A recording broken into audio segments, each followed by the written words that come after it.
When I was very young, the Earth Empire controlled the skies. The Tsar and his battle fleet saw everything, knew everything, punished everything.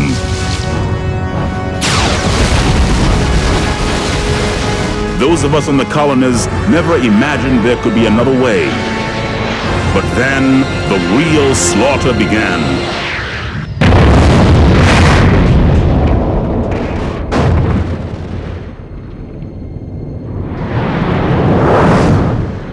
Now there are thousands like me, veterans of the League of Free Worlds, who yearn to fight against the savage empire.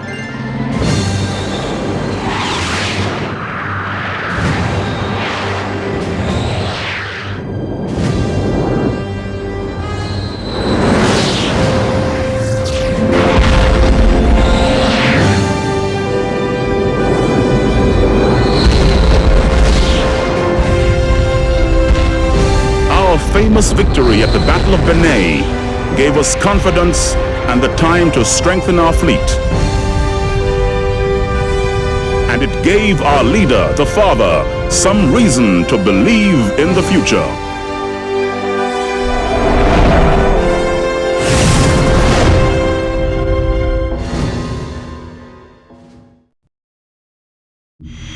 Welcome to the League of Free Worlds Information System.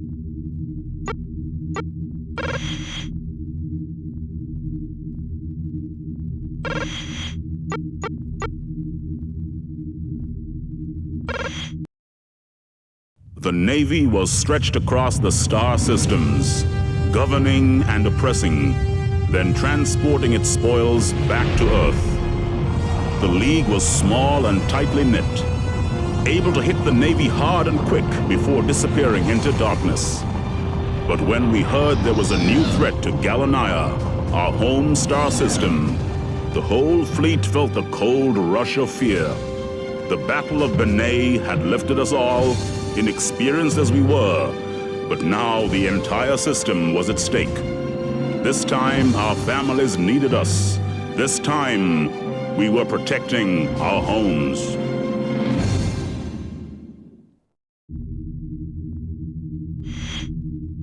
Navy missions within Gallania appear to be increasing. It is feared that protracted military incursions are planned. Intelligence data indicates concentrated targeting of planetary zones. Civilian areas are not excluded. Navy fighters are currently on course for Midas Spaceport. Docked civilian transports are believed to be the target. Serious potential civilian damage. Cargo destruction is also likely. The installed defense grid cannot be used due to proximity of civilian craft. Navy incursions within Gallania system are unacceptable. Intercept and destroy all enemy craft. Civilian vessels must be protected. Immediate response required.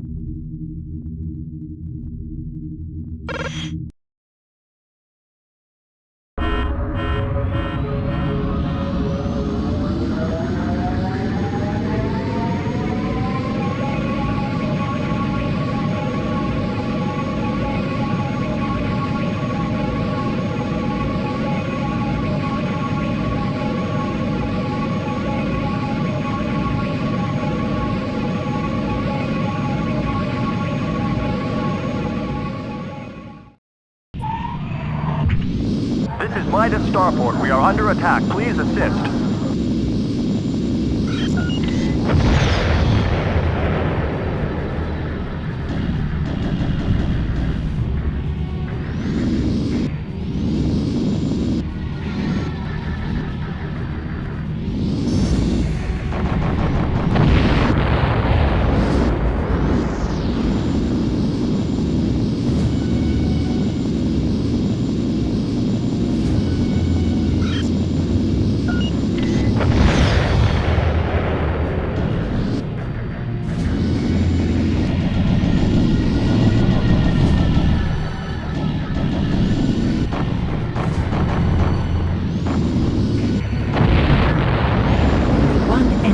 remaining.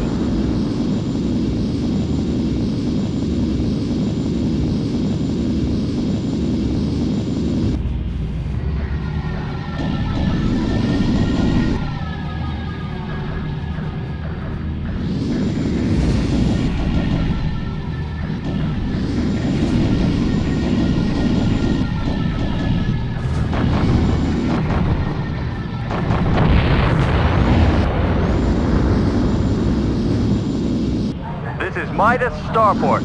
Surrounding area clear. Well done. You are cleared to dock. Commencing docking sequence.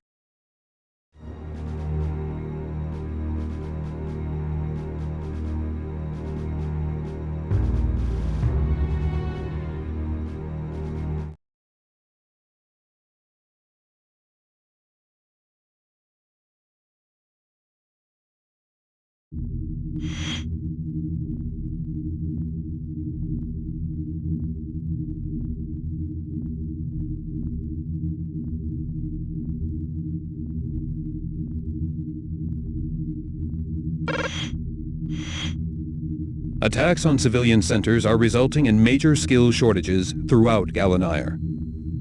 Scientists and engineering staff are required for urgent interbase transfer. Dedicated staff transport networks now established.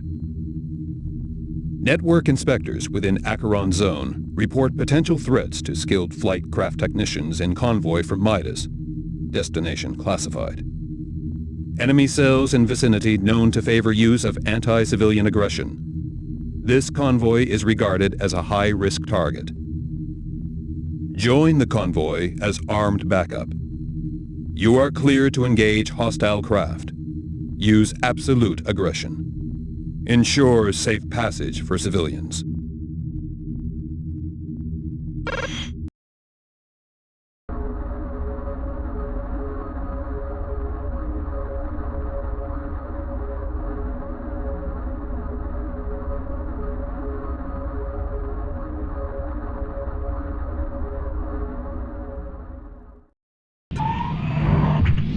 Enemy presence detected. I see him on my scanner. Let's get him.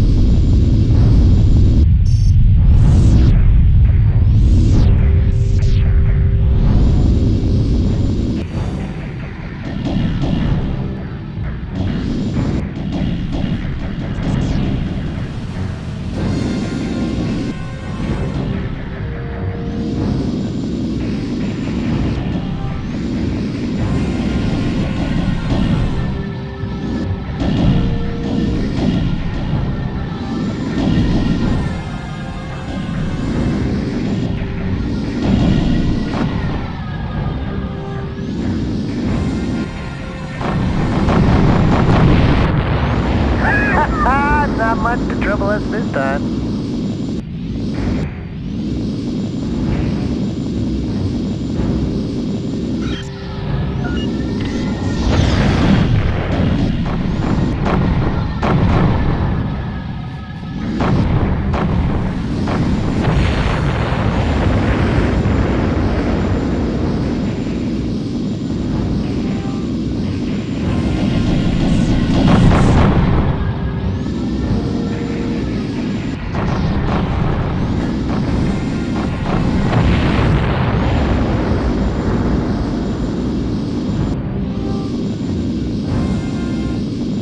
Additional enemy fighters have been detected in the area.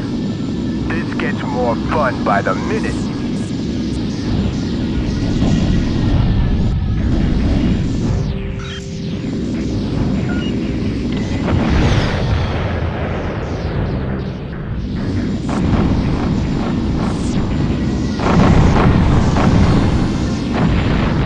Got him!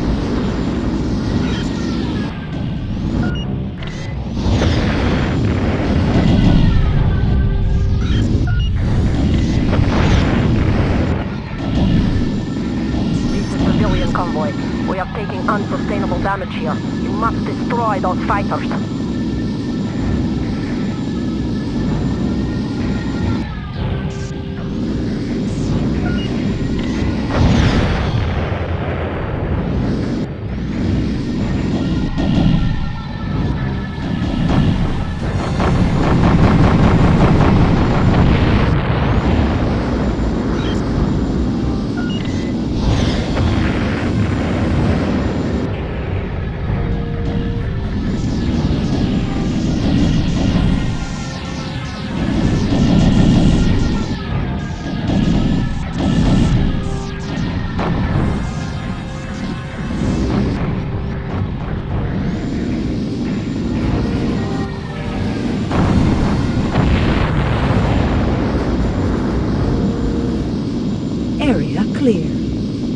complete. Return to base. Jump sequence initiated.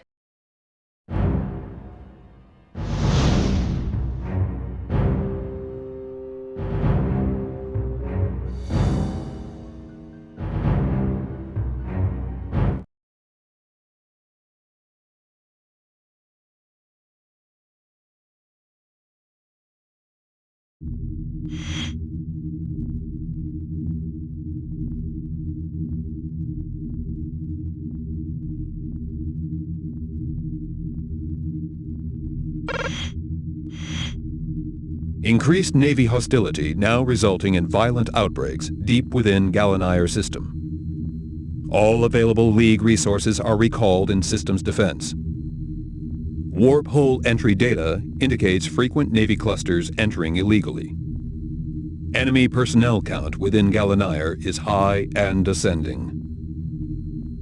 Current prisoner of war holding facilities are inadequate.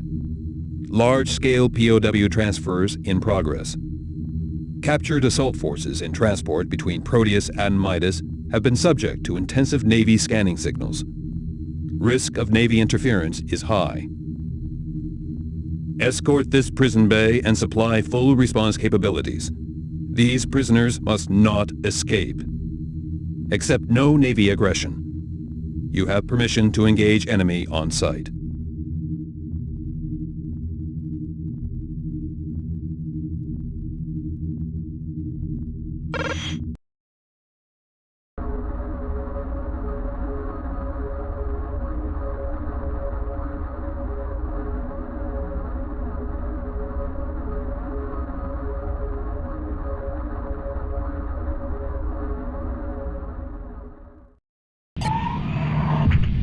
Enemy presence detected. I'll get one, you get the other.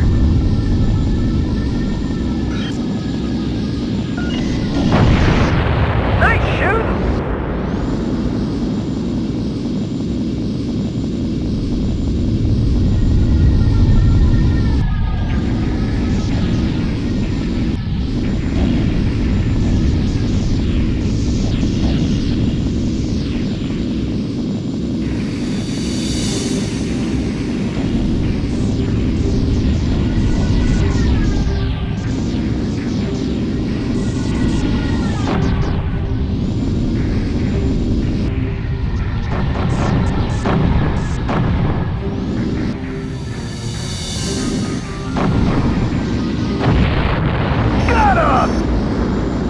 Escape pods launched. Target and destroyed. Decloaking enemy frigate detected.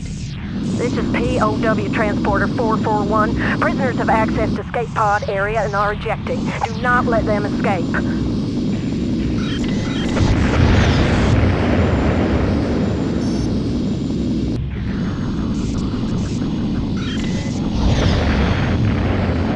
The enemy frigate is reeling them in. You've got to destroy the frigate. The prisoners must not escape.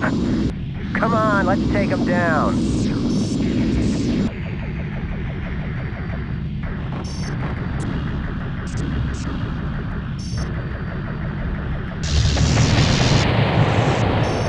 Shields destroyed.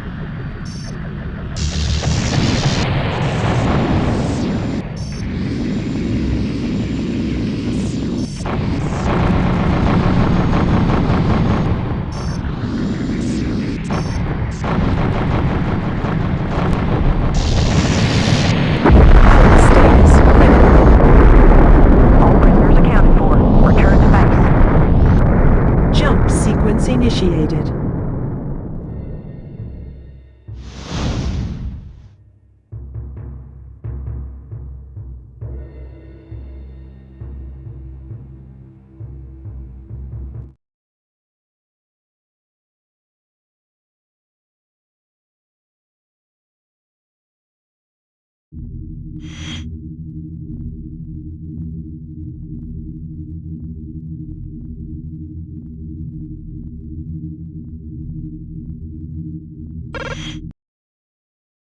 Lights on the 7 planets of Gallinaire were extinguished as the invasion threat grew. We even built anti-reflectors over the phosphorus lakes of Acheron. They'd have attracted the Navy like moths to a flame. And somewhere on one of those terrified planets was the father, watching, waiting, preparing himself and his army for the onslaught. Everyone knew the Earth wanted to take Galanaya and crush the League forever, but no one knew the father. In those dangerous times, we trusted a stranger, and he in turn trusted us.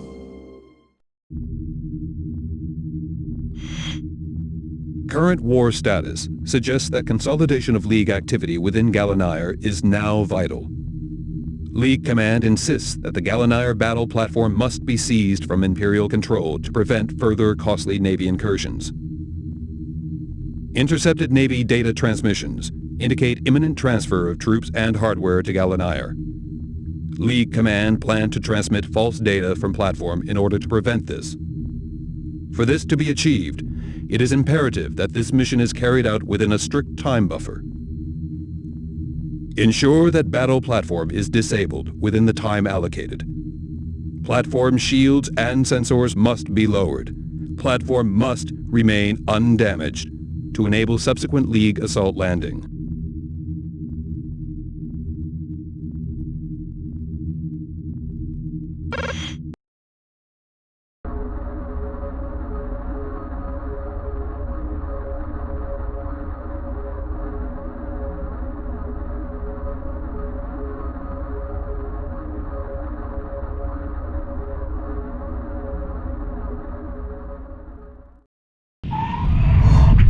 Attention. Enemy fighters detected. Remaining time until capture force frigate reaches target, 5 minutes.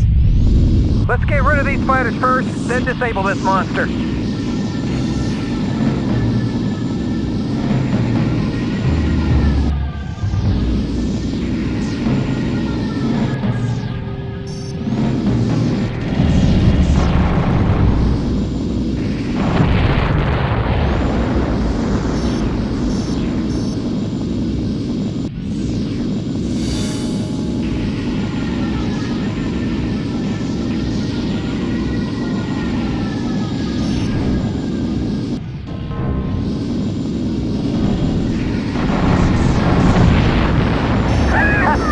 Not much to trouble us this time.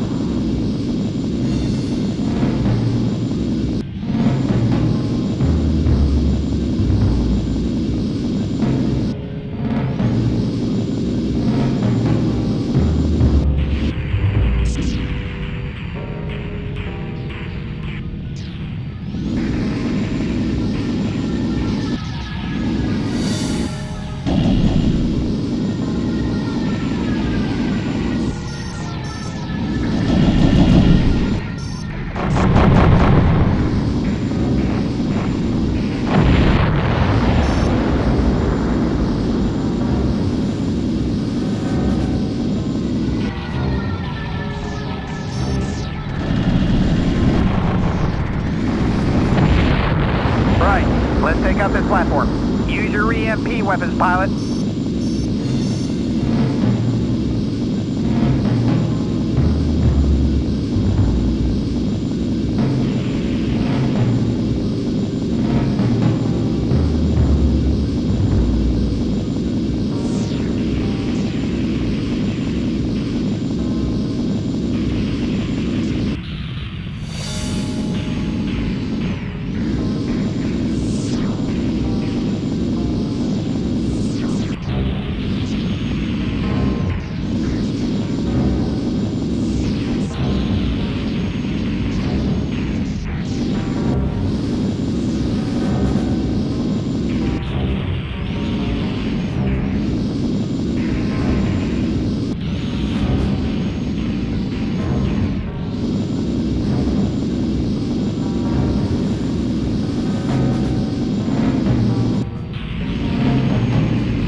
This is Command. Battle platform disabled. Well done. Jump gate open.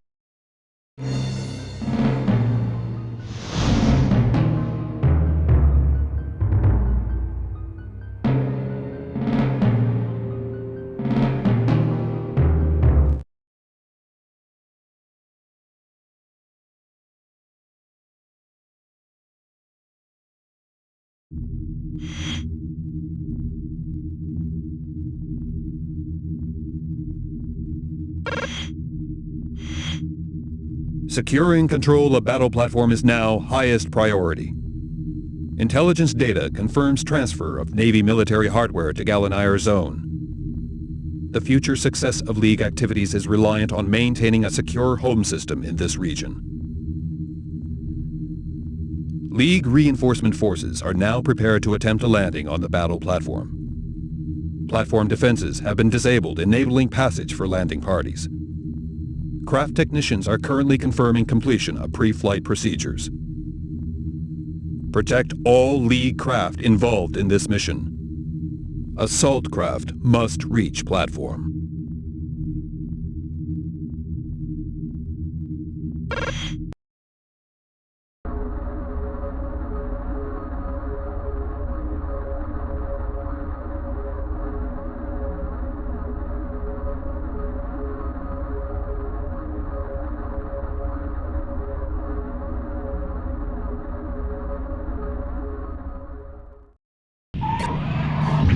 This is command. Platform defenses are down.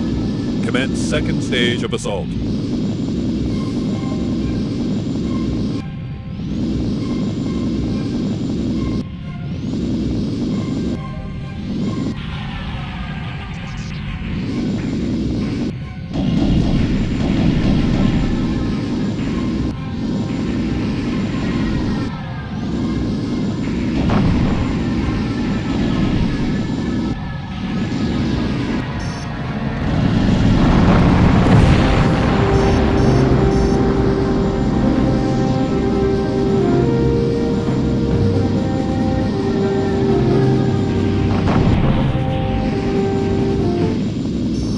This looks tough.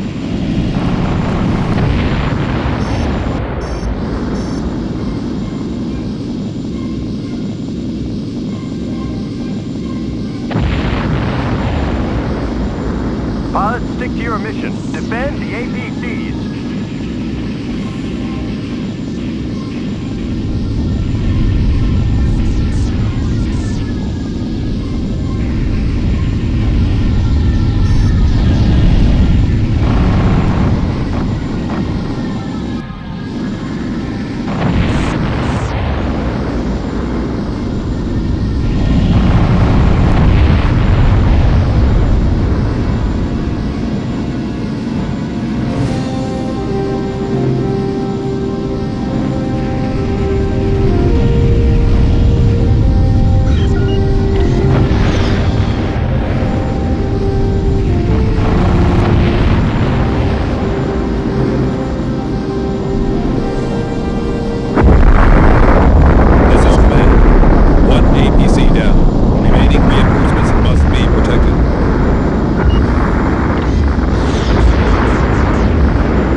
is Command. Assault Force has taken control of the battle platform. Mission complete. Jump sequence initiated.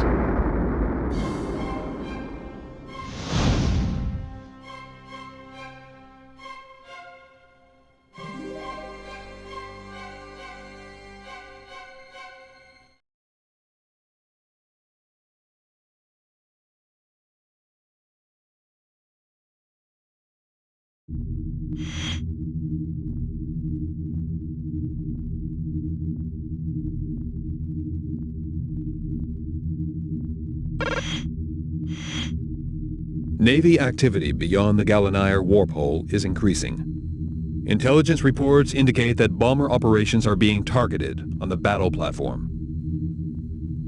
Heavy attacks on League battle platform forces are now expected by enemy ships traversing warp hole. System security procedures have been placed on an alert footing. Warp hole closure is imminent. Intercept and destroy all enemy craft in platform region. Ensure adequate firepower to cover execution of warp hole closure. Expect significant Navy interference.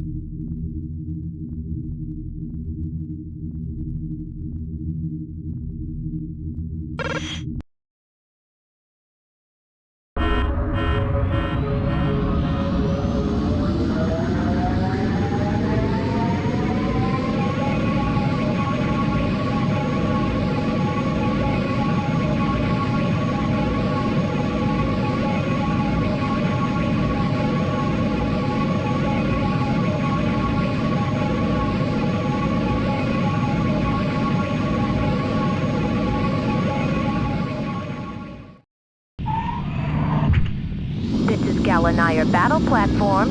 Estimated time to warp hole closure, 5 minutes. We've got fighters coming through the warp hole. Let's give them hell.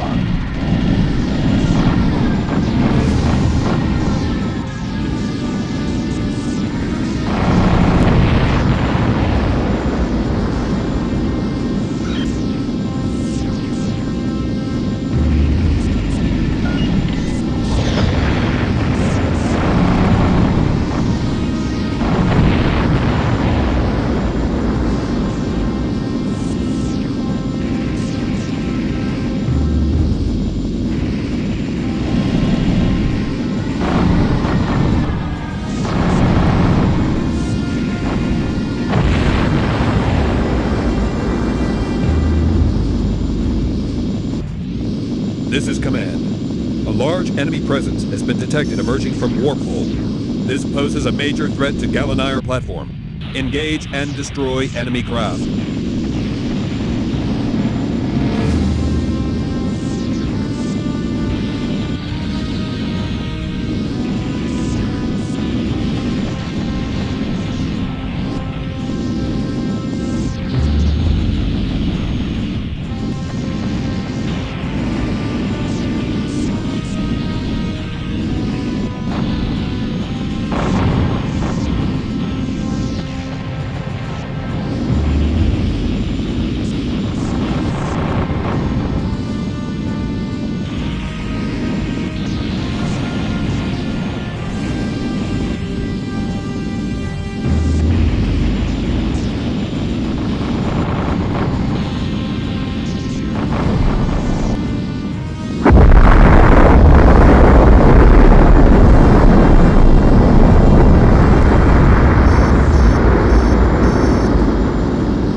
Platform.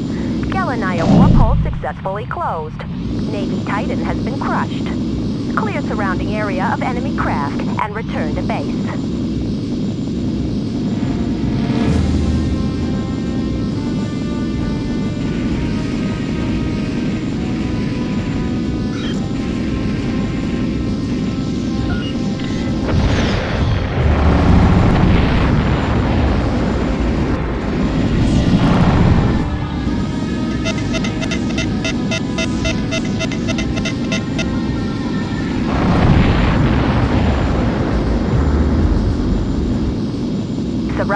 area clear. Well done, mission complete. Come back on board. Docking sequence initiated.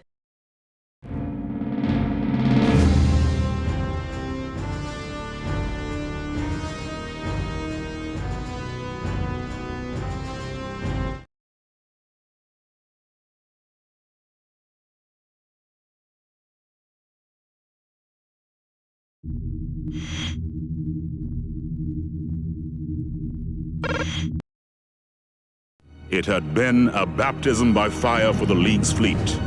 But now we'd tasted victory, and it was a flavor we liked. Though even in the midst of all that joy, there was bitter resentment against the Tsar. He tried to tear apart our homes, and we knew he'd only failed because his forces were spread too thinly.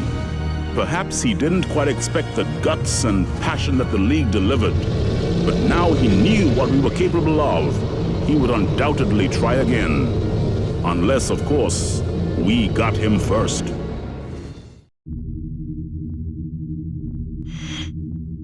Offensive anti-Navy measures are now underway. Successful penetration of the Draco system can be confirmed. Gallinair has also been fully secured. Navy resources have been detained in the region of the Draco warp hole. Intelligence gathering is in operation.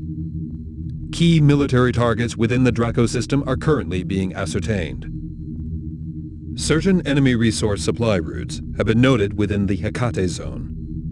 Disrupting these supplies would have an immediate effect on the Imperial arms manufacturing process. A tanker convoy is being tracked to a spaceport. You are required to launch an attack on all tankers within this convoy and prevent them docking at their destination. You are free to engage all defending craft.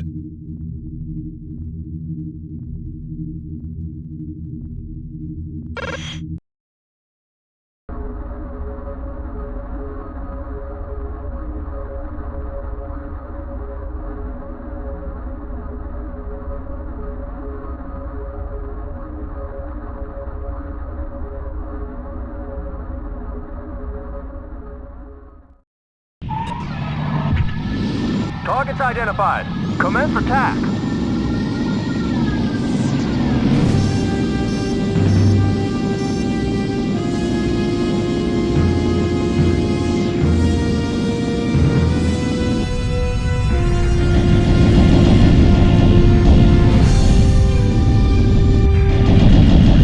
I need support now!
The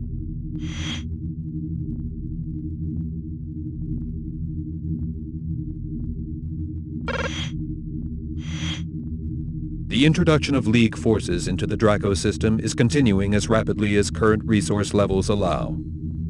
Further incursion is projected to allow the destruction of all key Navy manufacturing facilities. Extreme care is to be taken in the distribution of broadcast information, as our presence is not yet fully recognized. Information retrieved indicates that the destroyed tankers were intended to act as tow craft for an enemy mining station. This appears to play a major role in the manufacture of visually aided missile systems. The decision has been taken to order its removal. Located within an asteroid belt, the mining station uses a compressed energy tractoring system to collect ore. Enter the belt and target the mining station for total destruction.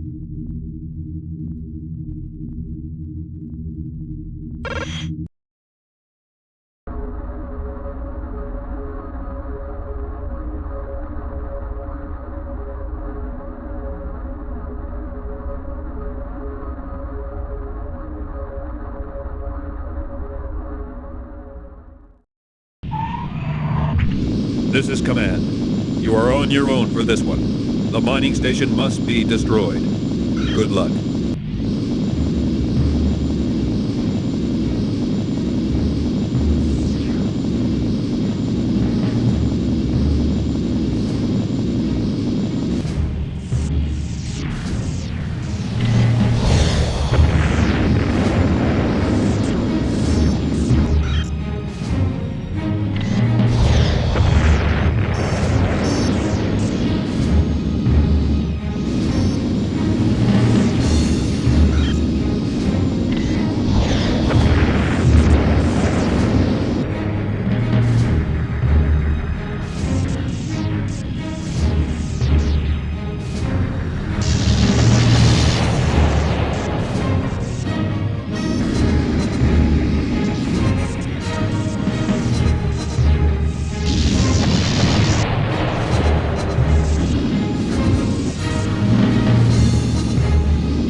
Shields destroyed.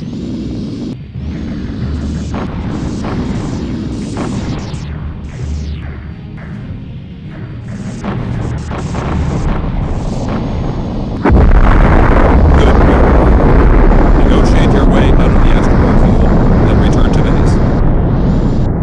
base. Jump sequence initiated.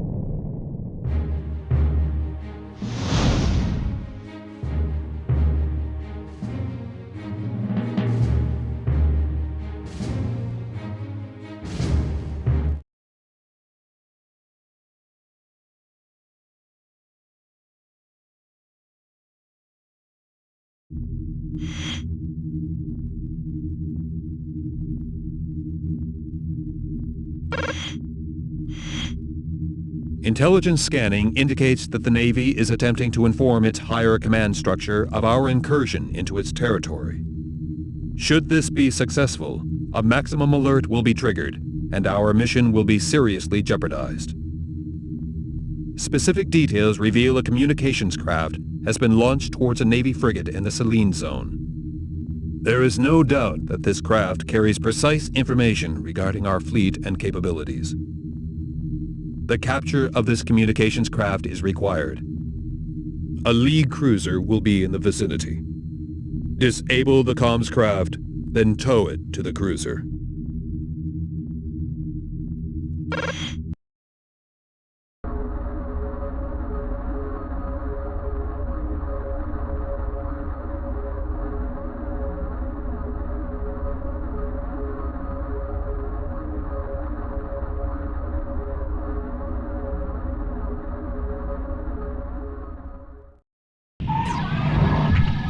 Okay, let's get that comms craft. Remember, we need to keep this one alive.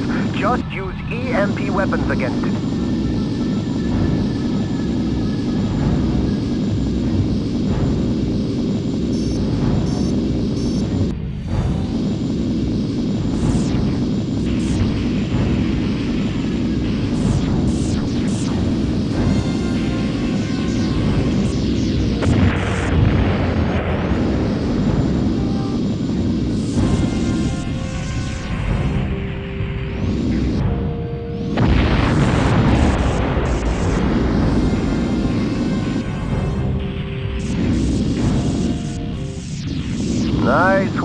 task. Now grab it with your grapple gun. Great. The support cruiser's decloaking. We'll try and hold back these fighters until you can tow this baby over to it. Good luck.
This is Command. Communications craft successfully captured. Well done. Commencing jump sequence.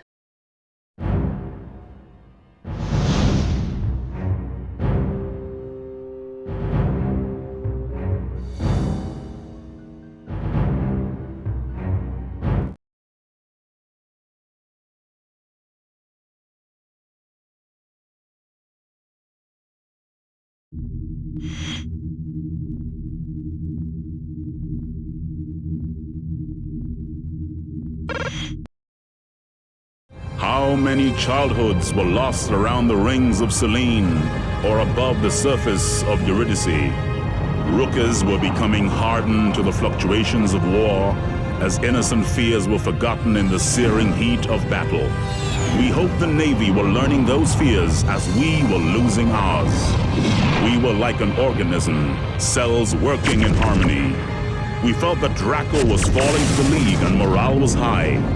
The capture of the Navy comms craft had severed their contact with Empire control. There would never be a better time to strike.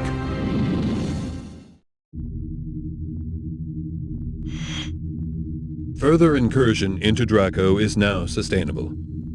Key Navy communication links remain incapacitated. Manufacturing and research facilities throughout the system are currently being located for guerrilla raids. Concealed research bases on Shelina are known to be contributing sensitive information hostile to League ambitions. League fleets in the Shelina zone are experiencing sporadic attention from a lone Navy cruiser. Anti-League intelligence is thought to be on board. We have a League frigate in the zone which will pursue the craft as it attempts to leave the system. You are required to support the frigate and disable the enemy cruiser. League APCs will then dock for intelligence retrieval.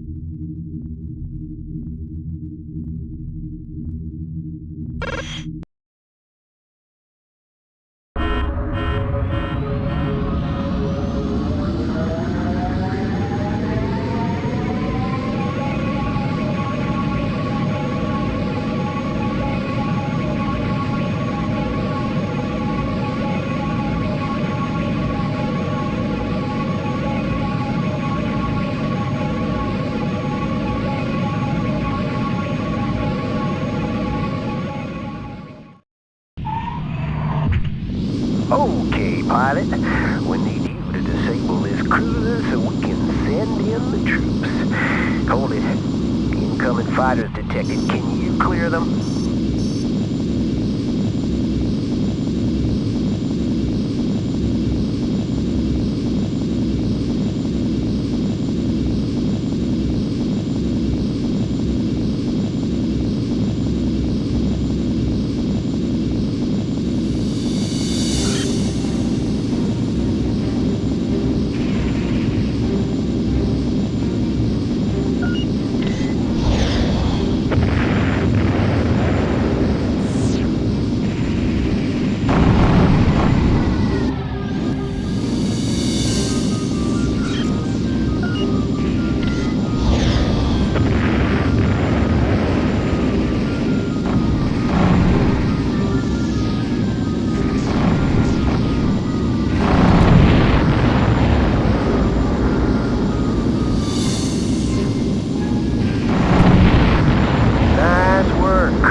that cruiser.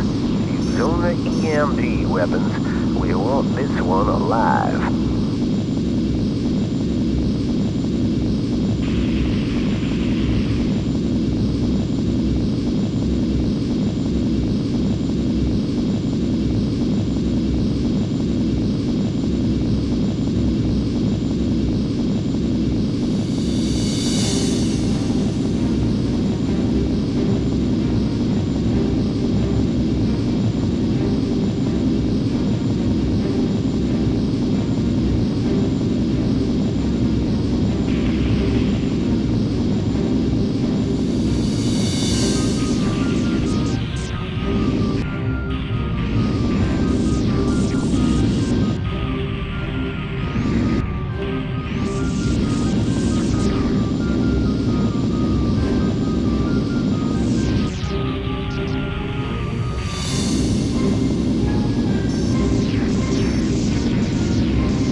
Great. The defense grid's down. We're sending in the APCs. Keep them covered.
Got the troops on board. Nice work, pilot.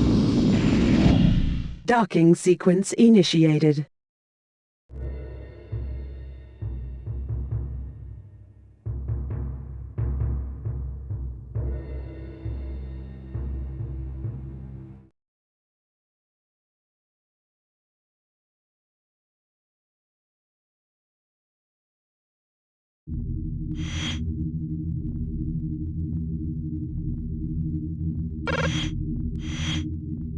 It is becoming clear that without certain items of intelligence, our threat to Draco is limited.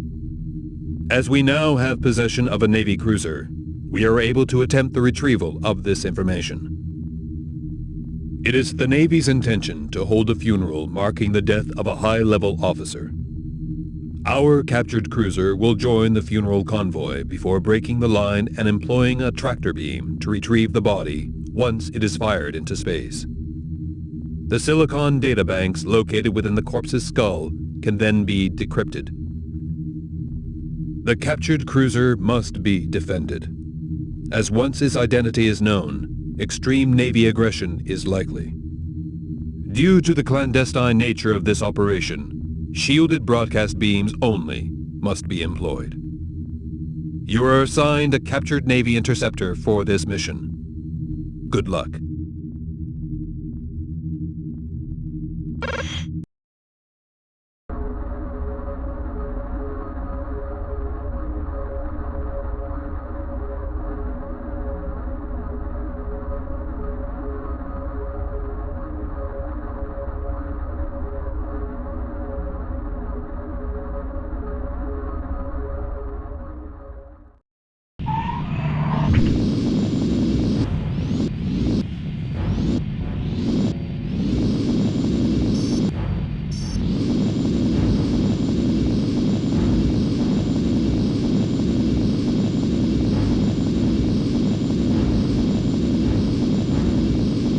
And they cast his body onto the wastes of space, lest his spirit never come to rest.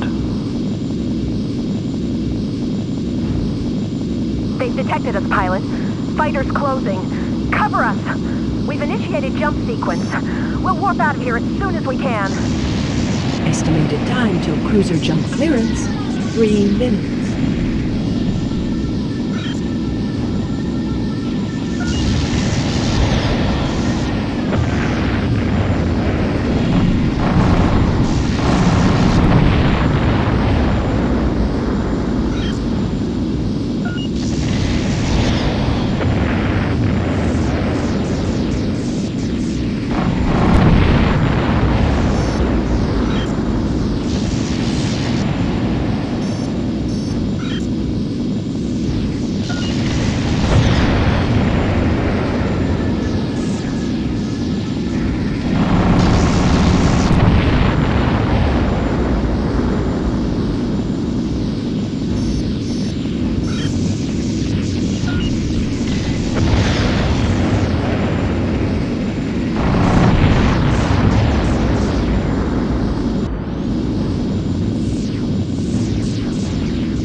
Open. We're out of here. Coming? Jump gate open.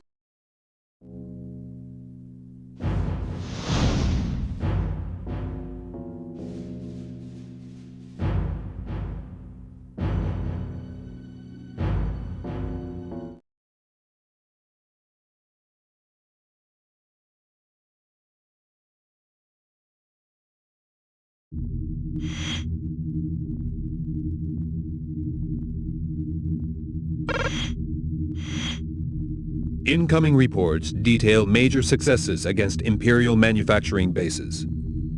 The Navy presence has subsequently decreased, as emergency repair units are fully engaged on sabotaged industrial units.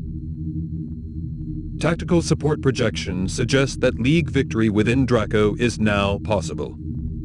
However, Navy command units are being encountered, suggesting further resistance. Scanning reveals a Navy command craft in the region of a new League starport. It is surmised that high-ranking military personnel are on board. Removal of this craft could seriously damage the effectiveness of the Navy's chain of command. You are required to intercept and destroy this command craft.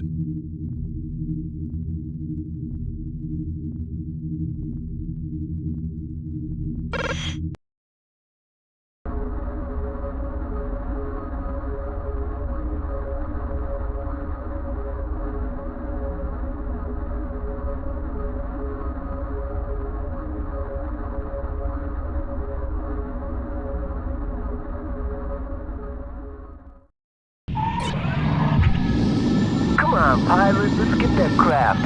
Intelligence guess it's virtually unsupported. This should be easy.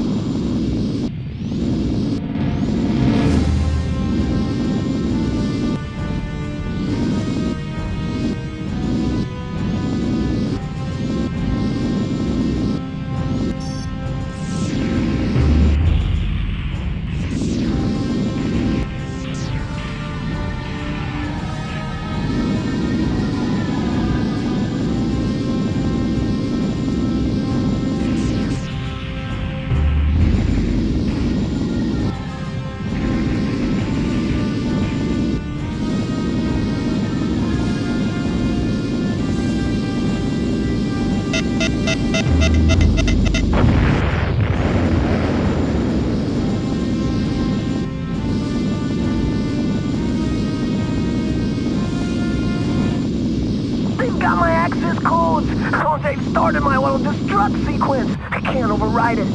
Gotta destroy the signal! Gotta get that command craft! Codes accepted.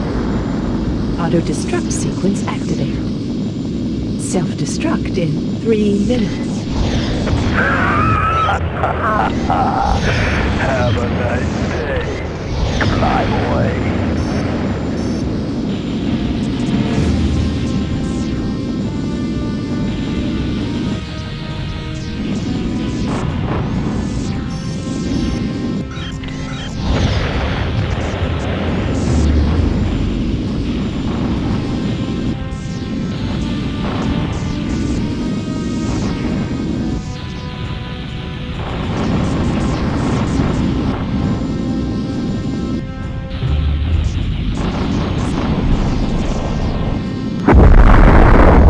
Self-destruct sequence uploaded. Have a nice day. Commencing jump sequence.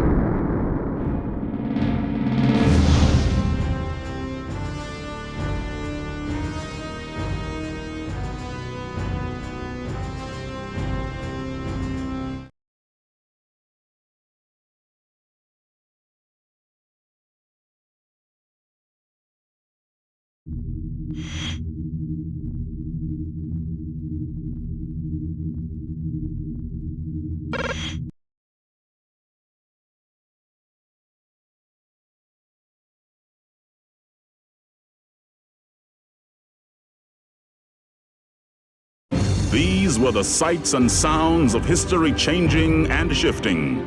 Suddenly, the League of Free Worlds was closing in on Sol, the home of our enemies. We'd seen simulations of the system, but most of us had never dreamt of ever being there. Now we were closing in on it, the birthplace of it all. The collapse of Draco was a spectacle I'll never forget. In those split seconds after victory was won, I thought the stars were parting to let us through.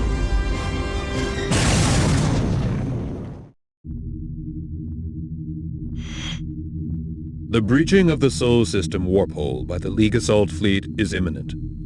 Preparations for heavy engagement are in progress. Ammunition and craft support resources are now at maximum levels. All intelligence support units are operational. Relevant data will follow. Incoming scans reveal a minefield triggered by siren weapons on the Sol side of the warp hole.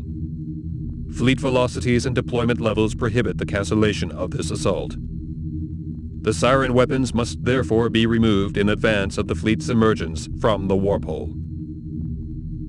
Enter the warp hole and destroy the siren weapons before the League fleet is caught by the minefield. Be aware that failure to disable this minefield will result in the loss of the attack's spearhead.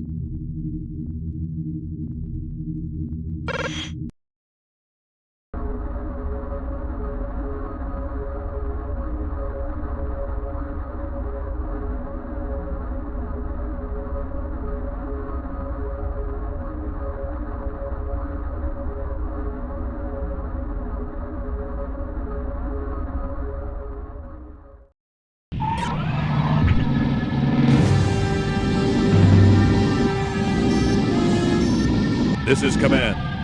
Estimated arrival of Dreadnought in 3 minutes. Sirens must be cleared at this time.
Jump gate open.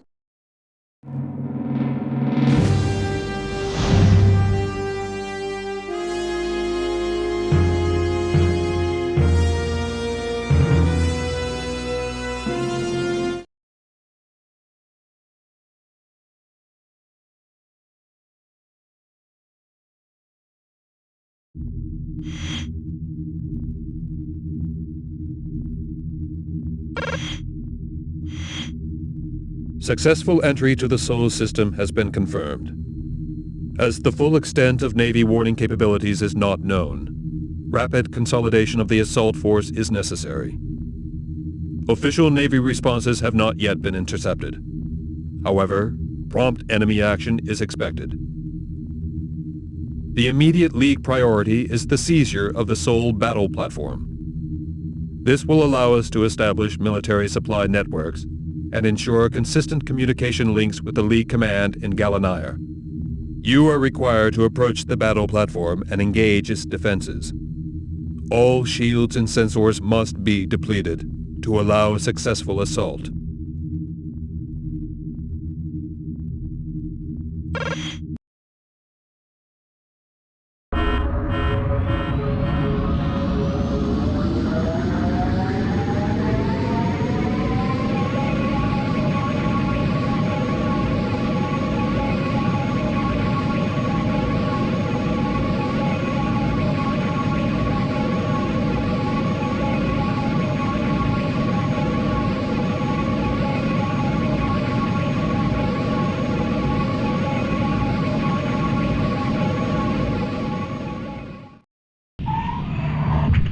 This is Command. The capture of the Sol battle platform is our highest priority.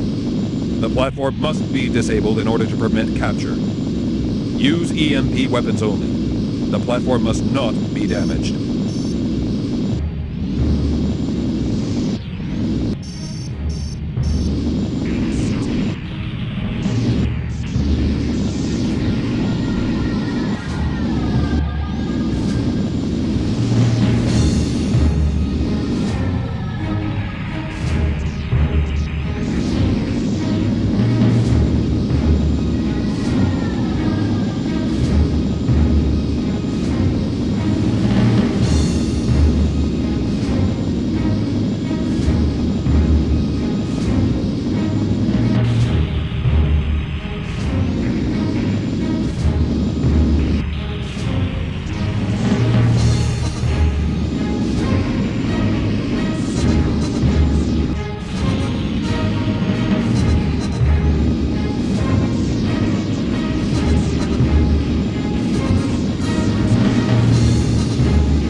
Battle platform disabled.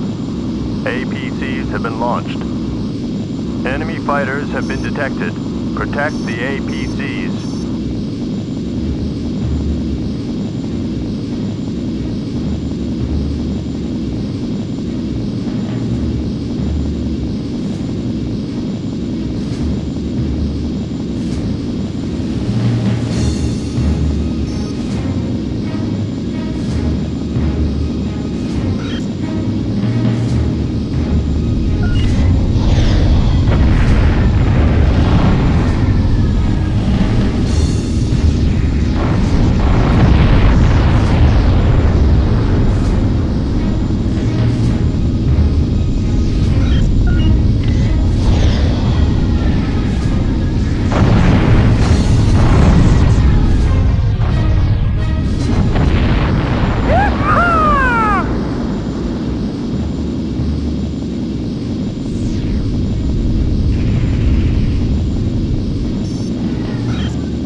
Weapons. We need to disable it, not destroy it.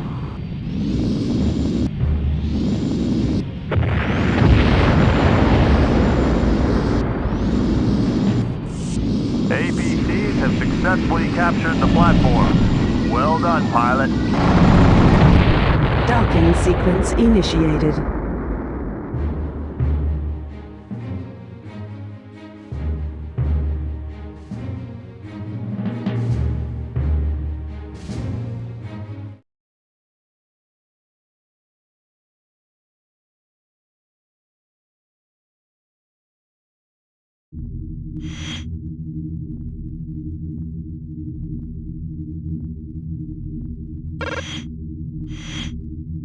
The presence of League forces within Sol has led to severe disruption within the Navy's command structure.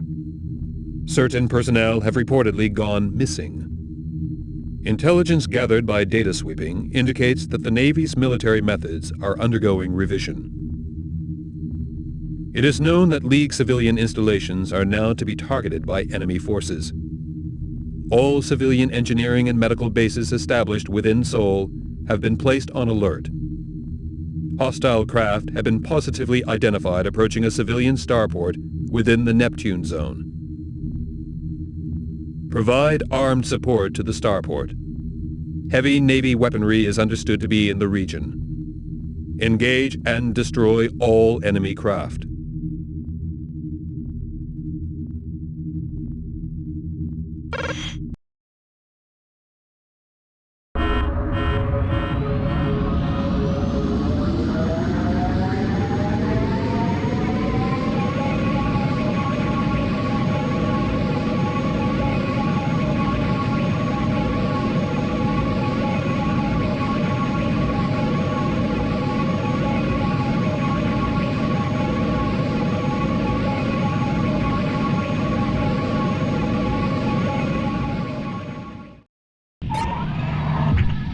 This is Command. Your mission is clear, pilots. Take out those strike cannons. The space station must be protected. Enemy launches detected. Strike cannons targeting space station.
You are targeting friendly craft.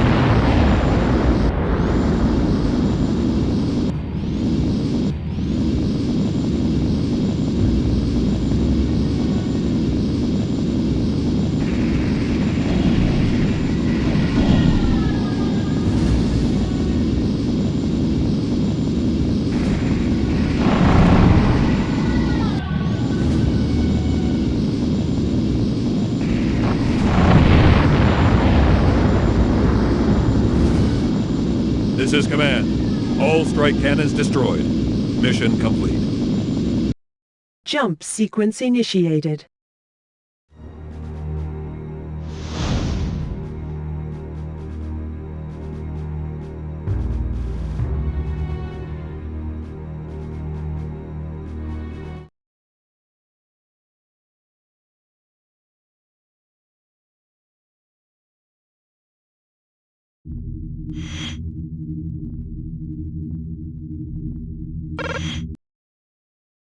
We were inside the enemy's home. It was indescribable.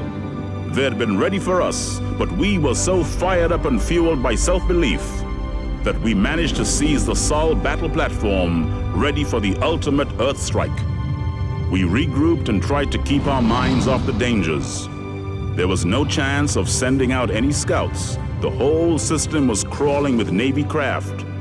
And however powerful we felt, we were still just tiny blips on their scanners.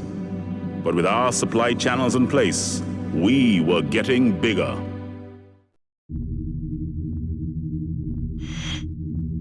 Concerted measures are now being taken against key industrial centers within planetary zones. Those centers responsible for the manufacture of arms are targeted in particular. The Empire Command appears to be transmitting contradictory messages to its fleet, indicating a degree of confusion. It is hoped that continued raids can exacerbate this situation. There are a number of ecospheres attached to an arms orbital in the Jupiter zone. Tractor beams are used to maintain the link. Destruction of these installations would represent a weakening in the Navy's military supply chain. You are required to attack the ecospheres and the arms orbital. All targets must be destroyed. Be aware that defense measures are likely to be intense.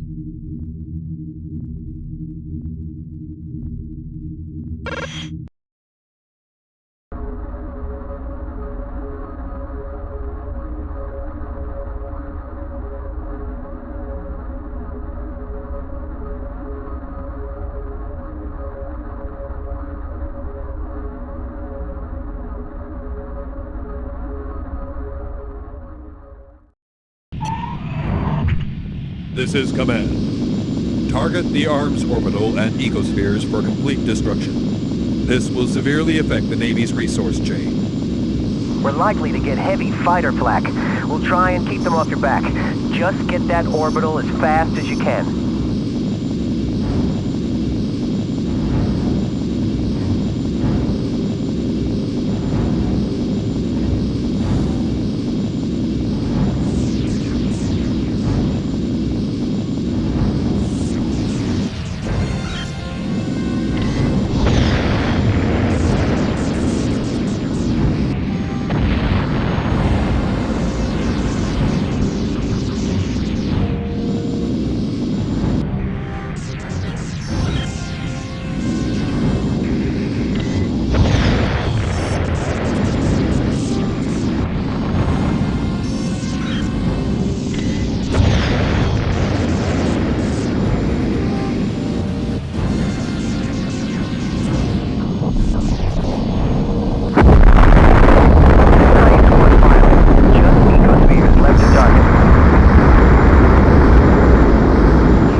All targets destroyed.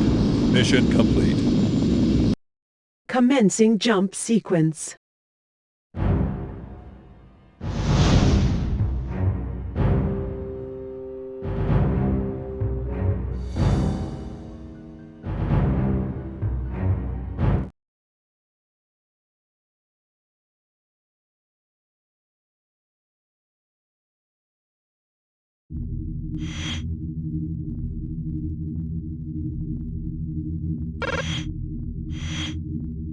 Following successful violation of key positions within the Jupiter zone, further maneuvers within this area are now necessary. Navy forces are having to transfer from outer regions due to sudden depletion of resources.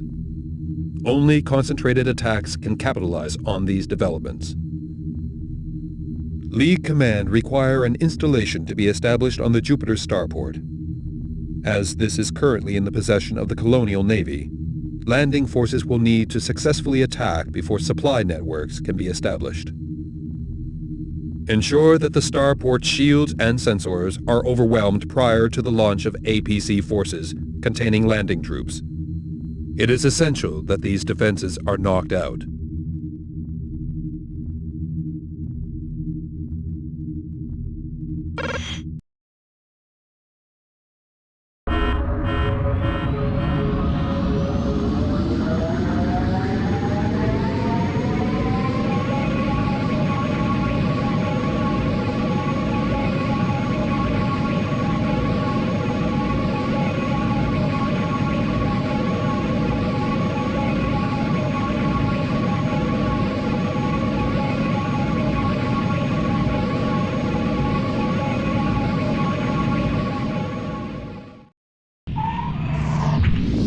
This is Command.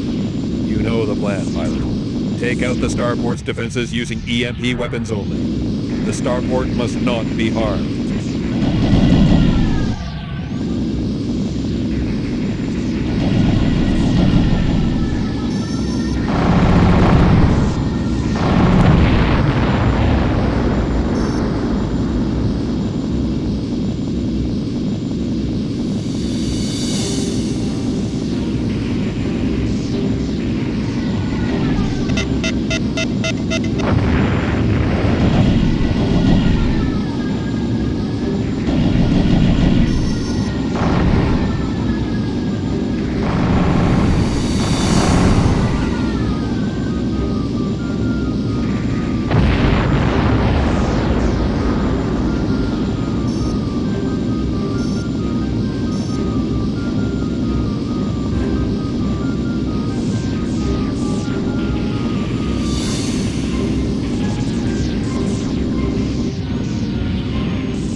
Defense grid is down. We are launching APCs.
frigate is on collision course with Starport. This is Command. Change of plan. We must protect our gains. Destroy enemy frigate and remaining fighter force before docking with Starport for further instructions.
Troops have boarded the starport. We have control.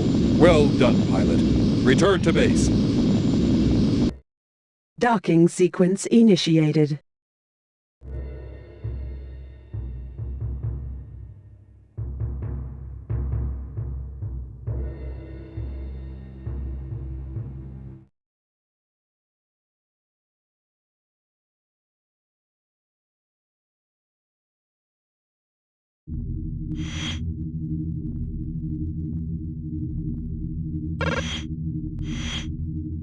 Incoming data streams indicate that the Empire is in the process of using highly coercive techniques to increase the size of defense forces on inner-system planets. While the volume of resistance to our activities will increase, the quality of opposing forces should suffer. We have also received information detailing the disappearance of a number of League transporters in the Jupiter zone. Their trace signals have vanished while in the vicinity of a disused mining platform. A valuable cargo transporter is now approaching this region and requires armed protection.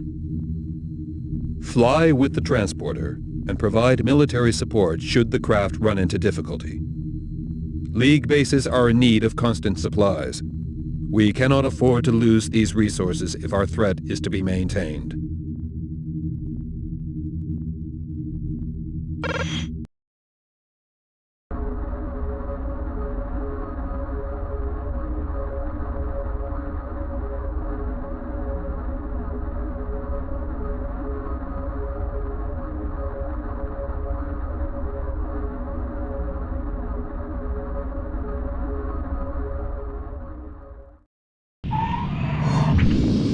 Cargo Transport 010. Welcome, pilot. No interference detected at the moment. We are continuing to destination on planned course.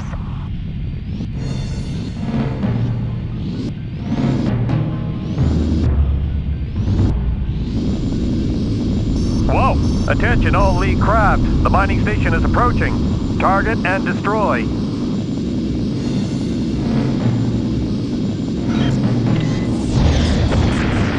Fighters detected.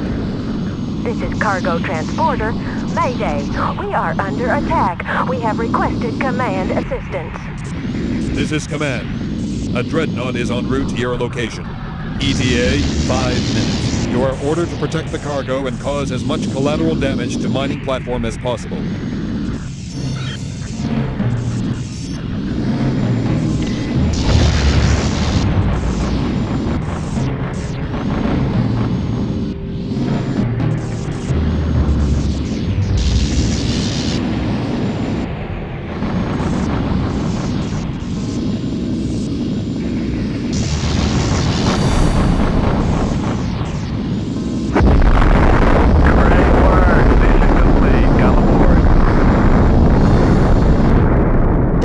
sequence initiated.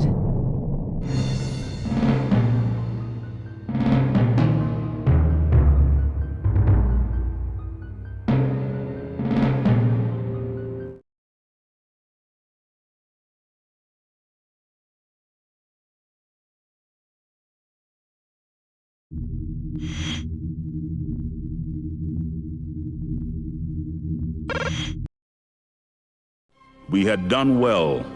Whatever happened, the League had broken the Empire's grip throughout the colonized worlds. To that extent, the job was done. But that wasn't enough. We knew the Father and the Tsar remained on a collision course. The Father could never accept a universe in which the Tsar still exercised his doctrines of greed and theft.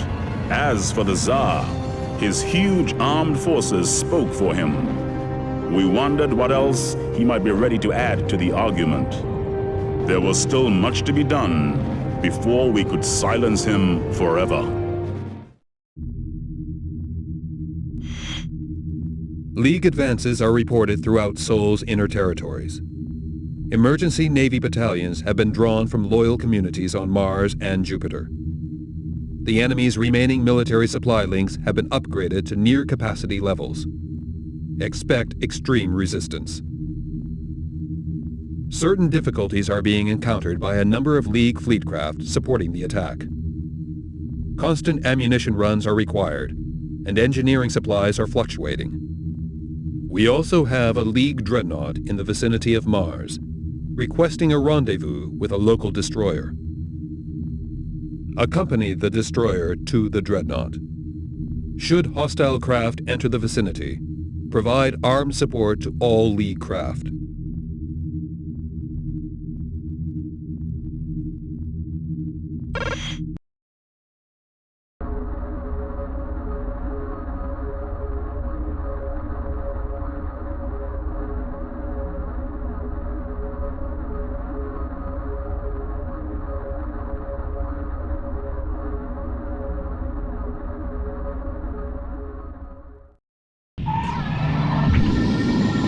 Destroyer T-45. Glad you can join us, but there doesn't seem to be much activity. We will rendezvous with Dreadnought shortly. Just keep your eyes open.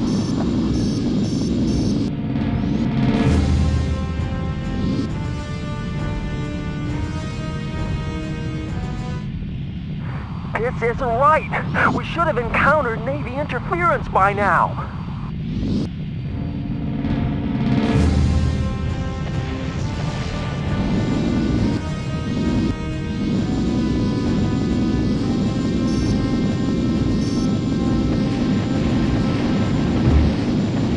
Ambush.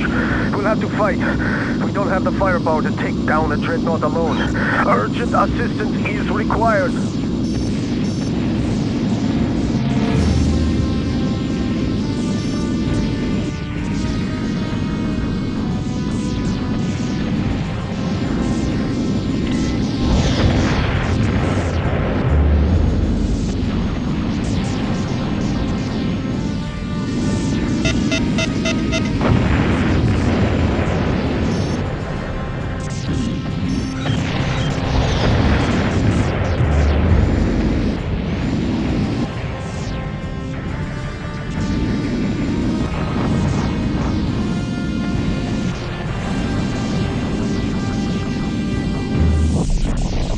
I like the look of this.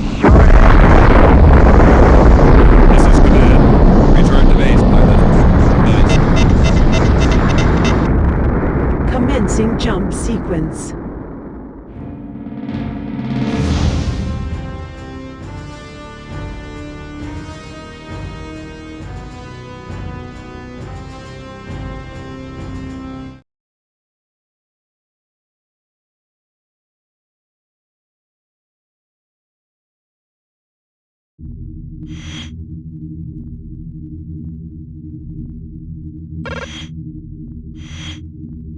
Strategic analysis reports are indicating large-scale disruption at the heart of the Empire Command. Attempts are now being made to obtain specific details. League supply chains are running consistent supplies to units threatening interplanetary zones. the regional balance of forces is favorable. Final assault initiatives are now underway. Efforts to undermine key installations have been established. A raid on the Mars starport is imminent. The starport maintains its orbit via 2 tractor beams. You are required to join the attack on this installation and ensure its destruction. Be aware that the population of Mars remains fiercely hostile to League ambitions.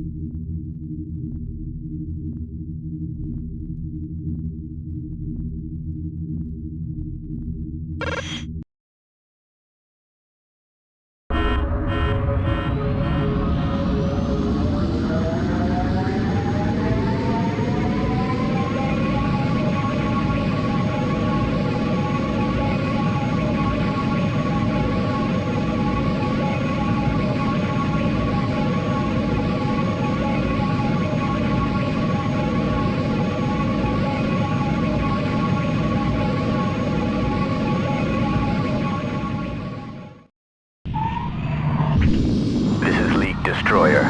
Take out the tractor beam generators. We'll take on the starport.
Our beam lasers aren't even touching it. It must have some new form of shield technology. We can't sustain this attack for much longer. Get rid of those generators now. Shields destroyed.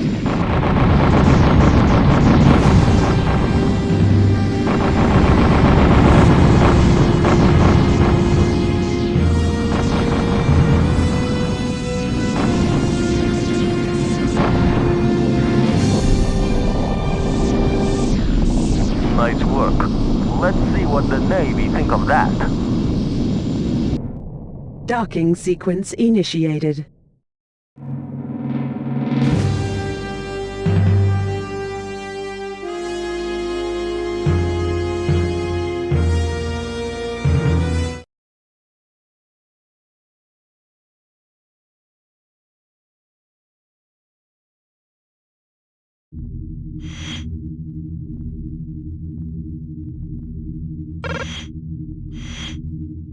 Damage caused by the prevalence of enemy clone ships is seriously threatening the final League advances within Sol. Widespread confusion has been noted within the Empire's inner command corps. However, in order to take full advantage of this situation, it will be necessary to secure the destruction of key clone ship manufacturing facilities. A super-orbital above the surface of Mars has been verified as the clone fighter's primary source.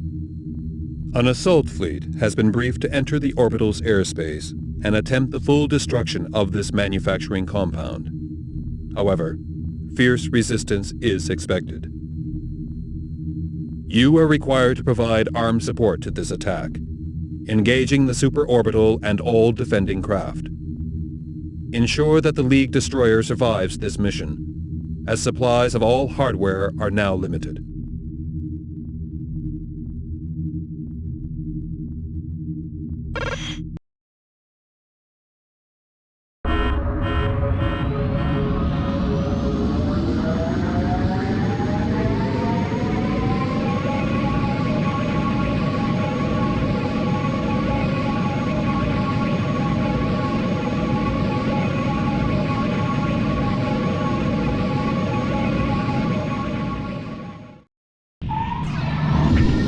This is command. Target the superorbital for total destruction. This is a Priority 1 order. Maintain radio silence after this message.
like the look of this. Brilliant! Let's clear the area of these clones and then we'll get out of here.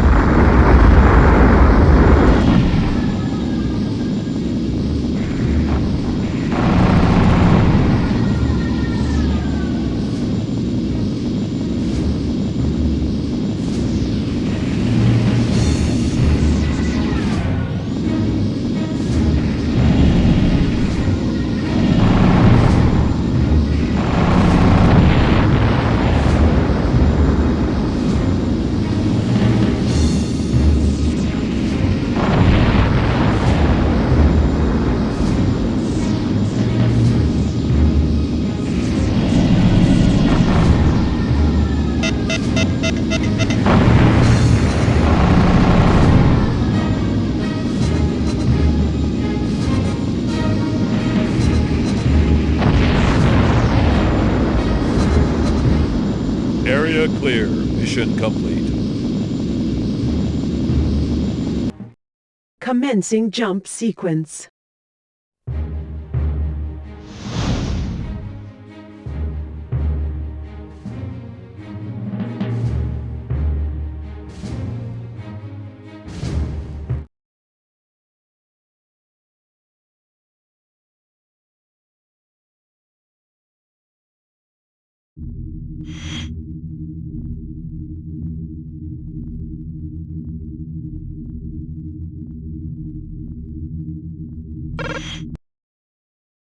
We could feel the heat of Sol as we drew close to the Earth.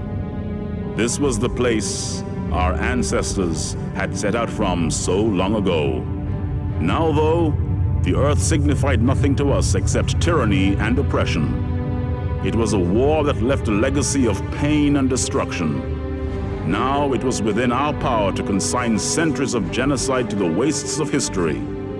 With one final assault, we could avenge our forefathers and destroy the Empire forever.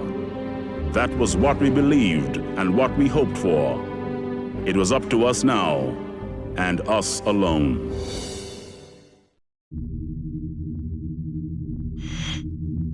The final descent sequence has now been triggered. Coordinates and automatic target points have been located and logged. Battle units in transit from outlying barracks are reporting at short intervals. Heavy bombardment of enemy craft in the vicinity of Earth is continuing. Attempts are being made to stifle the supply of military craft to hostile air bases. A Navy carrier craft of substantial capacity has been identified in the Earth zone, close to the planet's moon. It is loading a cargo of high-velocity fighters for use in close battle situations. You are required to approach the space station where loading is currently underway. The carrier and enemy fighters in the vicinity are to be destroyed. Good luck.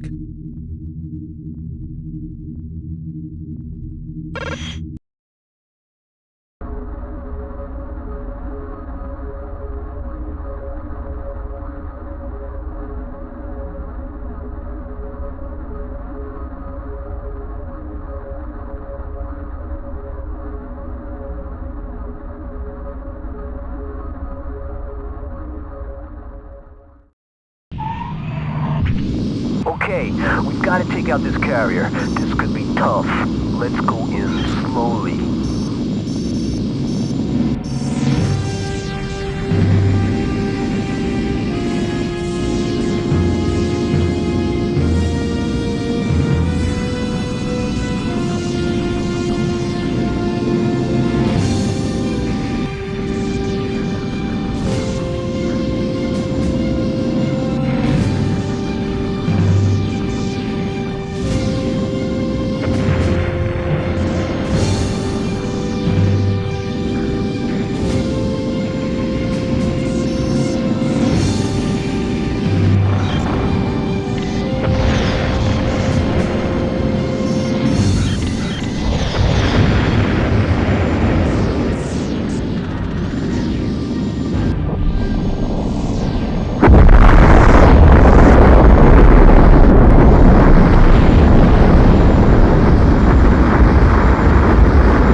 Jump sequence initiated.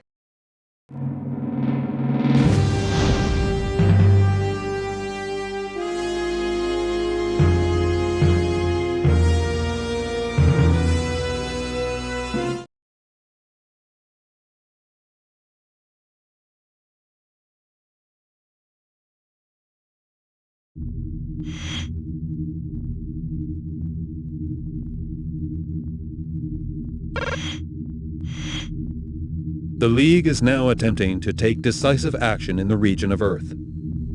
Navy forces are defending in substantial numbers. However, intermediate reports indicate that a lack of organization among some enemy units is allowing League forces to advance further. Fierce retaliatory measures are evident throughout the Earth zone.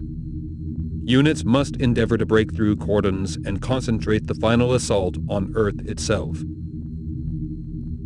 Intense enemy action is reported in a region bound by the Earth and its moon. Titan craft are present in this area. If we are to weaken the enemy force significantly, these Titans must be destroyed.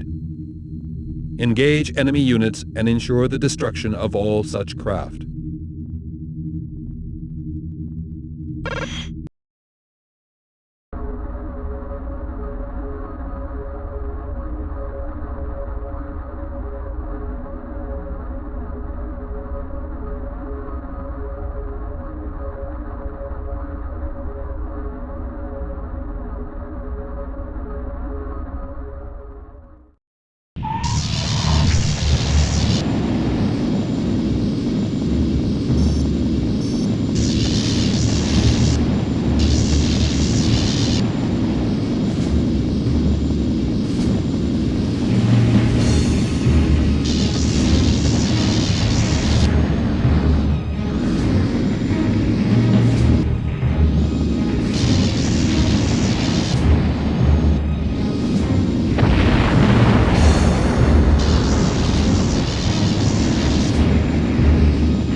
I'm under heavy attack.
Jump gate open.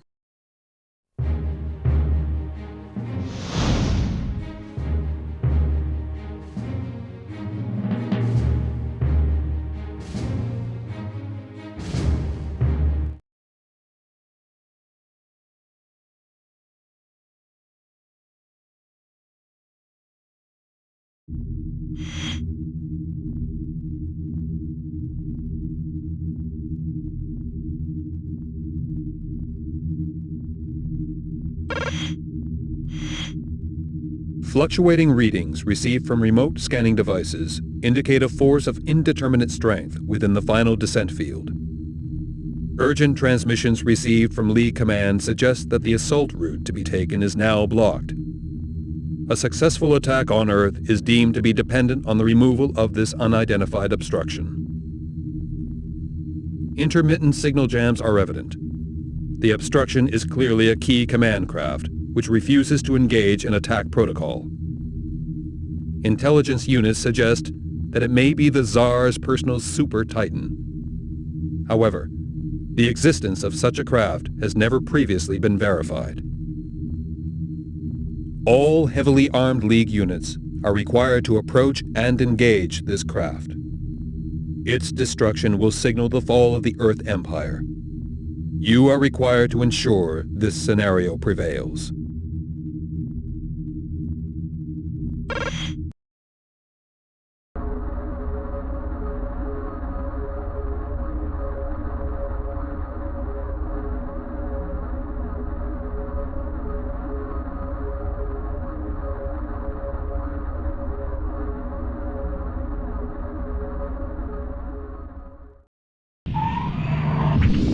This is League Command. Destruction of the Super Titan is vital. We have no information on its defenses. We are sending all available dreadnoughts to attempt destruction of the Super Titan. Support them, and do what you can. Good luck, pilot.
Status critical. This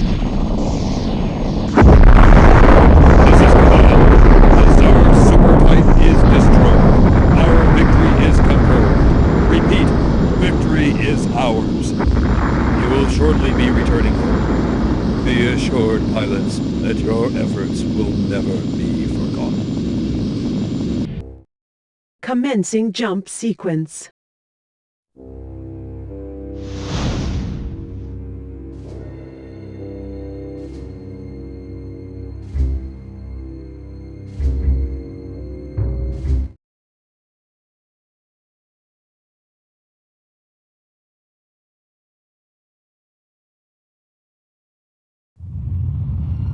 At last, it was time for our species to move on. I suppose there were those in the League who felt pride, but I couldn't dig out such an emotion. I was exhausted. I could hardly comprehend that the war was over, and now I felt simply drained. The unconditional surrender had come from the heart of the Empire. We assumed this meant the Tsar was still alive. But once the drop to Earth had been made, and the League had scoured the Imperial Palace, it brought back only one message. The Tsar was gone. He had vanished. In those months and years following the bloodshed, the people of Sol left their homes and made new lives on the fertile colony worlds. I often wonder whether they find life without the Empire as strange as I find life without the League. Now that the struggle is over and the worlds rule themselves, something seems to be missing, though it isn't something I'd ever want returned.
S5 Vampire. The Vampire has been so widely used during hit-and-run raids that it has become known throughout the Navy as the Fat Boy. In comparison with the Navy's equivalent recon craft, the Vampire is lacking in certain of its specifications. It is noticeably slower and less maneuverable. However, its operational range makes it an effective weapon against military supply convoys and trade craft. It is well known as the so-called flying body blow, mentioned in several traditional narrative pilots' songs. Developed secretly by League loyalists employed in a Navy arms establishment on Selene, the Vampire is due to be updated and replaced by the Bloodletter. However, current circumstances make the introduction of the advanced craft unlikely for some time. S4 Dark Angel. The Dark Angel was named by the civilian observers who first saw the S4 interceptor in action. As a Navy bomber squadron attempted to obliterate a food production facility within Diomedes, those witnessing the devastation suddenly saw the dark shape of approaching vengeance emerge from the distant field of stars.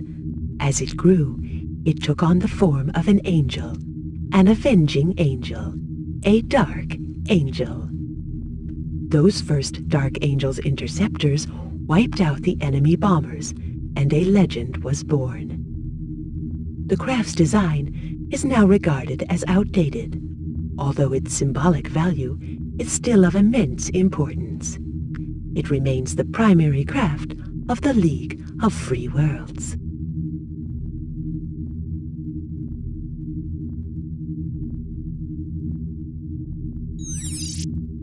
S9 Hydra. Originally developed as a small-scale scout craft known as Medusa, continual upgrades and modifications resulted in the fearsome assault craft now known as the Hydra.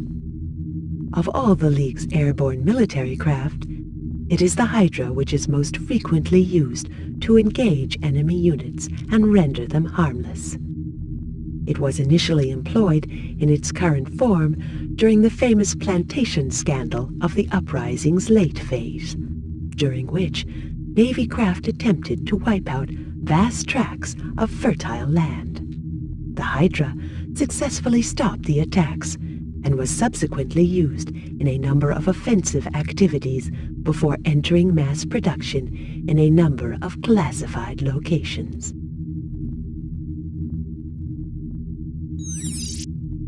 S7 Chimera. Developed by a League loyalist known only as Regis during the mid-phase of the uprising, the Chimera has proved itself time and again to be one of the League's greatest military craft. Little is known about Regis other than that he was awarded the Flower of Honor by the Father himself. He was then thought to be in such danger of naval retribution that his identity was changed and he vanished. The Chimera is a heavy bomber responsible for destroying large numbers of Navy fleet craft. This is vital, as current statistics show enemy fleet craft outnumbering the League's own by at least 5 to 1. The craft is able to operate over long distances, delivering a heavy payload with extreme precision.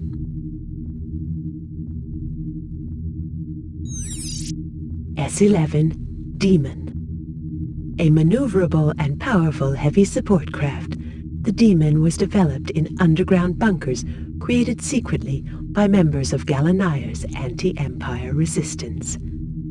These bunkers were used as basic research bays and staffed by intellectuals previously employed in Empire educational establishments. Having joined an informal resistance grouping known as the Way of Hope, they pooled their accumulated knowledge and designed a number of small vehicles which could be used during anti-Empire activities. The Demon was the only project which was later improved upon by the League's more formal Airborne Development Division. However, so effective has it since proved, the Way of Hope is still fondly remembered and honored on League ceremonial days. S21 Eclipse. The corruption of enemy scanning signals has been part of the League's scientific research program for many years. However, its findings have rarely been of direct use to aircraft development teams due to cost and resource limitations. In the Eclipse, we have a startling advanced craft which has benefited greatly from one particular project championed by the Investigative Forum for Radar Adjustment. The Eclipse stealth craft manipulates enemy sensor signals so as to appear invisible on radar. In fact, 20 such vessels were able to infiltrate and destroy a vast naval recreation compound during the 278th day of the Tsar festivities. The bloodshed and devastation was such that the Tsar himself is thought to have carried out the execution of 49 Navy intelligence gathering divisions, held responsible for the League's success. The Eclipse is subject to information withdrawal procedures. Further details are withheld.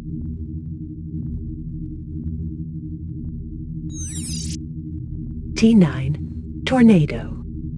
The Tornado is the fastest fighter-class craft in the Colonial Navy. Its speed derives from a Skywind Central Evasion Unit built in the Bassect Research Compound on Shalina.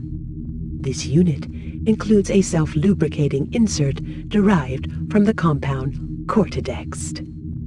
Certain questions have been raised about the Tornado's suitability for close combat, as engineers have never been able to construct anything more than basic protective systems without compromising its speed. However, during the notorious Reaper raids of the later expansionary phase, a single tornado pursued and destroyed an entire pack of heavy-duty constructors carrying impact lasers. This act ensured a place for the Tornado in all future Navy campaigns.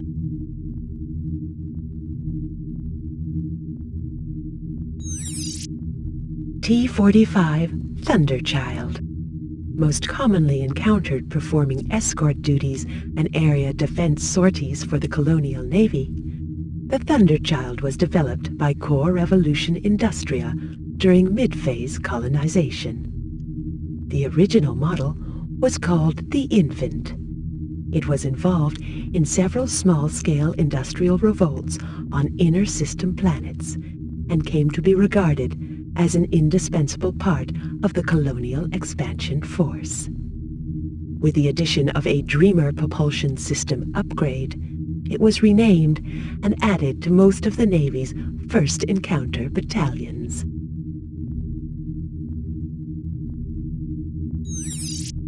T-29 Stormlord. When Lieutenant Rigster Johning unveiled the original Stormlord at a gathering on one of the hidden inner moons, he inadvertently signed his own death warrant. As project leader, he had approved the use of a self-reversing device in the ship's detonation guard. This flaw was revealed during the subsequent demonstration in which the ship exploded, killing 3 command staff. The lieutenant was executed just minutes later.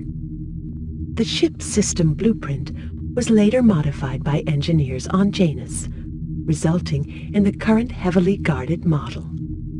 With heavy shields and a reinforced hull, the Stormlord is used to disable and destroy enemy fleet craft. It has been used widely in active service, although, due to the events at its initial unveiling, it is still treated with suspicion by longer-serving members of the Colonial Navy.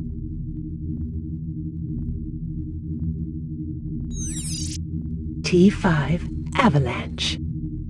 Decrypted data sources reveal that more avalanches are produced in one Imperial Arms factory during a year than have been destroyed by League forces during the entire uprising.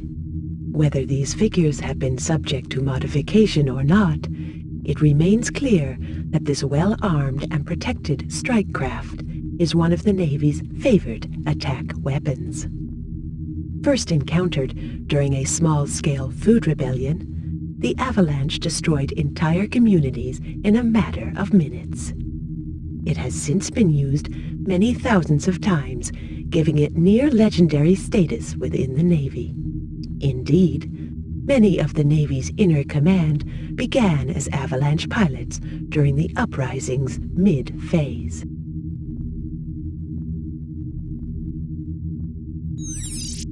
T-57 Blizzard. Following the official removal of all the Navy's active snowstorm support craft, after self-detonation scares across a number of sensitive armed units, the development of the Blizzard was rushed through on the orders of the Inner Command. It is a basic heavy frontline fighter, powered by a Nevermind propulsion box and a Petrotech fuel cleansing unit.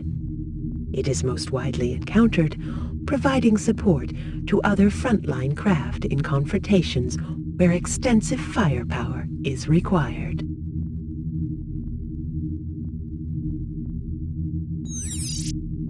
T-21 Spectre. Most attempts to obtain data regarding the origin of the Spectre have resulted in blanket crashes and the triggering of anti-insurgency routines. However, a defecting flight craft technician previously employed on numerous projects within the Draco system has revealed a number of this remarkable craft's features. Chameleon stealth blending technology is used to project a holographic field around the craft, allowing it to take on the appearance of any other fighter vessel. Specialist circuitry then deceives League sensors into believing that what they read is what the human eye sees, a different craft. The effect of this is to make effective strategic planning almost impossible, since the true nature of the Navy force can never be fully ascertained. Attempts to engineer sensors which can detect the use of this technology have so far proved fruitless.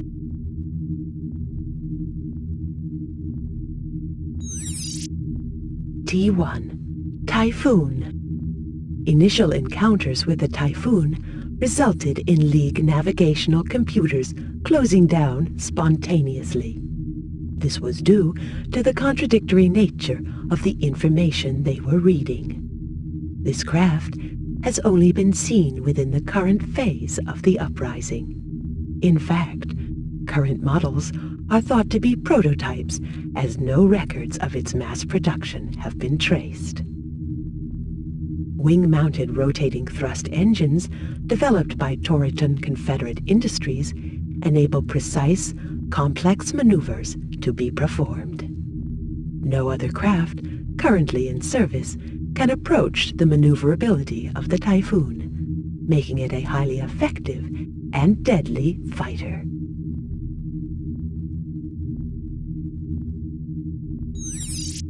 S5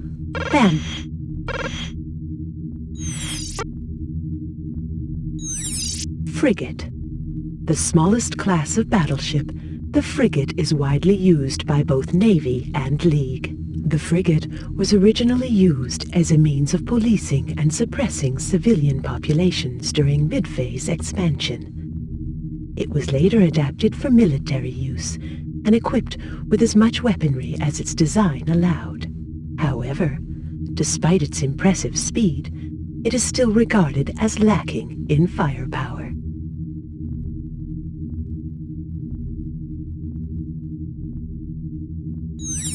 Cruiser. The original cruiser models were adapted from the early frigates used by colonial population control divisions throughout the inner systems. Heavier protection was required once civilian zones began to engage in violent insurgency activities, and the first cruisers were used in anger during the 4091 Sky City riots on Jupiter. Its design has since proved highly effective in skirmish battles. The League's equivalent vessel is also regarded as a well-established and indispensable fleet craft.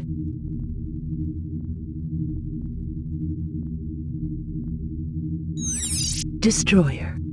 Although the number of destroyers in the Navy's fleet is unknown, and the number used by the League is classified information, it is acknowledged by both sides that more destroyers exist than any other fleet craft. However, it was not always so popular. Of the 5 original prototype models supplied to the Navy by Devasta Inc., 2 were found to be highly dangerous due to flawed cabling. One was occupied and later ransacked during a freak outbreak of face scab madness. One was sabotaged by a group of dissatisfied Marines, while the last one fell from the sky during active service, wiping out a field of children. The directors of Devasta Inc. were hounded to their graves by public officials, while the manufacturer of the destroyer was handed over to the GDX group. It is their model which is now used by the Navy, and whose inner circuitry supplied the basis of the League's design.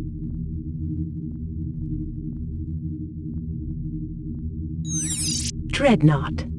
Following the success of their highly effective destroyer, the GDX group, based on an artificial moon in the Sol system, were allowed to submit proposals for a heavily defended, offensive vessel capable of engaging several smaller battleships. Early efforts included the doomed Panic Day automated attack craft, which was found to suffer from defective circuitry. During the second phase, however, GDX drew up plans for what they referred to as the Fearless Friend, a devastating and strong war craft. Following refinement, the craft was renamed the Dreadnought, and was to become one of the most powerful weapons in space warfare. The League would like to be able to manufacture more dreadnoughts than current capabilities allow. However, resource rationing remains strict, and thus the Force feels itself to be lacking in such heavy offensive weaponry.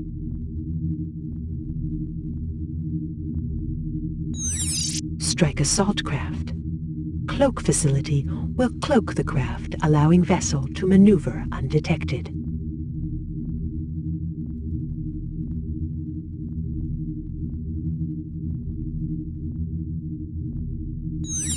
Command craft. Both League and Navy command craft are responsible for governing and overseeing the movement of fleet sections.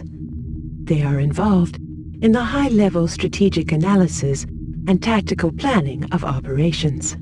Consequently, they carry elite officers, generals, and other skilled tacticians, along with comprehensive data processing technology. It is alleged that a number of Navy command craft are actually not command centers at all, but recreational retreats, where high-ranking officers are treated to expensive food, rare drinks, and exotic leisure experiences. The Tsar himself is thought to enjoy frequent visits to such craft, although the rank-and-file Navy crew members are unaware of these activities. It is certain that no such practices occur on League vessels, although security measures are no less stringent. Titan. The origins of the Titan are unknown. It is a recent addition to the Navy's fleet, and is regarded by Empire commanders as the weapon which will ultimately smash the League of Free Worlds uprising. Analysis of the Titan's alleged capabilities suggests that it may be capable of destroying entire worlds, although such speculation is yet to be confirmed.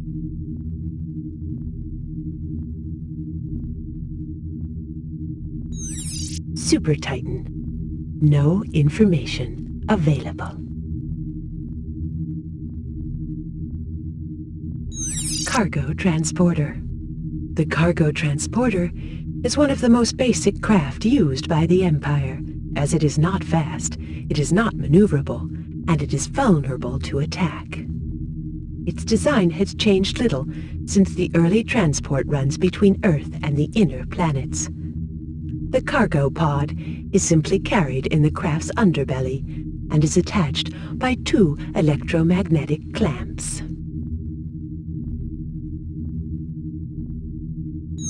Civilian transporter. When the Sol system warp hole was breached for the first time in 4175, it was a civilian transporter which made that initial journey into the unknown. Although it is possible that the original transporter failed in this mission, there is no doubt that a transporter eventually breached the hull successfully, thereby establishing the first colony beyond Sol itself. Despite the legendary status bestowed upon it by Empire historians, the transporter is now a rather mundane means of transferring civilians between planets and industrial installations.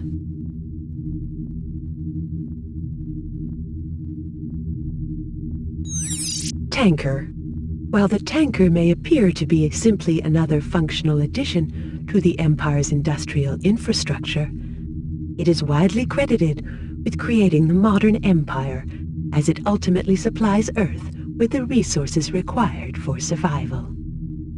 These resources are stripped from the colonies for the purpose of supporting either the Earth itself or the machinery set up by the Empire to administer this process. All opposition to Empire rule essentially derives from an opposition to these specific acts of theft. The tanker, therefore, has become a potent symbol of the colony's oppression.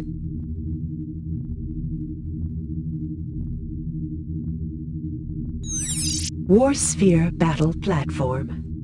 Mdenka Corp was founded in 4122 as a small-scale research cooperative specializing in the development of cattle transport systems. Within 20 years, it had conceived and planned the single most revolutionary invention of the expansionary era, namely jump engine technology. The aim of jump engine technology was to reduce the time taken traveling large distances in space. Its effect was to open up the universe to merciless exploitation by Earth. All jump engines work in a similar way, regardless of their size. By projecting an energy tear into the space surrounding the controlling ship, the engine is able to create a jump gate through the tear to a pre-calculated exit point. Unfortunately, the accuracy of this calculation is dependent on the length of the tunnel. For safety reasons, the maximum range of any untethered tunnel is estimated to be 1 million kilometers. This allows for an error of up to 1.5 kilometers around the predicted exit point. Interstellar jumps require a tethering system to be in place before jumping can occur. In these instances, the tear is governed by a controlling vessel located at both the entry and exit points. Such tethered jump gates are known colloquially as warp holes.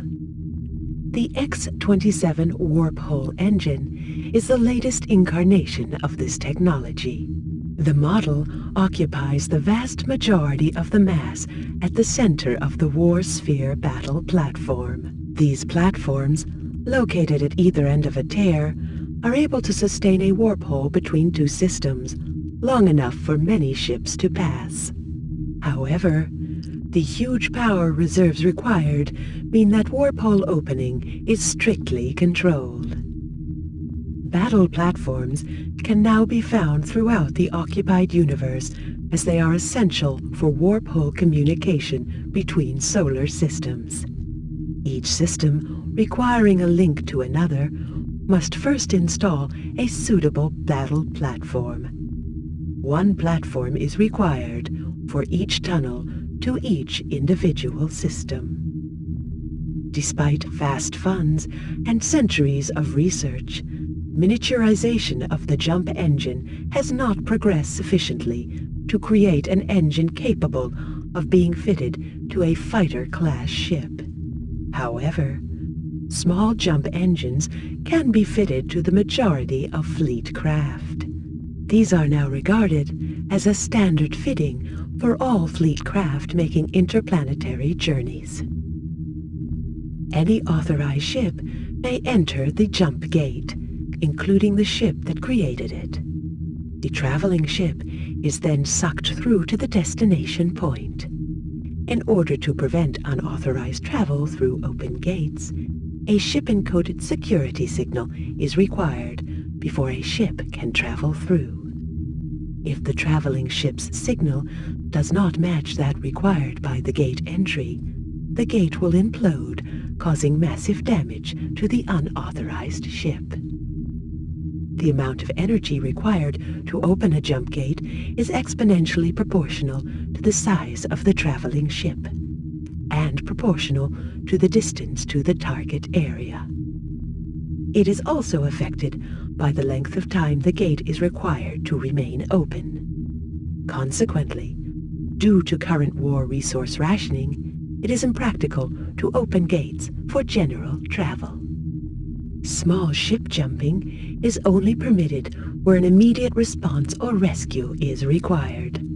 Large ship jumping is only authorized in emergency situations.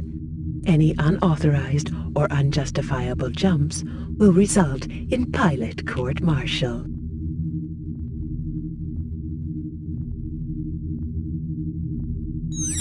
Starport. Following a series of scandals during the mid-phase of the uprising, in which starport populations starved to death due to the maladministration of available resources, most starports now have limited powers of self-government. Operating under the ultimate control of a chief counselor appointed by the Empire's inner command, they are allowed to administer the distribution of resources among the resident population and share in the profits of the commercial and industrial facilities based there. Some starport populations are currently campaigning for planet status, although this is unlikely to be granted.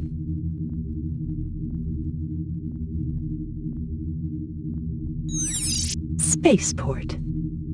Most spaceports operate under the jurisdiction of the Colonial Police, who issue trading licenses and govern all off-world commercial concerns. The spaceport is regarded as the natural focus for commercial activity, although the police's behavior is erratic and frequently vindictive, even towards companies known to be fully loyal to the Empire. Given that spaceports house vast quantities of goods removed from colonial regions, violent anti-Empire guerrilla acts are not uncommon.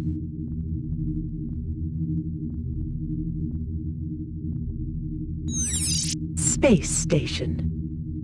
Although many of the original space stations are now suffering from serious material fatigue, the installation of new space stations continues to similar specifications. Primarily used as short-stay refueling points, several have become makeshift residential zones close to planets with severe overcrowding problems.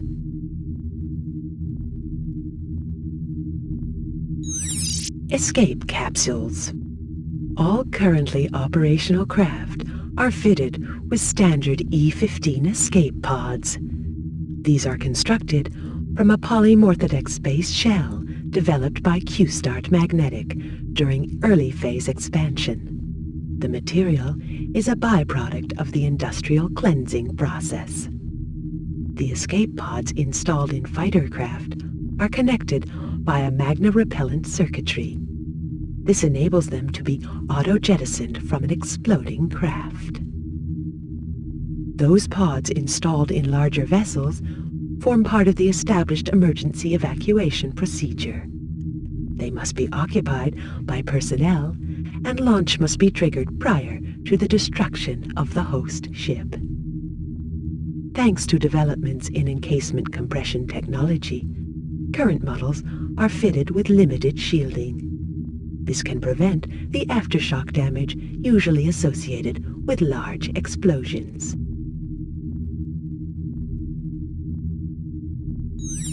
Warsphere Battle Platform. Mdenka Corp was founded in 4122 as a small-scale research cooperative specializing in the development of cattle transport systems. Within 20 years, it had conceived and planned the single most revolutionary invention of the expansionary era, namely jump engine technology.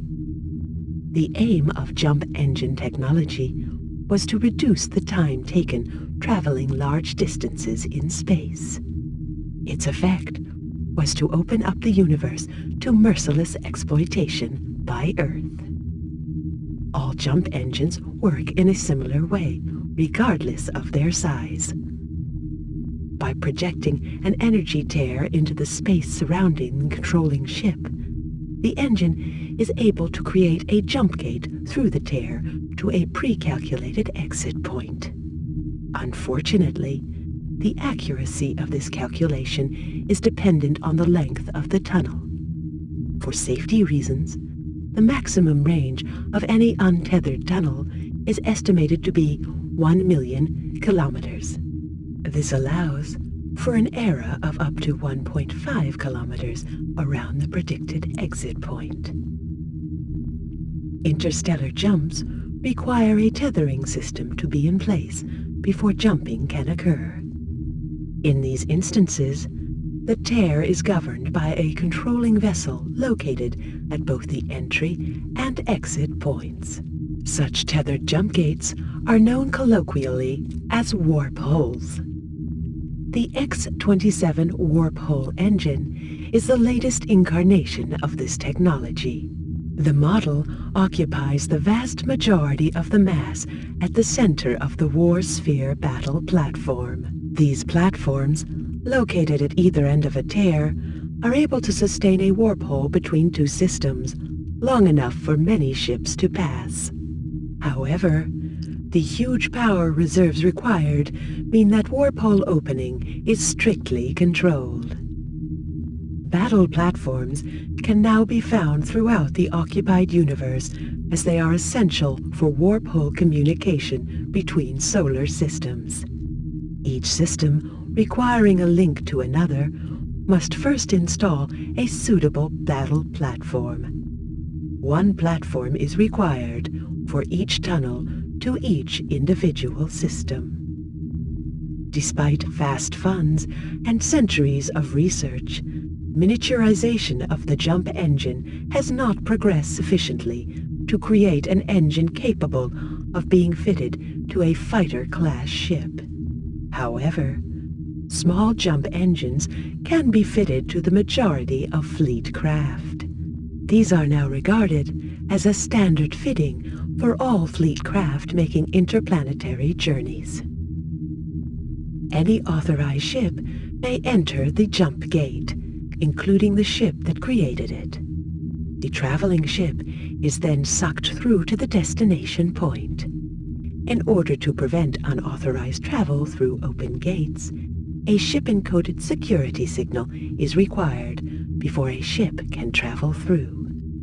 If the traveling ship's signal does not match that required by the gate entry, the gate will implode, causing massive damage to the unauthorized ship. The amount of energy required to open a jump gate is exponentially proportional to the size of the traveling ship, and proportional to the distance to the target area. It is also affected by the length of time the gate is required to remain open. Consequently, due to current war resource rationing, it is impractical to open gates for general travel. Small ship jumping is only permitted where an immediate response or rescue is required. Large ship jumping is only authorized in emergency situations. Any unauthorized or unjustifiable jumps will result in pilot court-martial.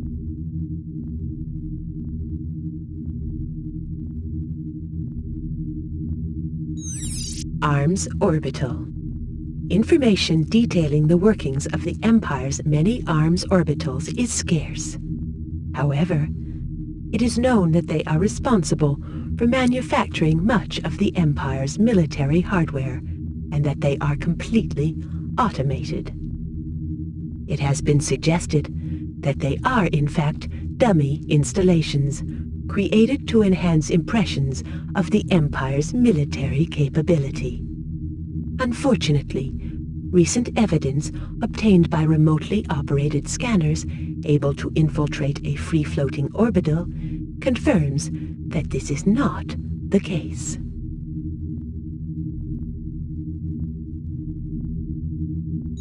Mining Station. During the early phase of the expansionary era, Empire scientists submitted plans for the extraction of mineral deposits from asteroids. A number of corporations were commissioned to devise viable means of putting these plans into practice. The successful scheme was proposed by the Sol-based Emigre Inc. They were able to build their mining station directly onto the asteroid surface and use tractor beam technology to extract the required compounds. Mining installations are usually concentrated within dense asteroid fields, although there are a number of individual platforms situated in more isolated zones. These are established when the potential ore extraction levels are considered to be sufficiently high.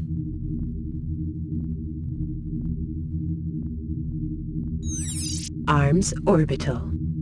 Information detailing the workings of the Empire's many arms orbitals is scarce.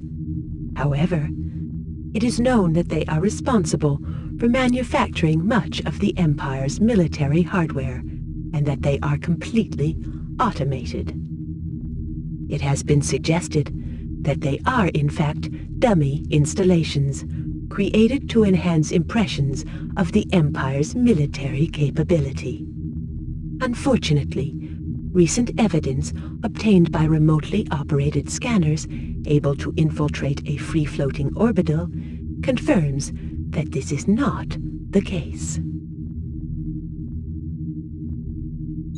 Carrier. The original carriers were large, unpowered vessels capable of being towed by small, powerful craft. They were used to transport manpower to the early colonies. As the Empire expanded and vessels were required to travel much greater distances, self-contained carriers were introduced. They have changed little since then, although the flight technology has improved markedly. Carriers are now used to supply support to the battleships that are only able to house a limited number of fighters. However, these are not powerful craft and remain vulnerable if required to engage other fleet craft on their own.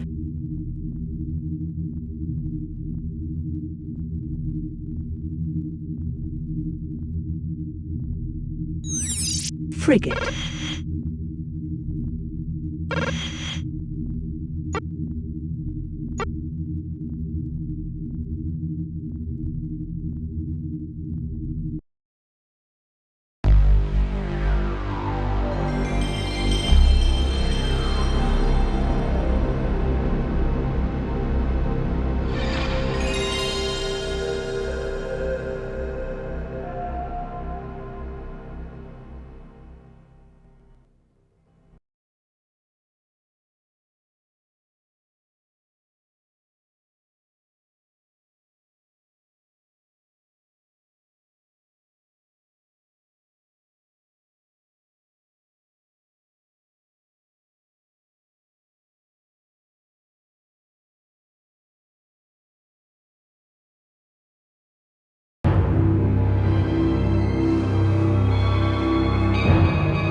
Our ancestors on Earth had reached out across the universe, civilizing, enriching. Jealous terrorists, the League of Free Worlds, spread vile propaganda, sending death squads to crush and slaughter us.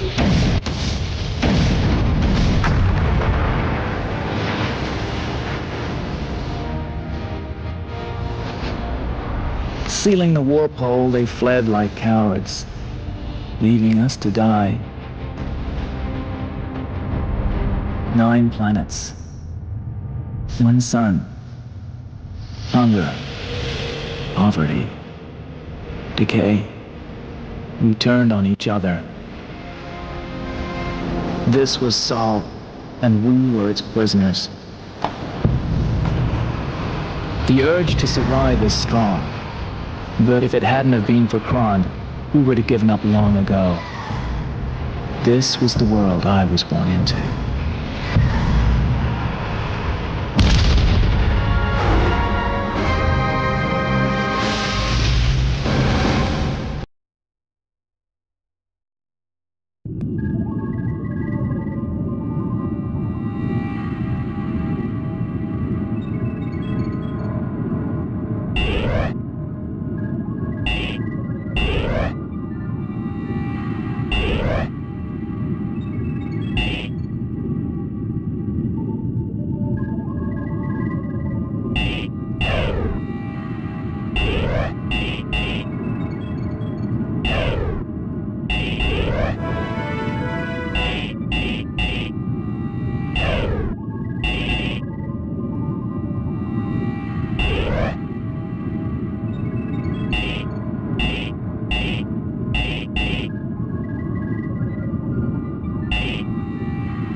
My name, Mertens.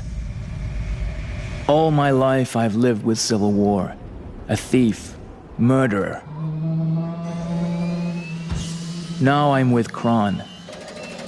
Once our people are united, we, the Navy, will break out of Sol once more. Then we can crush the League. Final clear-out of rogue tribes proceeding well. The Navy will soon have control of the Sol system. Warp hole opening will follow. However, sporadic incidents continue to be reported. You are required to provide armed protection to a civilian convoy carrying skilled agricultural workers. Should the convoy be attacked, you must engage and destroy the enemy craft.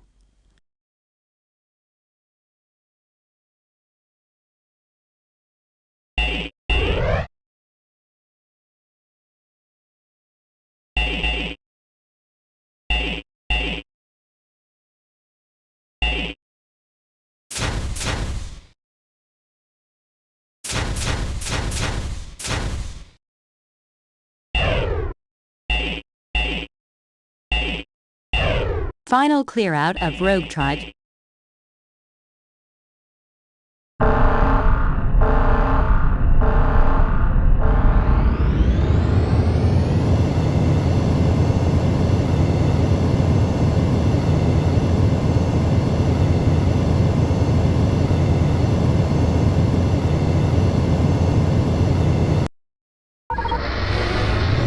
Attempting uplink communications to Navy operations.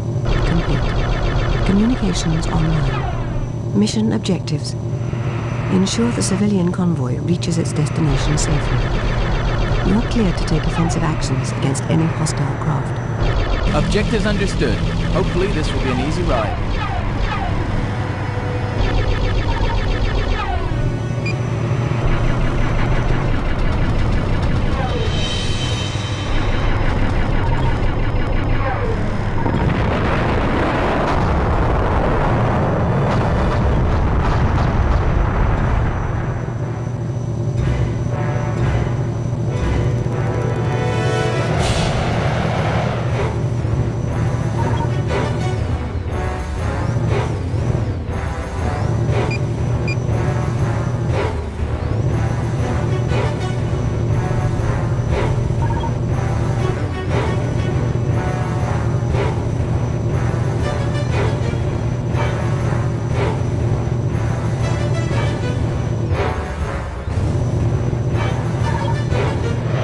Scans indicate tribal craft approaching. For Kron!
Battleship to Mertens.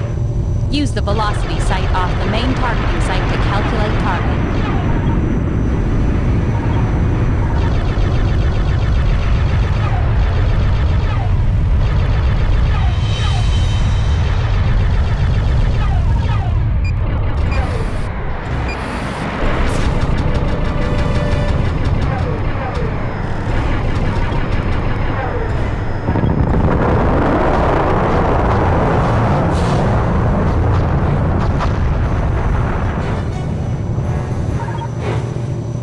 Navy battleship to Mertens. Retreat from hostile craft, pilot. This one is ours. Navy battleship to Mertens. Yellow on the targeting HUD indicates shield strength. Red indicates hull strength. Hostile tribal vessels destroyed. Return to base. Mission complete. Opening jump gate.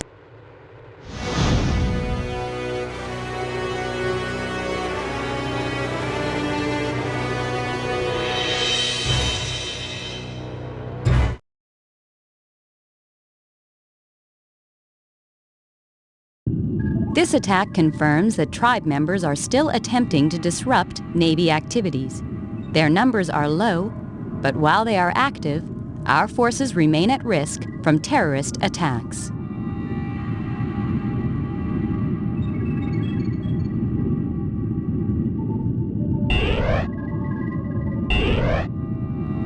Crystal shortages are reported by all Navy fleet production units. Without crystal for power cells, our fleet will suffer irreparable harm. An asteroid field suitable for crystal mining is located in the region. You are required to enter the field and join the mining operation. Use your seismic lance to extract the crystal from the asteroids. When sufficient crystal is mined, an industrial fleet craft will decloak in your vicinity and collect the crystal. Ensure that this craft can execute its task unhindered.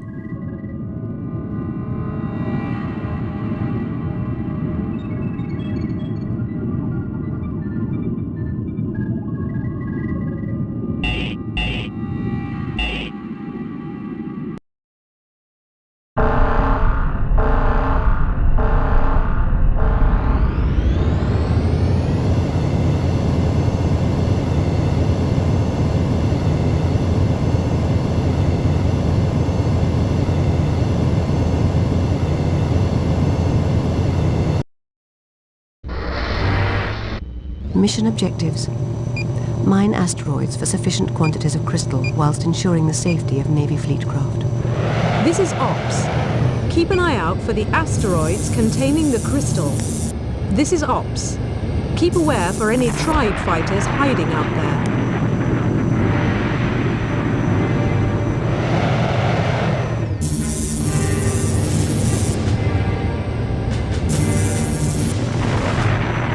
This is Ops. Just keep mining that crystal. We have a fleet craft en route to collect it.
Navy fleet craft decloaking.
This is Ops.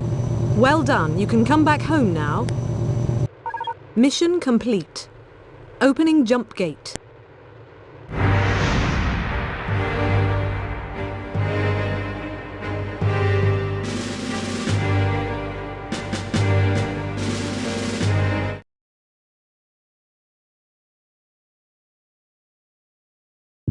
The successful protection of the mining operation means that power cell production is continuing at a satisfactory pace. If this level of production continues, the Navy fleet will soon reach the optimum level for a breaching attempt to be made on the Sol System warp hole.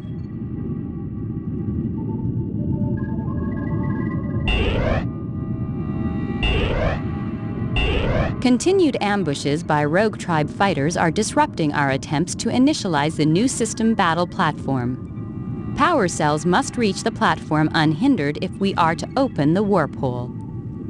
Approach damaged Navy cargo vessels in the region and tractor their cargo pods.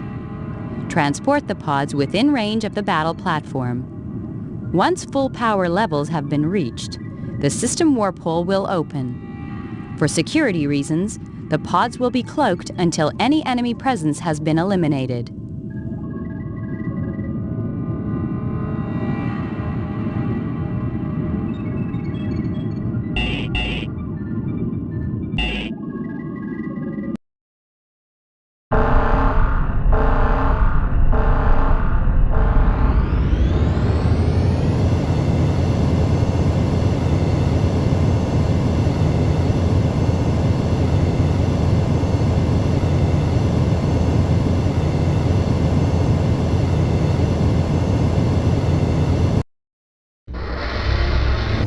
This is Ops.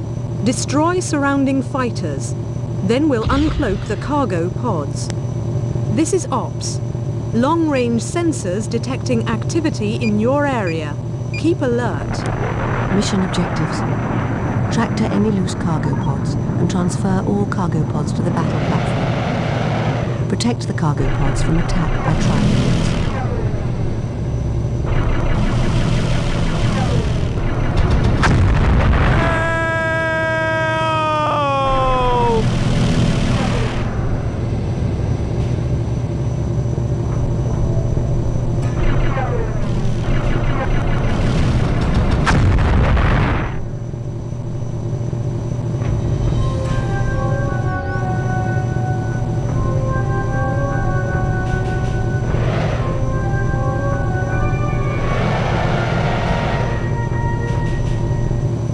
Got them on my scanner, Ops. We'll engage.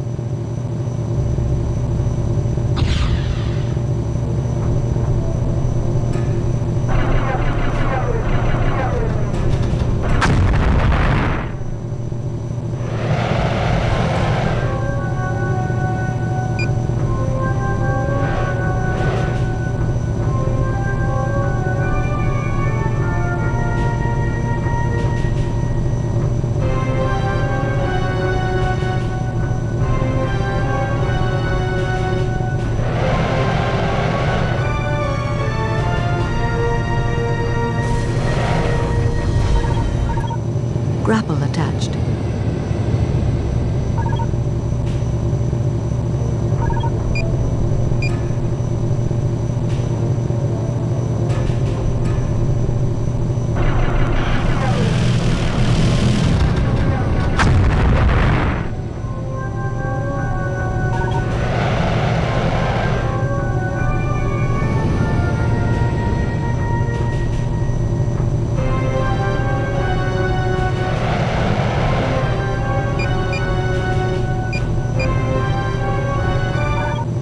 Grapple released.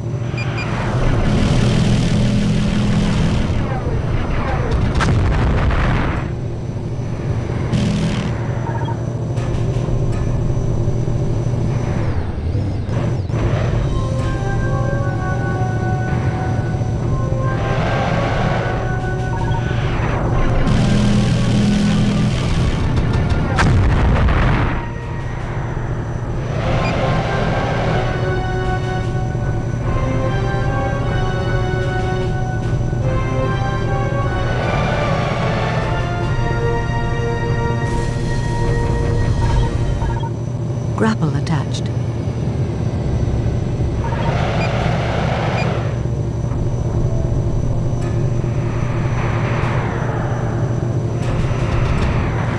For Crom!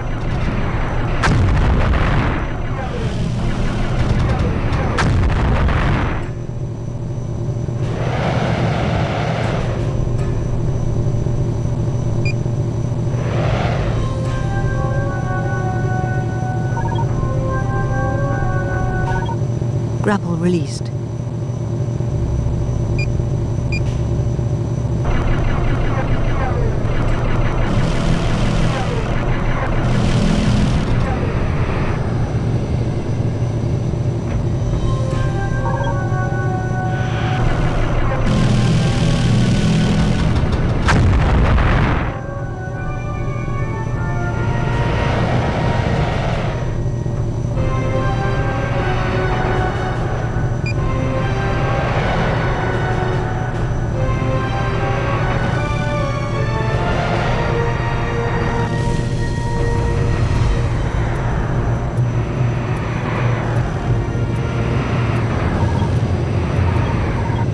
Grapple attached.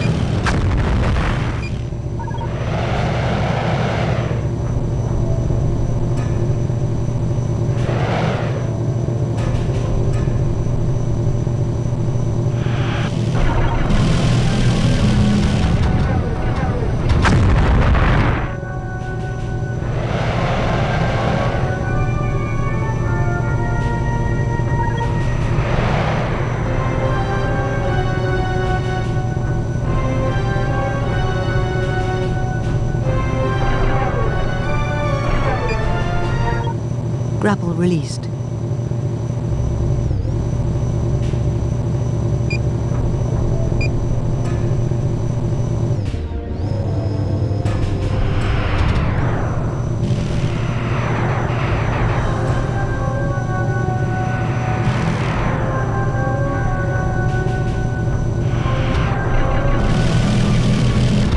This is Ops. Well done, pilot. Let's get that wormhole open. Mission complete. Return to base.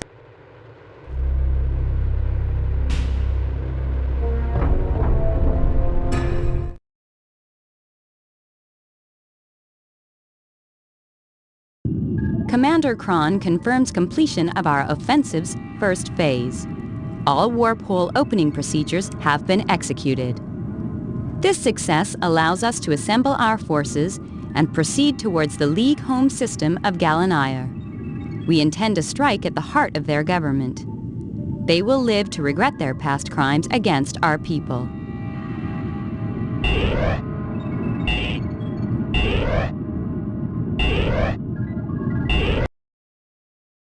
Force will carry my reason. As we stared through the warp hole, I heard those words again.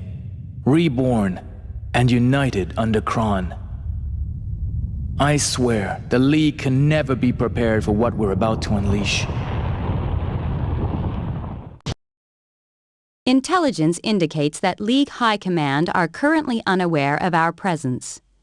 As we are heavily outnumbered, it will greatly assist us if we can remain hidden as long as possible. Scout reports show that a League communications rig is currently being constructed in this region. A Sentinel craft is being used to assemble the rig. Target the Sentinel and destroy it before it is able to complete the rig's assembly.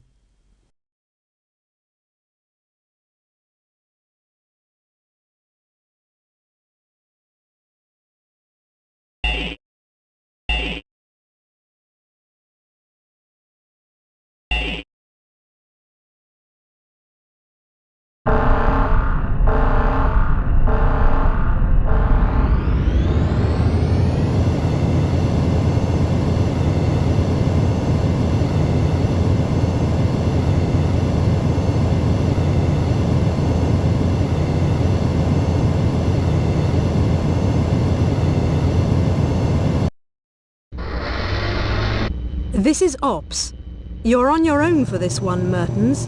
Good luck. Mission objectives. Destroy Sentinel and communications rig sections before the rig is assembled.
Construction vessel is approaching rig site.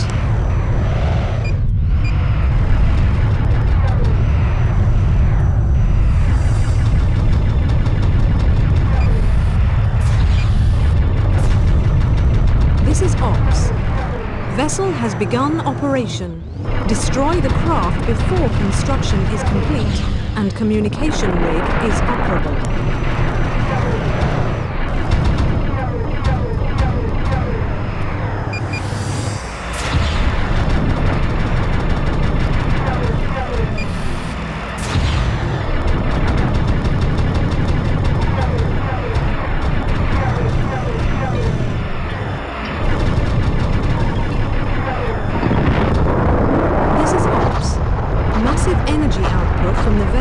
Make it impossible for an exit jump gate to be created.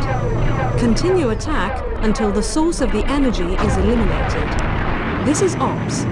Recovered League data indicates the possibility of a weak area on the vessel's structure. Locate this area and concentrate all fire onto it.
Mission complete.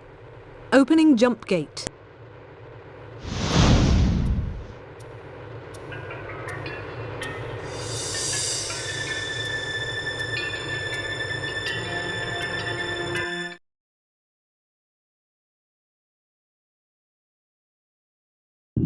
Navy units currently pushing into Gallinaire report low-level localized responses only.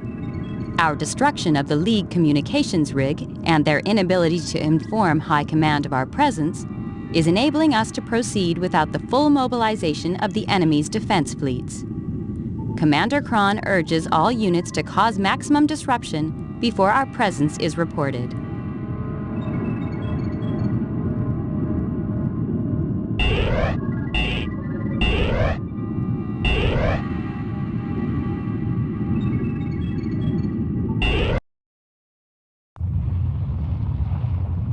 The League doesn't yet know we're here, but we can't stay hidden forever.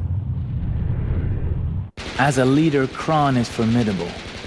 The League's savagery fuels the fire burning within us all. Klein's and Beck's devotion puts mine to shame. Although League Command are unaware of our activities, our planned attack on enemy ground bases will trigger their spy satellites unless disabled first. You are required to target the satellite deployment installation, which maintains a full cloak on all satellites. Once destroyed, the satellites will be revealed.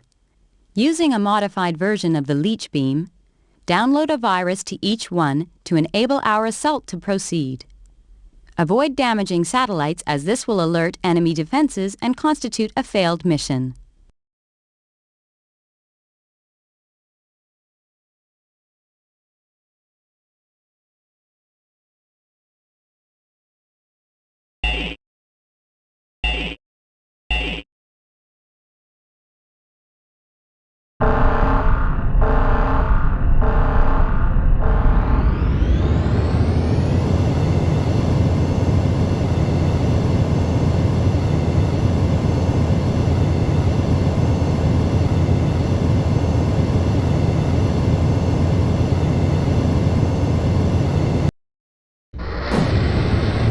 This is Ops. Destroy the League satellite deployment installation. This will decloak the satellites. Klein to Mertens. I see I've got good backup on this one. Let's get this one over and get out of here.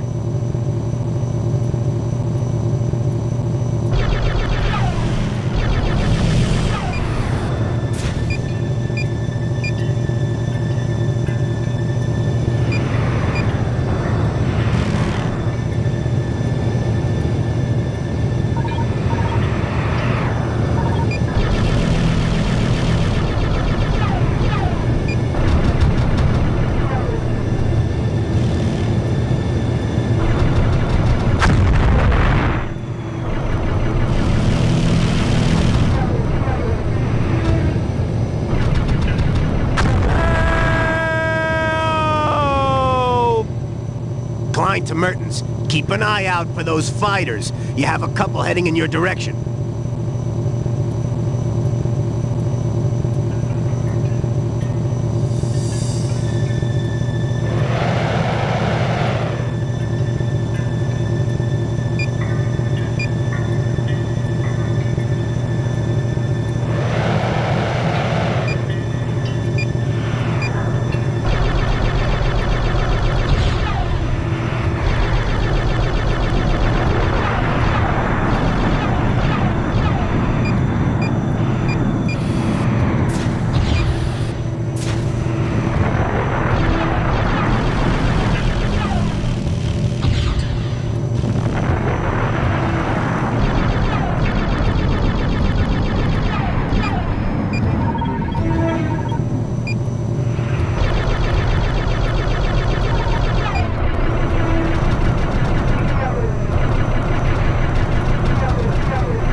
Satellite and download the virus.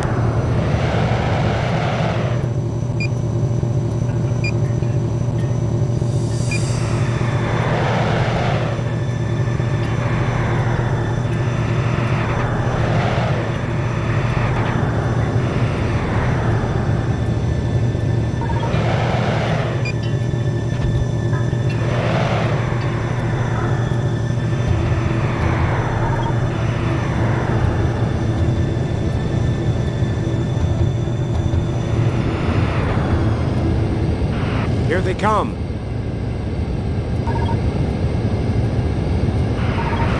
This is Ops. Virus download complete. Continue until all satellites are affected.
Pod returned.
This is Ops. All League satellites disabled. Navy fleet now approaching. Mission complete. Opening jump gate.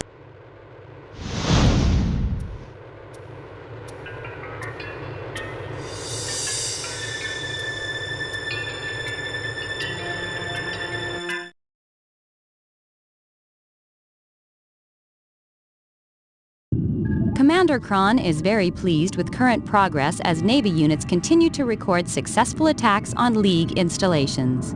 The element of surprise is proving valuable. Now the spy satellite network has been disabled, we can prepare to launch an attack on the planet itself.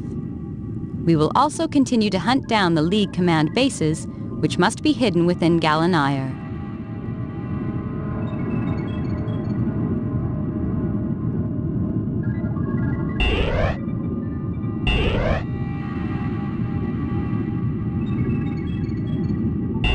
Reconnaissance scans of the planet bases reveal a supergun capable of severely hindering our progress. However, the required target coordinates are not yet available. Shield generators protect the gun's 3 power reactors. You must destroy the shield generators before disabling each reactor. Once these are disabled, tag the reactors using your probe pods. The Navy battleship will then calculate the target coordinates and take out the gun.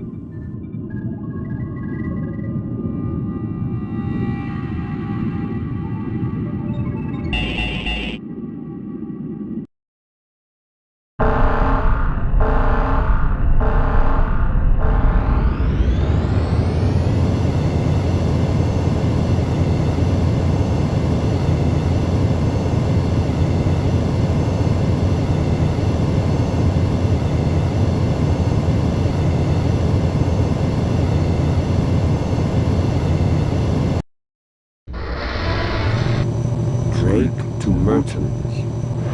Navy intelligence is relying on your success. Try removing the reactor's source of shield energy before confronting the reactor.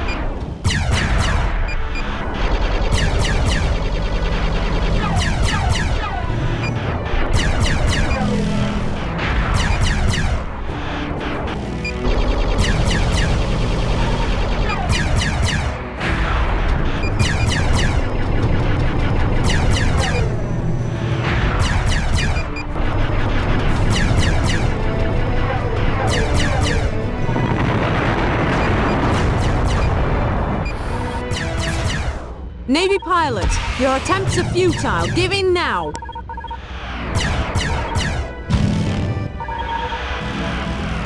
Shields destroyed.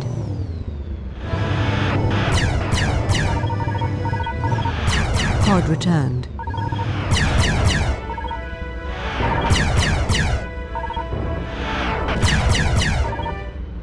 Navy pilot, prepare for your own destruction!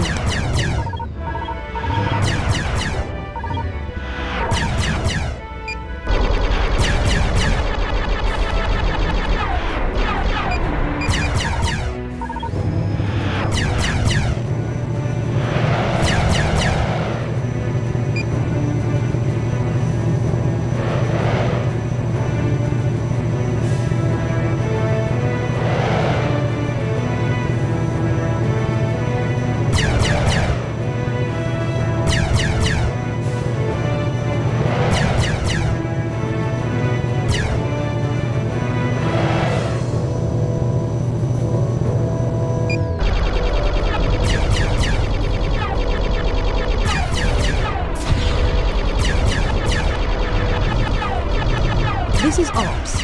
Lead Supergun has begun powering up.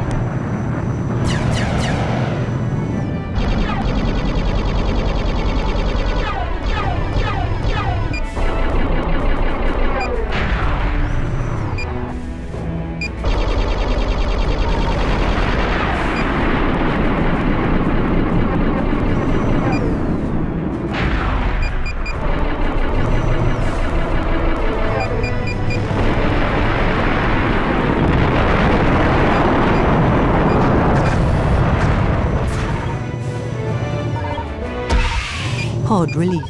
Probe initiated.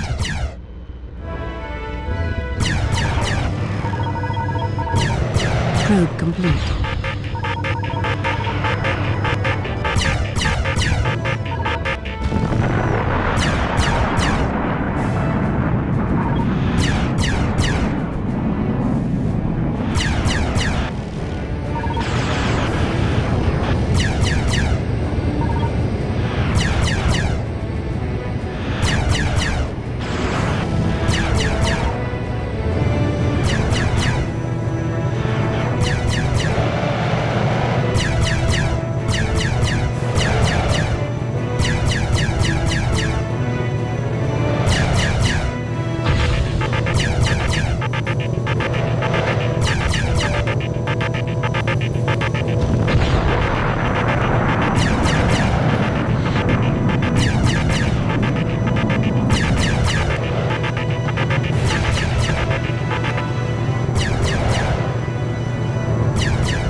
Probe initiated.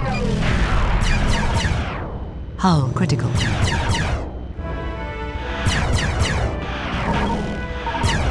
Pod returned.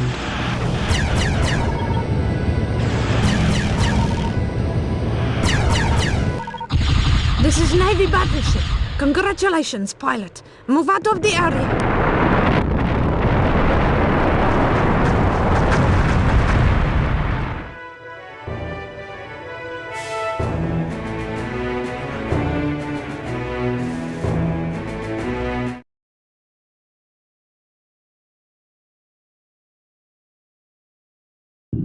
Our successful operation against the League's supergun will leave them in no doubt that they are dealing with a committed force capable of exacting retribution for the years spent imprisoned in Seoul. Unfortunately, it now appears that Galanire is no longer the League's home system. We have been misled by our own intelligence divisions. Commander Kron is extremely angry and has summoned the units responsible to an emergency tribunal. Further action is likely to be taken.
The League command left Galanire long ago, so Kron has redirected us to Cronus. Kron sank to executing the intelligence staff who led us to Galanire. We may have all been criminals once, but this... my friends say it just proves my own weakness. Much of the League's finest raw materials are gathered from within Cronus. We intend to seize resources as we continue the offensive. Scans show an asteroid field containing supplies of ore located in the immediate vicinity. Further surveillance is necessary, but League activity is hampering our progress. Clear the enemy presence to allow mining to begin.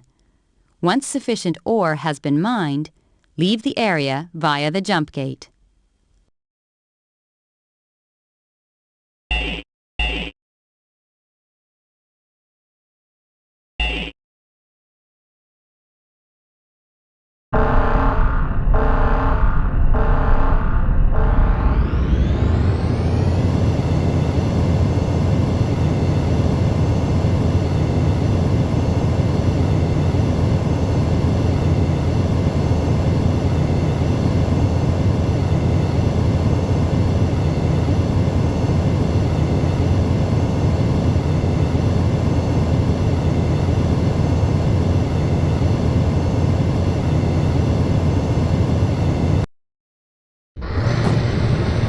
Mission objectives.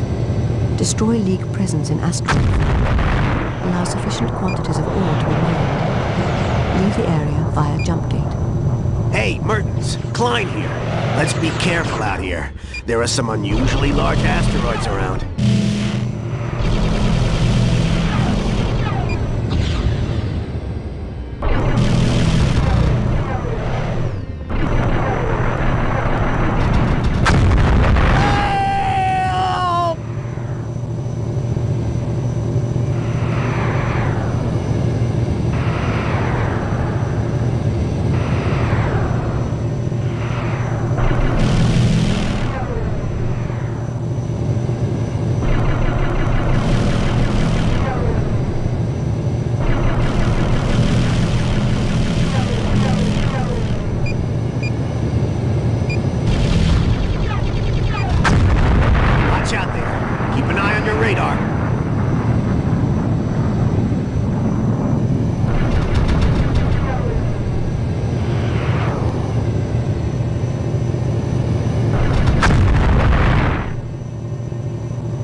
Scans indicate League forces entering sector via jump gate. Navy forces, I am the Widowmaker. I shall add your deaths to my list of victims.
Scans indicate friendly forces approaching sector.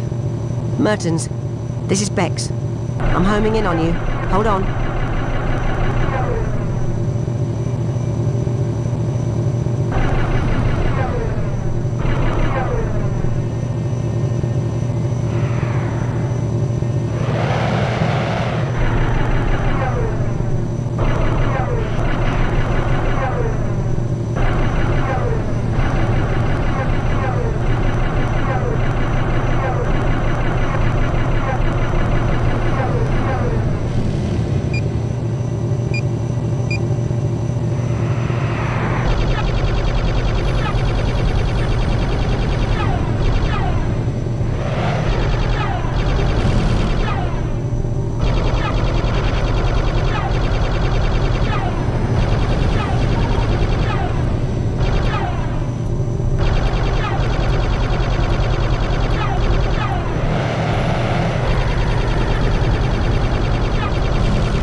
Mission successful. Required quantities of ore have been mined. I shall return for you, pilot. Although you may want to avenge your friend's death, I shall be waiting. Mission complete. Opening jump gate.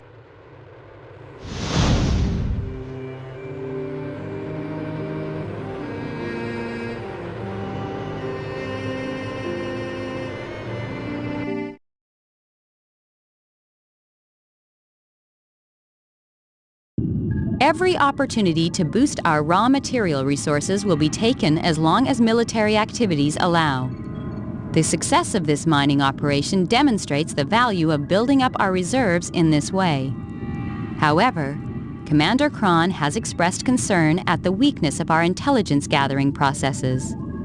It would seem that the League have some very skilled pilots about whom we currently know nothing.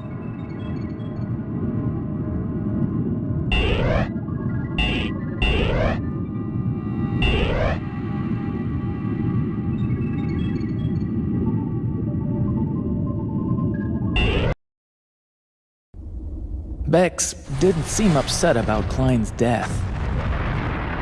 That's the way it is. Kron is the way forward. I feel guilty. Kron has now ordered attacks on civilian targets.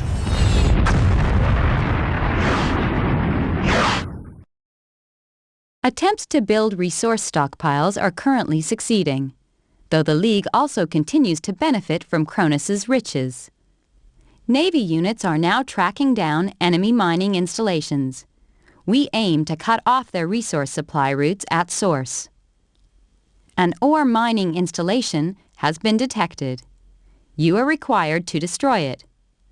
Target the defense turrets initially, then take out the installation itself before the League mobilize a full defense fleet.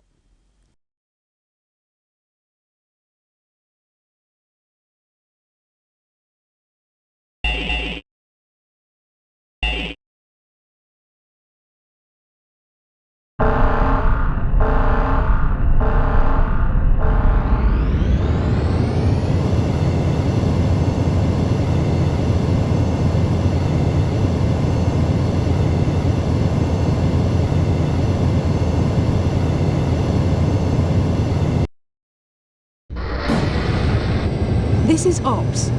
Your primary mission objective is to eliminate the League mining installation. Eliminate all hostile forces you encounter. Scans indicate a small defense turrets field guarding the installation.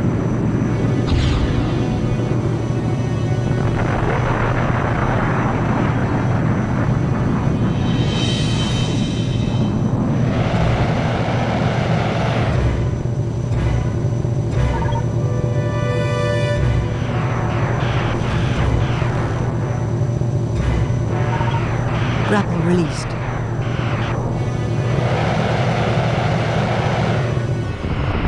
Mertens to Ops. There seems to be a new kind of shield technology around this thing. My weaponry has no effect.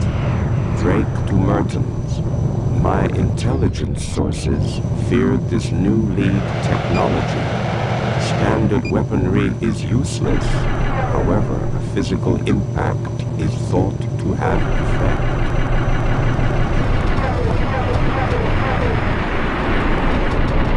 Long-range scans indicate League backup forces gradually approaching sector.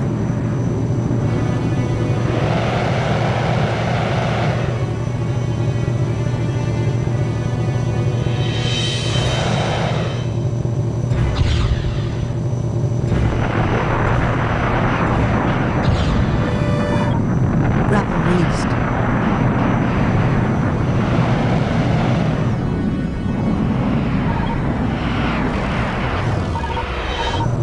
Grapple attached.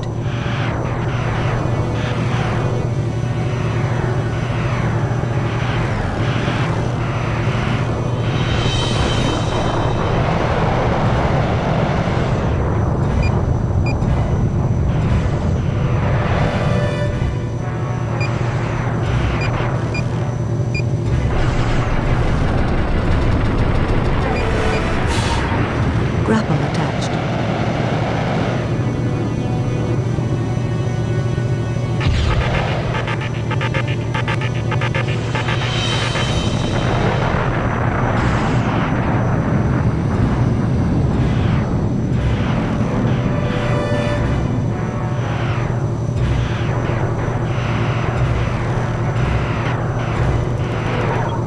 Grapple released.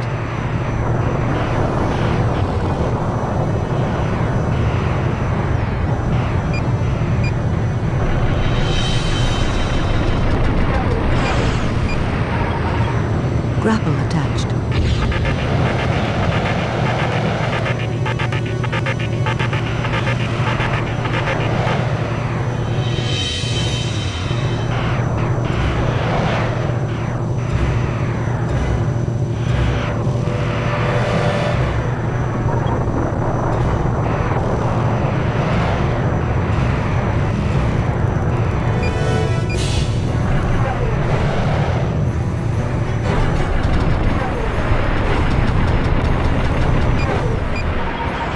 Grapple attached. Shields destroyed.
Mission complete. Opening jump gate.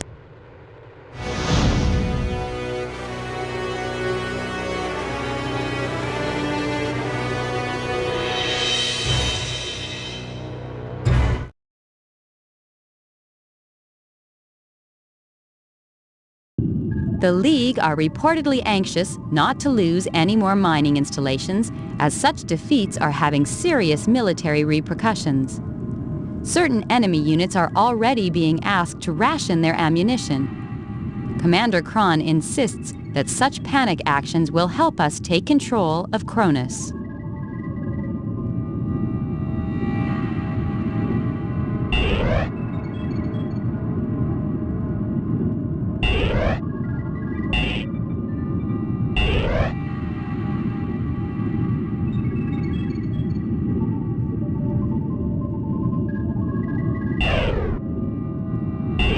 Disturbances are reported in the region of a vitally important Navy reactor.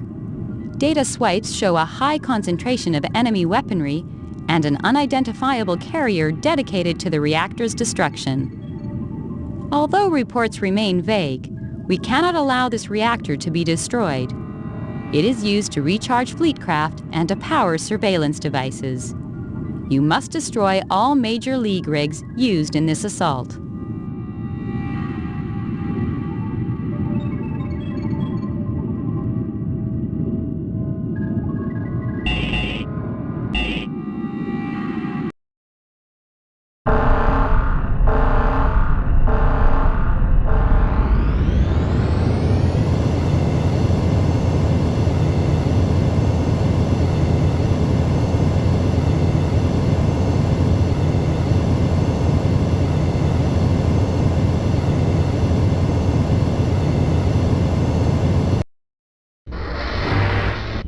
Ops to Mertens. We've picked up a reading of some form of mechanized insect approaching the reactor. Keep an eye on it and don't let it get too close.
Shows some sort of heavy-duty armoring on its top side. Repairs initiated.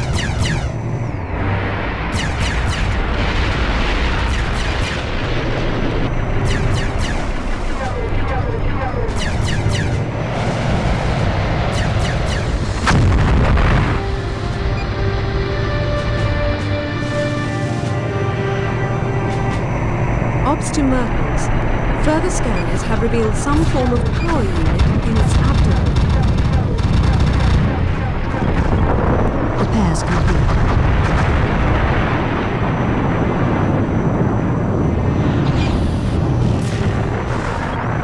Pod returned.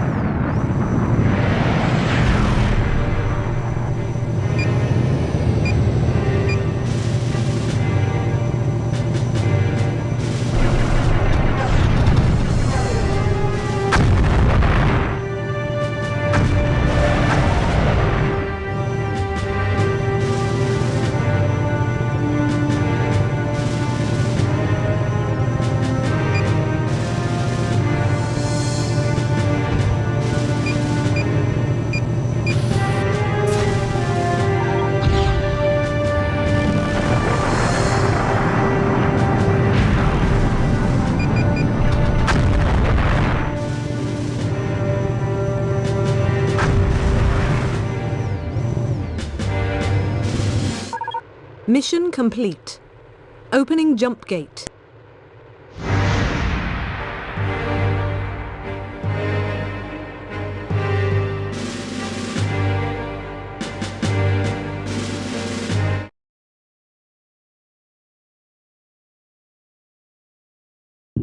Although the League were not expecting us to break free from Sol and launch this offensive against them, they have clearly invested heavily in some extraordinary defense systems. Commander Kron has again questioned the competence of our intelligence units, as they have never reported developments on such a scale. That we were able to protect the reactor is to our credit, though we can only guess at what might be discovered next.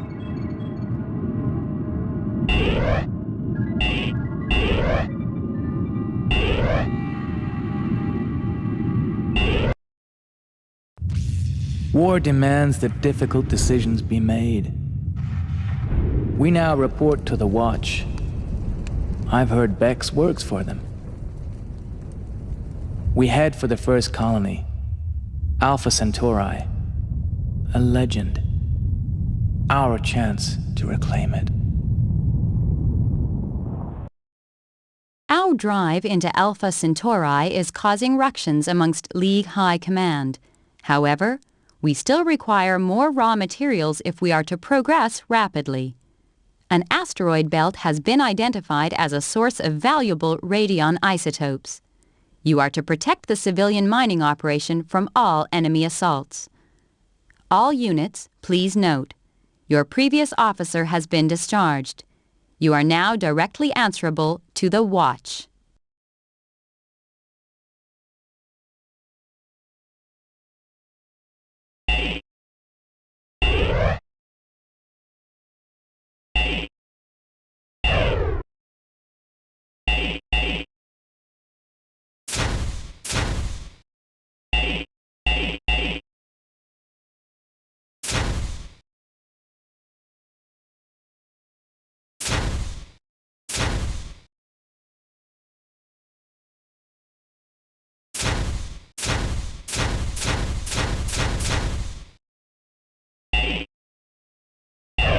Our drive into Alpha...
Detecting Navy forces.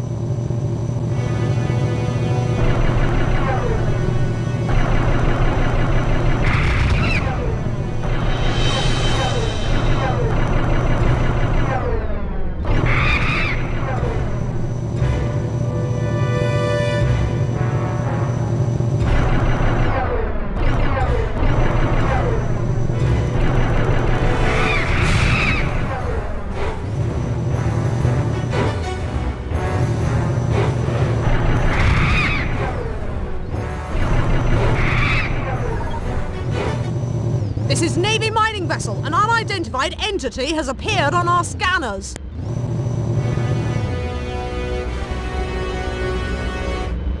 This is Navy mining vessel. It's attacking us. We need help. Save us!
This is Ops.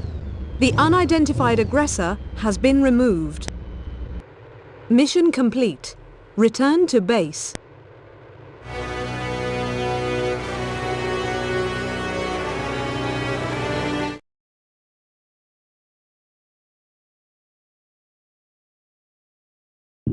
The mining installation is now operating at full capacity, though elements of the civilian population based there are known to be easily agitated. Their support for the Navy is unstable. Loss of the installation could have spread unrest throughout the region's other bases. You did well to prevent this situation arising against unusual opposition.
I've been ordered to enroll in the Watch. Refusal is not an option. I've already heard of, suicides. The Watch always seems to be there when it happens. Now I'm reporting on my own friends. It shames me.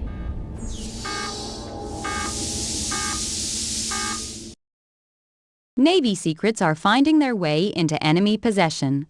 However, an informer database is maintained by the League. We are currently engineering a minor struggle in which you must damage an enemy battleship, forcing it to flee the area. Attach yourself to it as it leaves. Once beyond the jump gate, approach the enemy installation being aware that its security systems are sound sensitive and will be triggered by prolonged engine noise. When close enough, probe the mainframe and download the list of informers. Escape when ready via jump gate. Probe installation and eliminate all enemy agents that reveal themselves.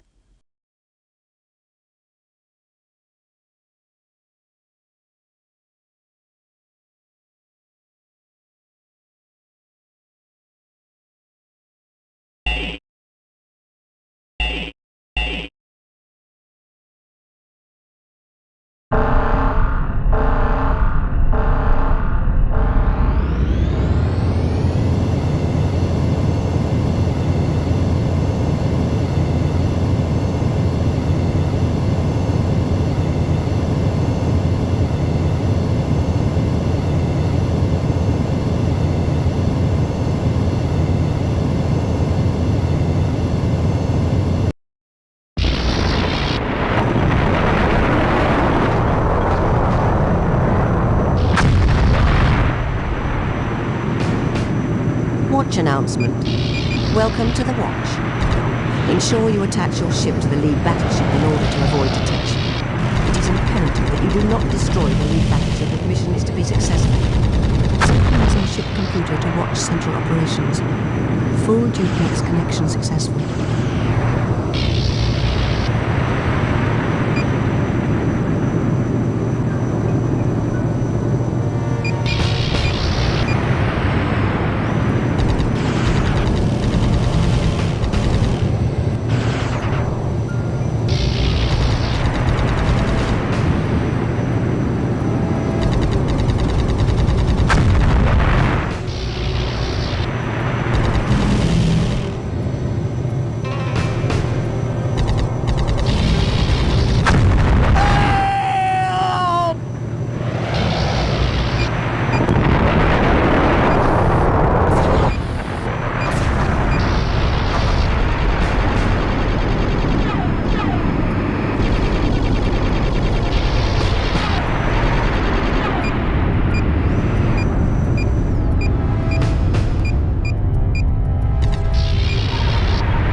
Announcement.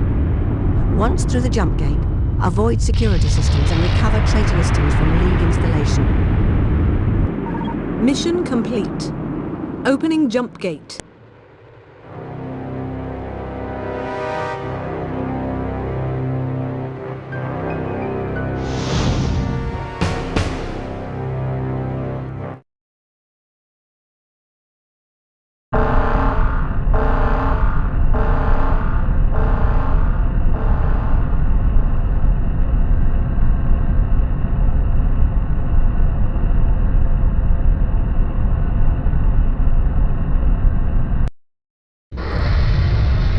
Mission objectives.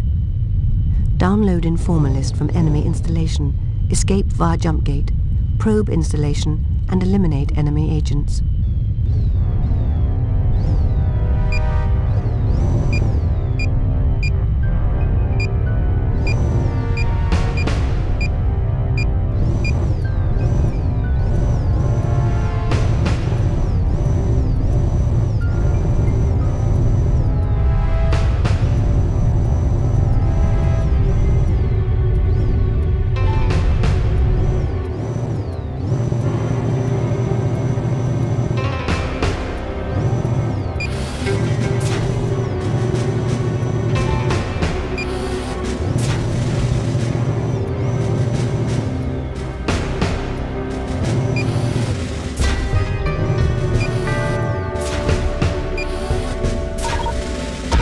Pod released. Probe initiated.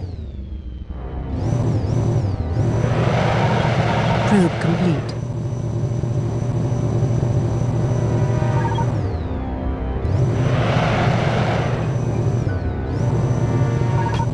Pod returned.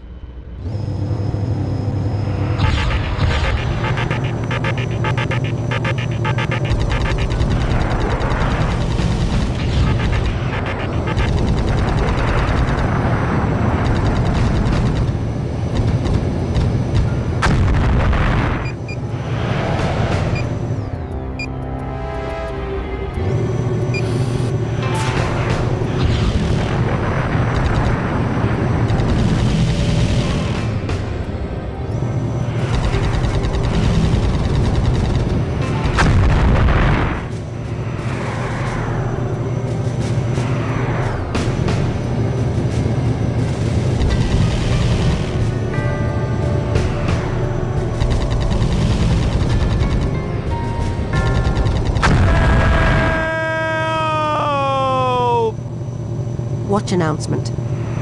Traitor location is now known. A jump gate to the traitor sector will now be opened. Mission complete. Opening jump gate.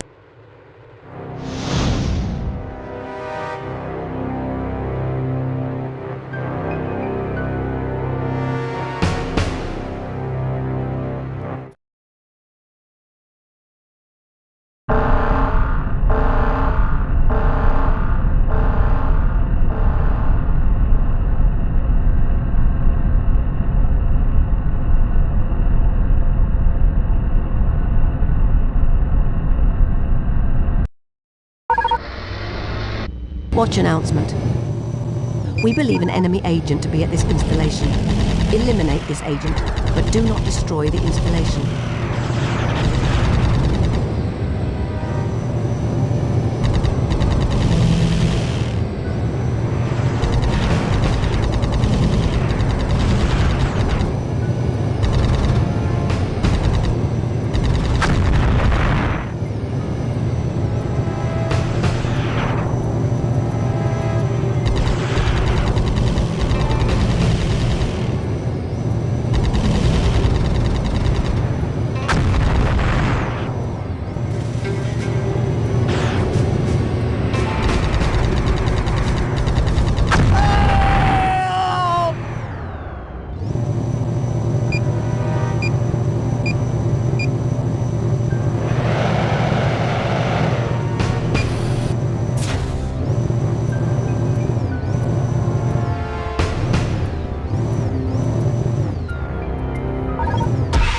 Pod probe initiated. Probe complete. Pod returned.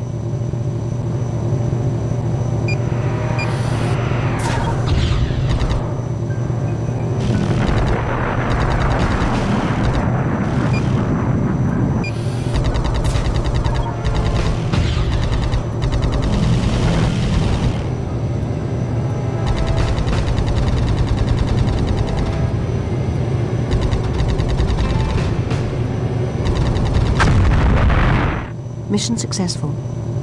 Traitor list retrieved and spy eliminated.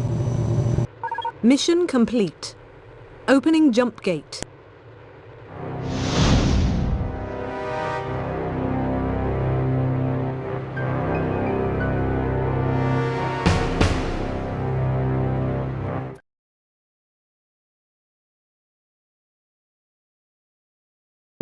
The list of informers you managed to retrieve makes for interesting reading. The Watch is committed to ridding the Navy of all opposition within its ranks. This information will allow us to continue purging the organization of dissent. Without the Navy, our struggle for justice would never have begun. Only traitors could wish to oppose the Navy now.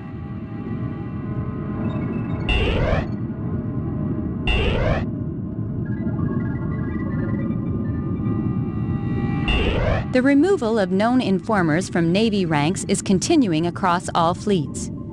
You are required to approach the civilian convoy in this sector and provoke treacherous elements into making themselves known. Once threatened with discovery, they will no doubt attempt to escape. You should, of course, eliminate all the traitors you uncover. Be aware that innocent Navy members may misread your actions and attempt to engage you in combat. You must avoid their fire, but they are not to be harmed.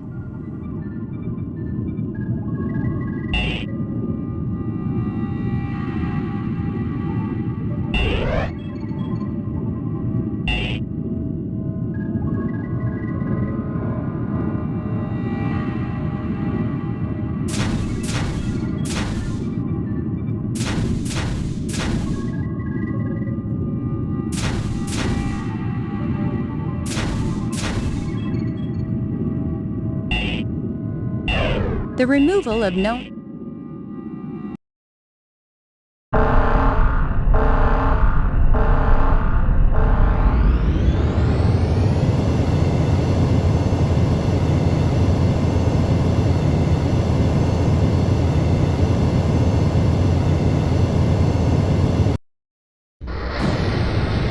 Mission objectives. Probe convoy and uncover traitors. Eliminate once uncovered. Watch announcement. Ensure that all vessels are probed for traitors. Probe initiated. Probe complete.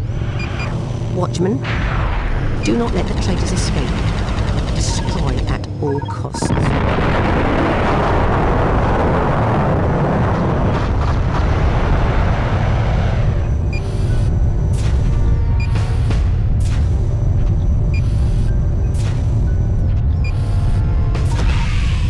Probe initiated. Probe complete. Pod returned. Pod released. Probe initiated. Pod returned. Pod released. Probe initiated. Probe complete. They're breaking away! Engaging!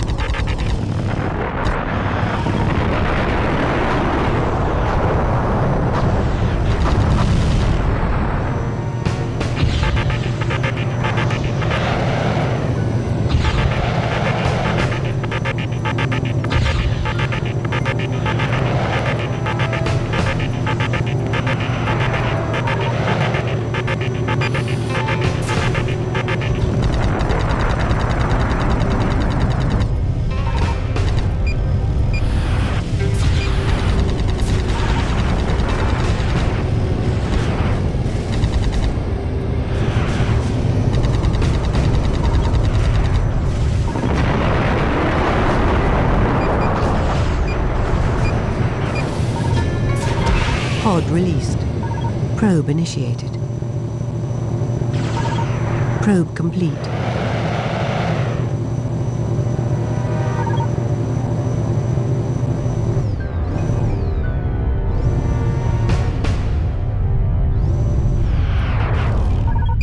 Pod returned. Pod released. Probe initiated. Probe complete. Shields destroyed.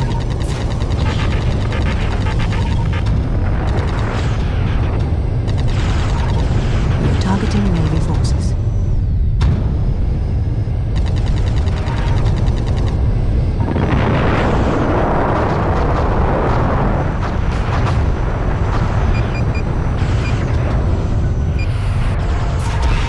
Pod release. Probe initiated. Probe complete.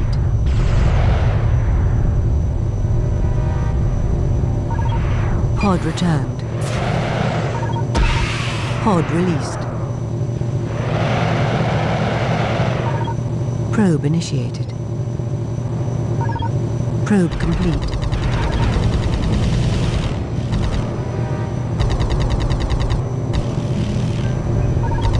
Pod returned.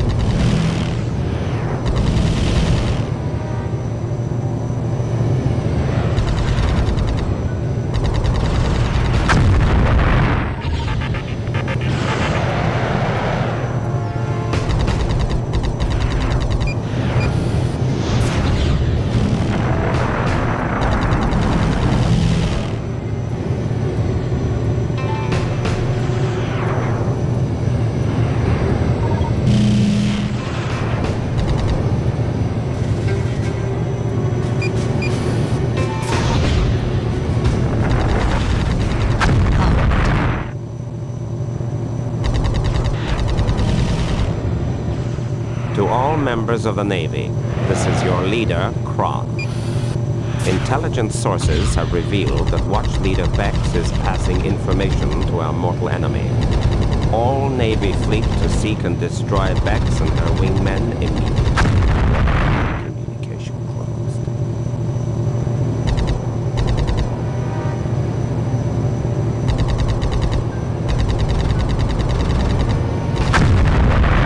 Mission objectives completed.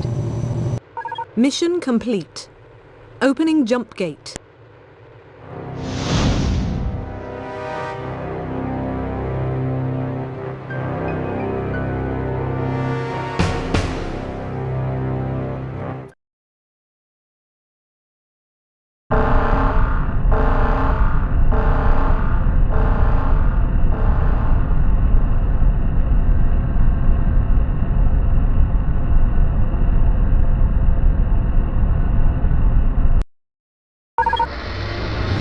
Bex?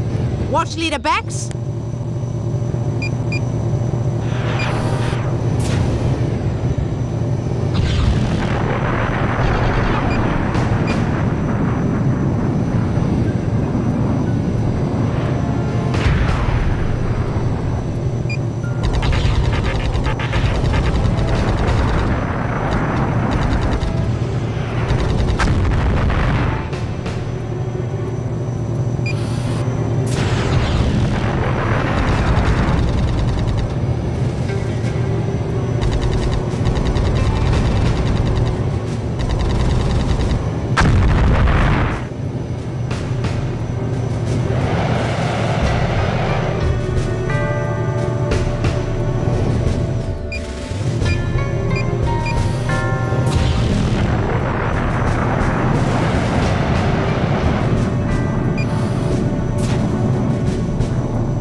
Navy fleet.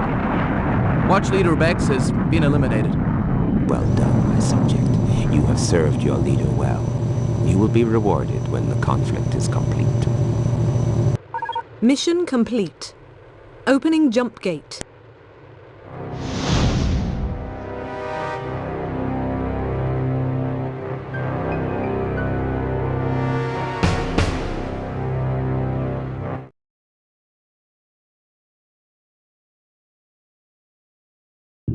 A breakdown in communication has occurred within the Watch.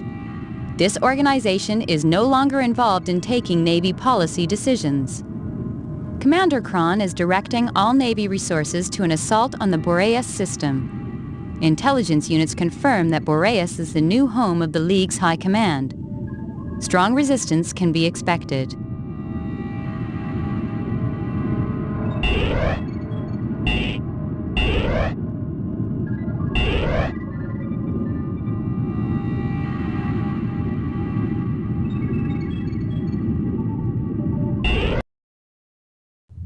The great name of Alpha Centauri is reclaimed for the Navy, taking us nearer to the League's heart.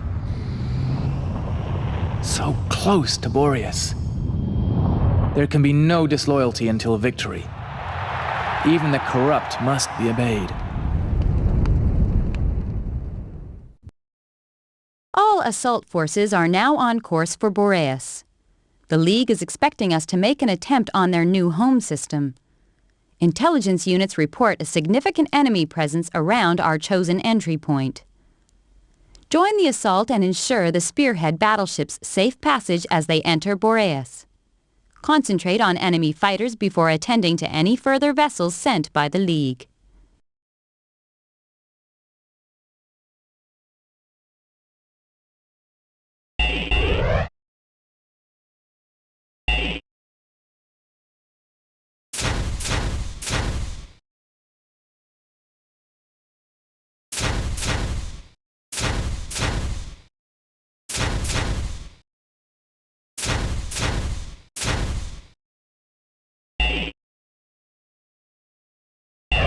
All assault forces are...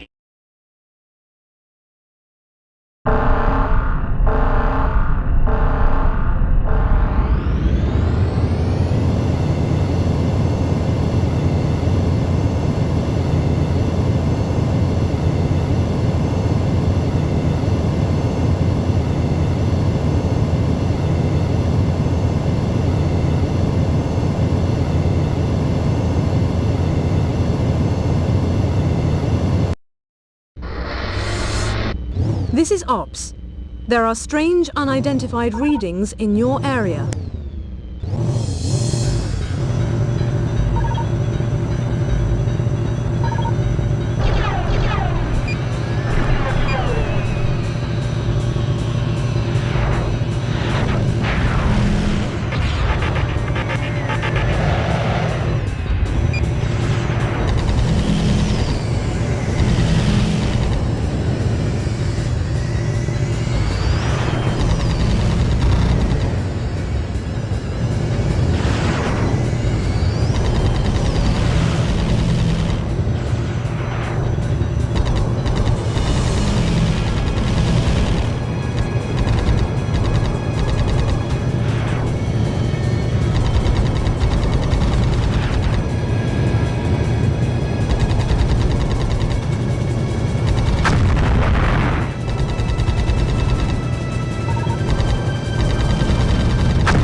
There is to be no celebration now that we have entered Boreas.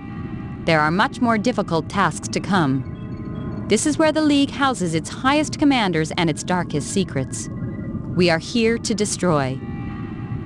It is to be hoped that the Sentinel has given you an indication of the extent of the task ahead.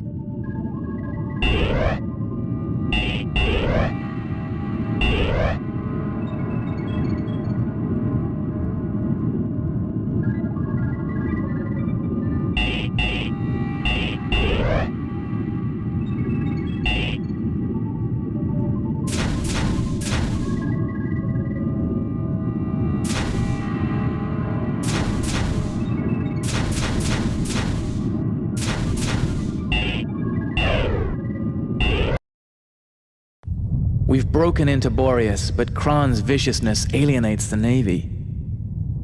With each success, he takes more extreme measures against our own. ITEL says there are jamming signals of unknown origin in this system. We fight on. There are strong jamming signals within this system, though intelligence suggests these are incompatible with known League technology. Despite this, we must consolidate our strong position in Boreas. A Navy battleship is on course to strike against a vital League installation. You must defeat a group of League fighters blocking a jump gate, then join the group of fighters supporting the assault. Ensure the safety of the battleship.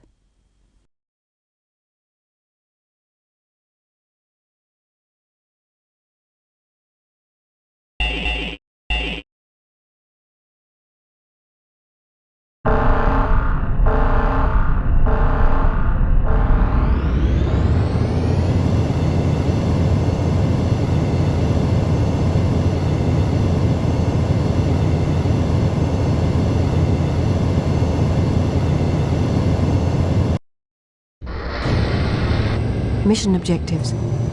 Eliminate League fighters to trigger jump gate.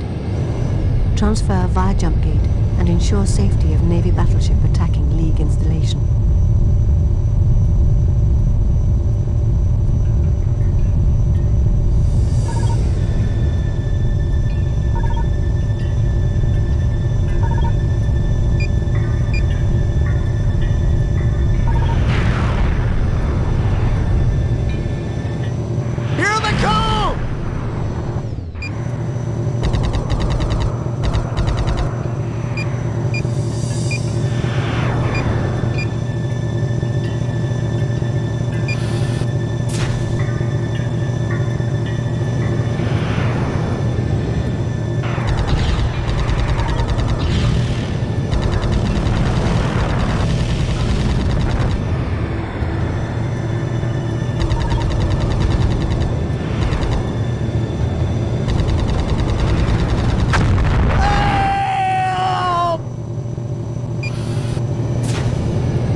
Targeting Navy forces.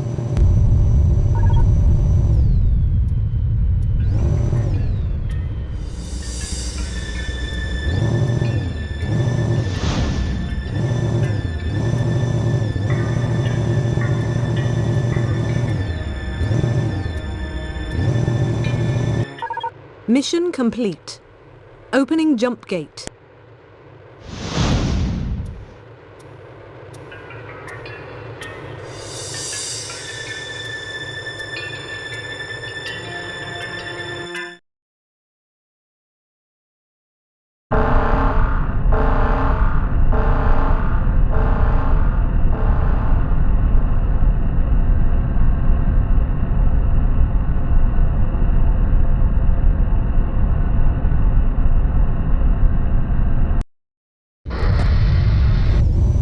scans indicate unknown presence within this sector.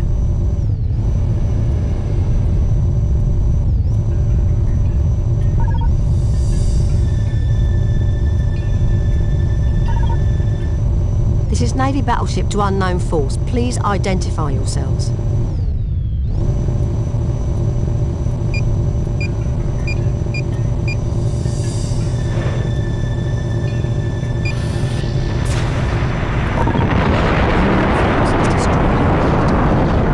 This is Navy battleship to unknown force. Will you please identify yourselves and your presence in this sector?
Pod released.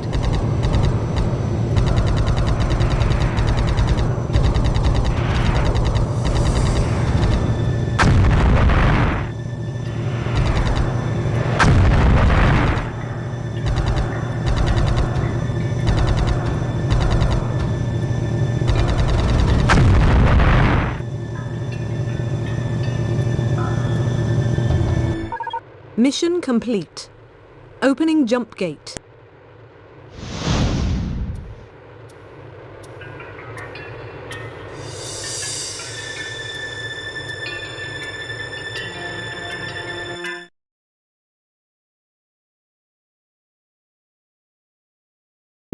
The threatened battleship is safe, although we are clearly facing another aggressive force in this system. Early intelligence reports suggest that we are operating within a territorial zone claimed by another race. Our conflict with the League has alerted this race to our presence. We believe they intend to drive both League and Navy from Boreas. Commander Kron has urged personnel not to be diverted from the struggle against the League.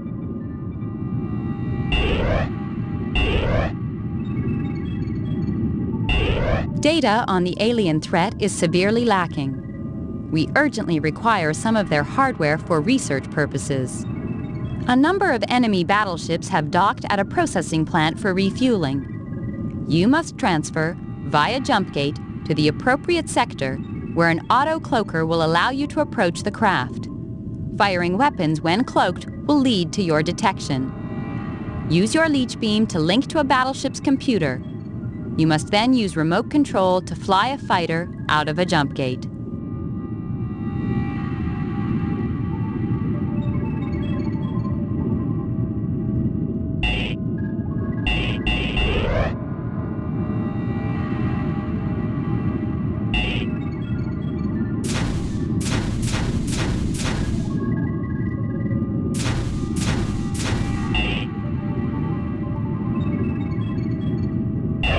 Data on the alien threat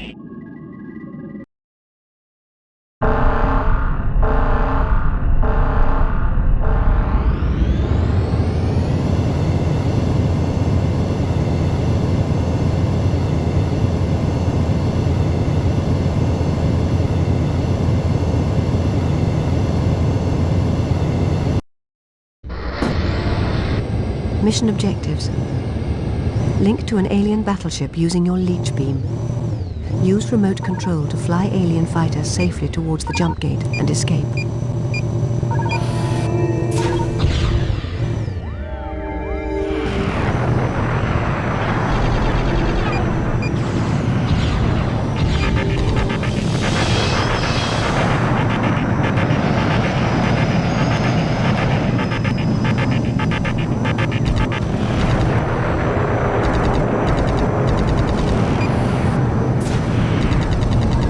Navy forces.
Targeting Navy forces.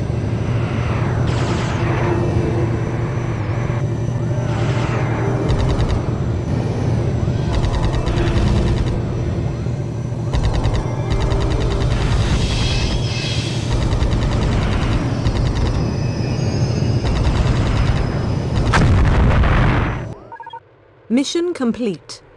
Opening jump gate.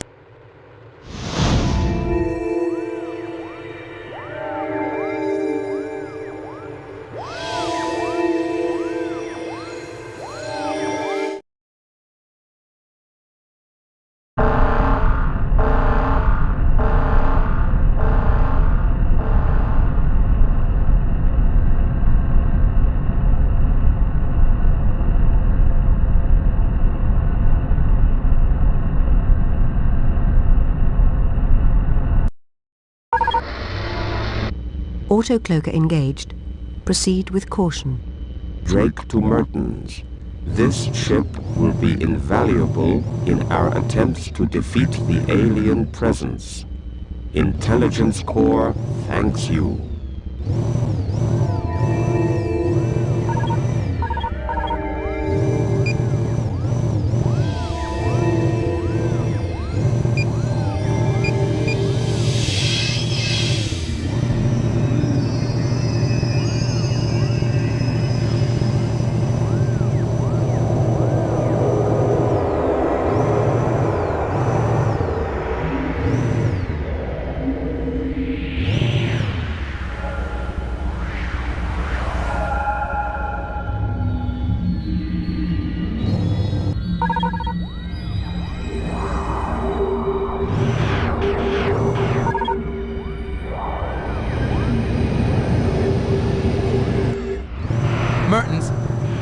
gonna make a run for it.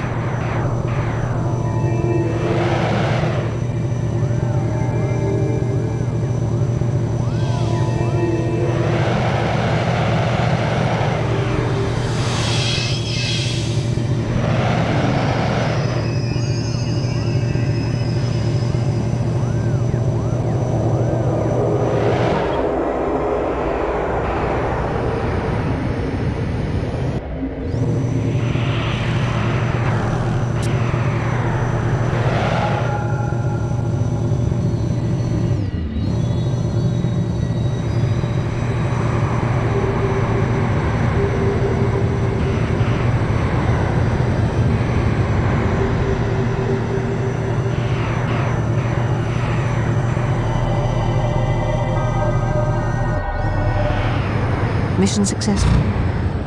Alien fighter has been captured. Mission complete. Opening jump gate.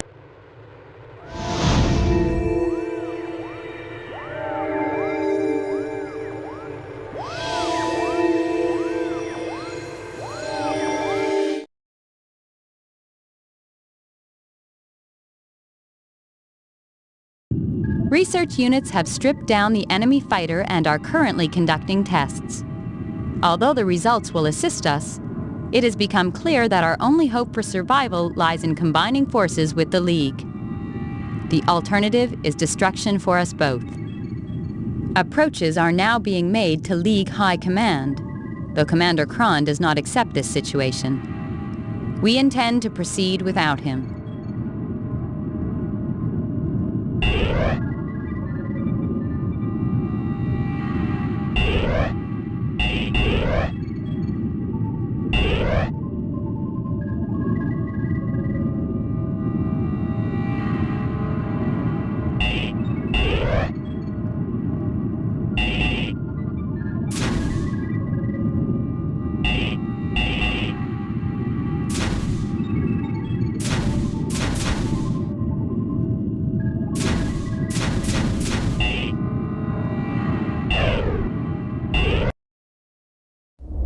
His influence waning, Kron's propaganda grows more pathetic. Battle-hardened Navy units make their own decisions, fighting alongside fresh Leaguers. Kron has nothing to tell us anymore. He's finished. Our immediate target is the alien force's weblock. Its destruction would leave their main force unable to enter Boreas. You must transfer to the appropriate sector via a jump gate. You will then be required to eliminate the weblock's defense forces before destroying the lock itself. Be aware that its security code will need to be broken before it can be destroyed.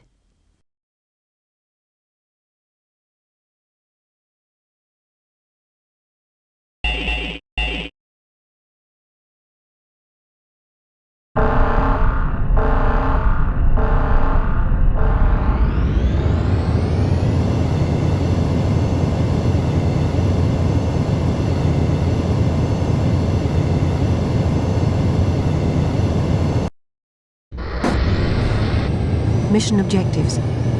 Transfer to sector using jump gate.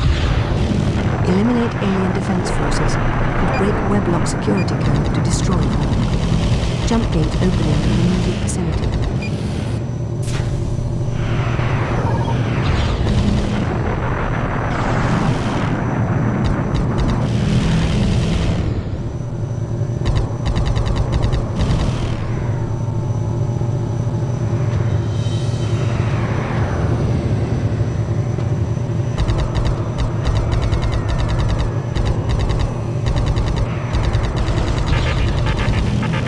Help me out here!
Mission complete.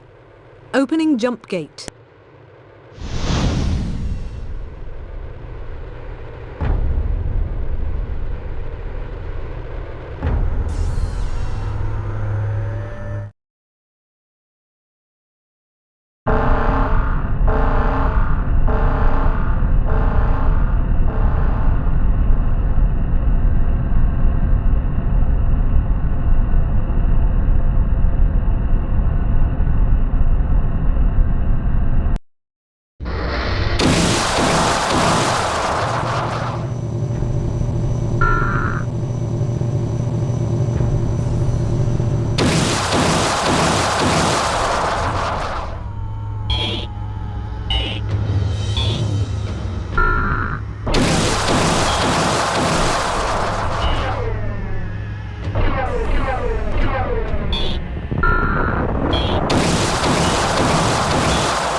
New alien presence. Translating communications. Translation system initiated. I shall enjoy this battle. You shall perish for violating our systems.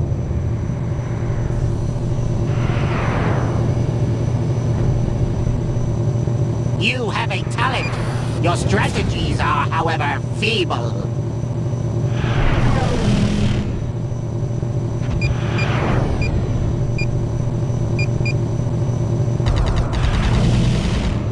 I will allow you to die with honor in battle.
Mission successful. Alien weblog has been destroyed. Mission complete. Opening jump gate.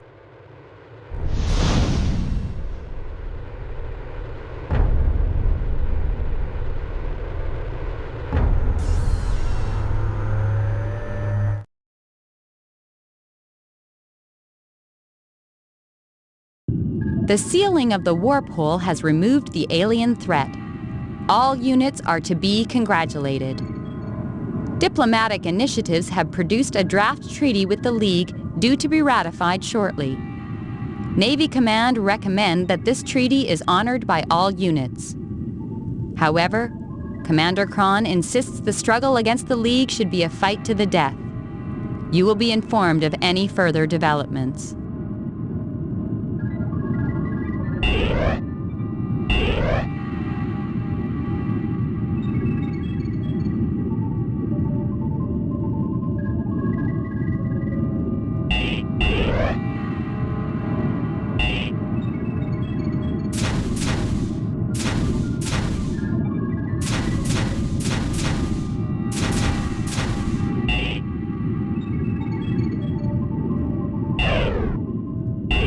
The Navy and the League are no longer at war. Kron, however, intends to fight on. He has reinstated the Watch, though only a few of his most fanatical followers remain loyal. They plan to fire a supergun at the Sun to destroy the entire system. You must transfer via jump gate, leech the gun's location from his battleship, then transfer to that location and destroy the gun before it fires.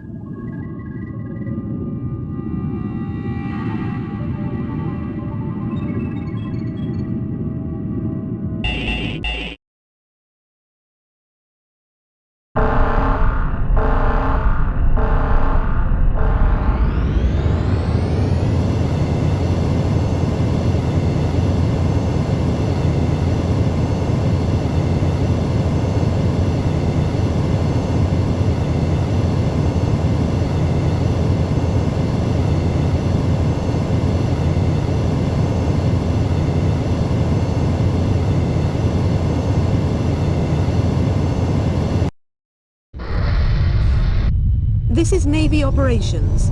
We must stop Kron before he destroys us all. Transferring mission objectives to your ship computer. Downloading mission objectives. Download complete. Transfer via jump gate and leech supergun location from Kron's battleship. Transfer to gun location and destroy.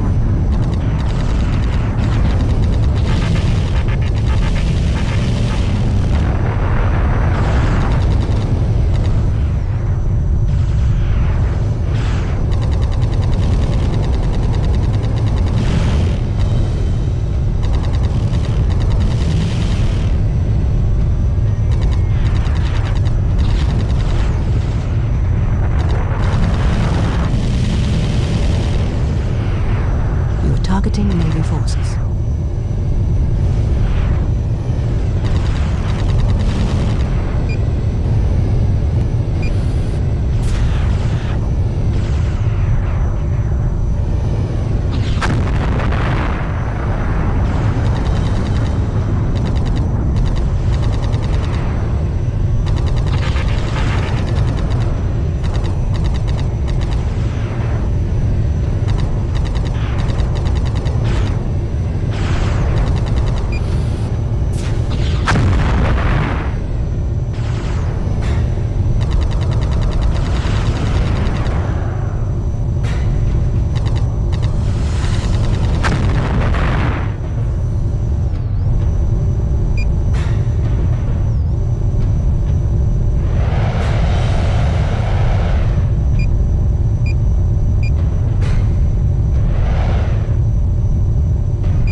Mission complete.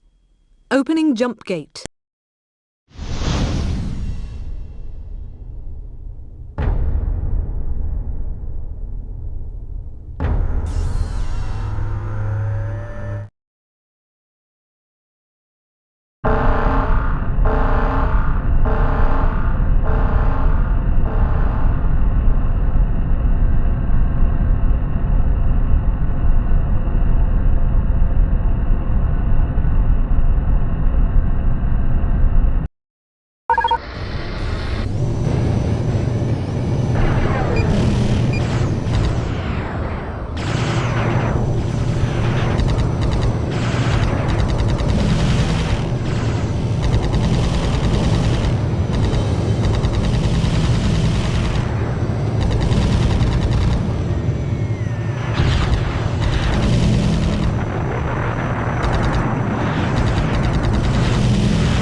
Supergun will fire in 1 minute.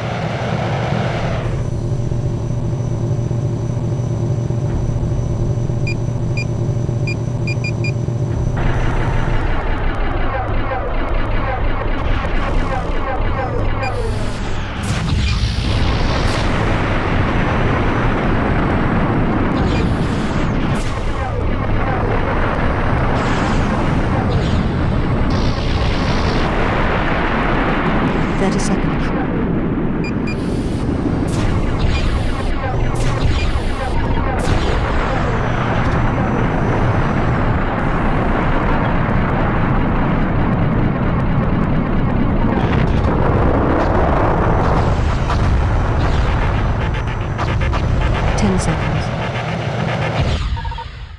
complete. Opening jump gate.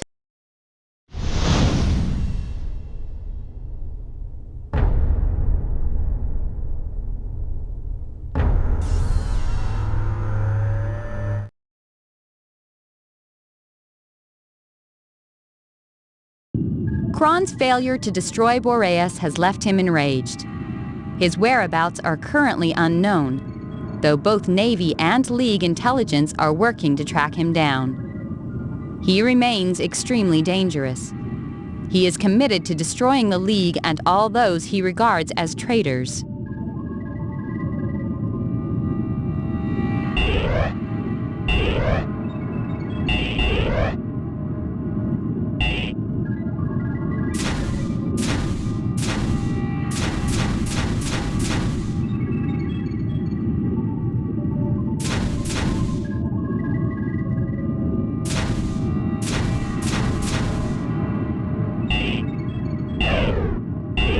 Kron has been sighted attempting to leave the Boreas system in his personal command craft.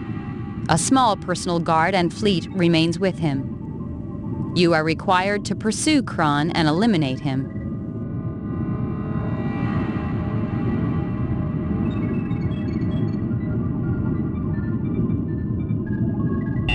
Kron has been sighted.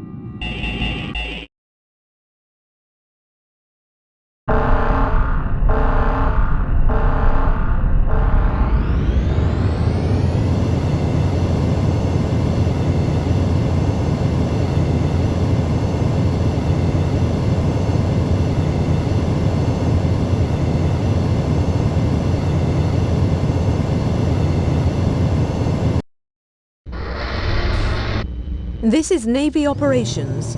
All units are required to intercept and destroy Kron and his escort. We have all been pawns in Kron's scheme of vengeance. He must not be allowed to survive.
Scans indicate heavy armaments on board target craft.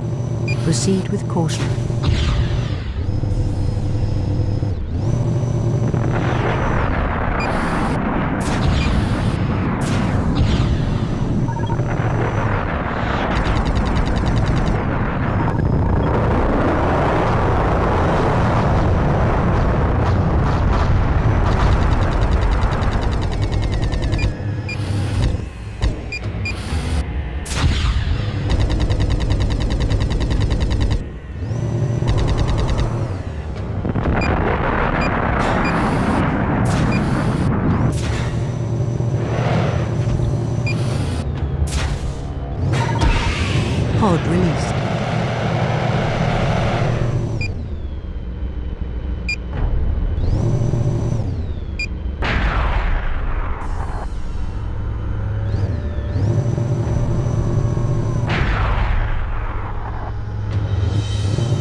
Scans indicate target has left system via jump gate. Mission complete. Opening jump gate.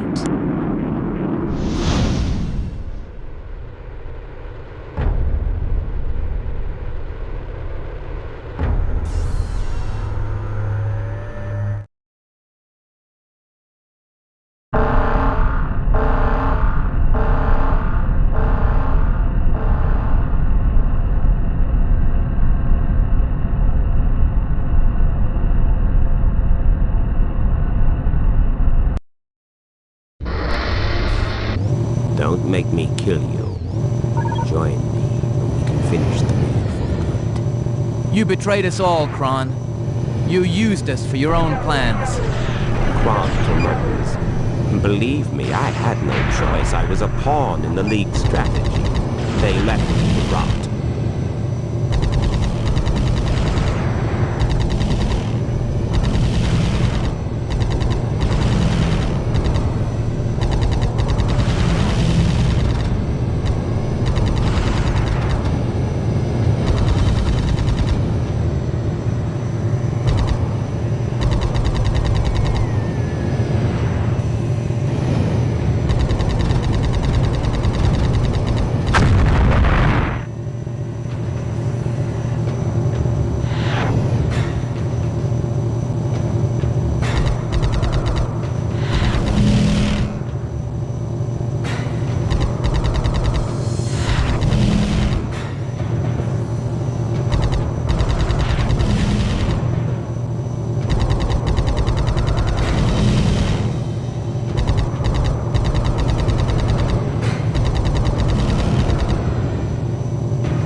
Kron's death has been verified.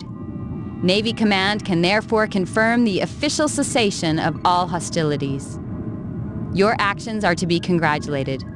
Peace is your reward. No further briefings will follow.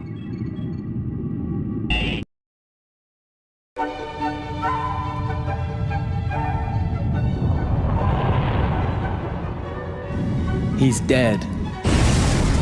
Kron, my leader. I killed him. No regrets. Everything I believed in has been proven a lie. The League tells me that Kron was once one of them. He was deemed unstable and twisted, a liability. The Father arranged for him to be sent on the final mission against our ancestors, expecting him to die. All that Kron did to unite and resurrect Sol had been for one purpose, and one purpose alone: kill the Father. We were never a force for freedom. Now he is dead. It seems we may have found freedom after all.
The 5th millennium, where killing had become a way of life. The conflict had raged so long, I guess I'd forgotten how it started.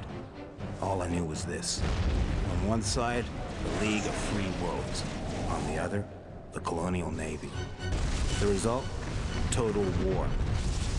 Back then, we were told that the final battle was beginning. The defining moment of the struggle to be free. It wasn't the truth. It wasn't a lie either. It was just plain wrong. And I should know. Me? The name is Valdemar, and my story begins here in the Magenta system. A system built from darkness, governed by high ambition and low morals. A dangerous mix. Back then, I'd been down too long. Down on my luck. Down beneath the surface of this damn moon, cutting dynamite from unforgiving seams. Down so deep it felt like hell. Which explains why, when work was over, I prayed my dreams would be good dreams. That night, my prayer went unanswered. The dream began with a crazy man's idea of a guided tour of the system. First up, the Magenta Star.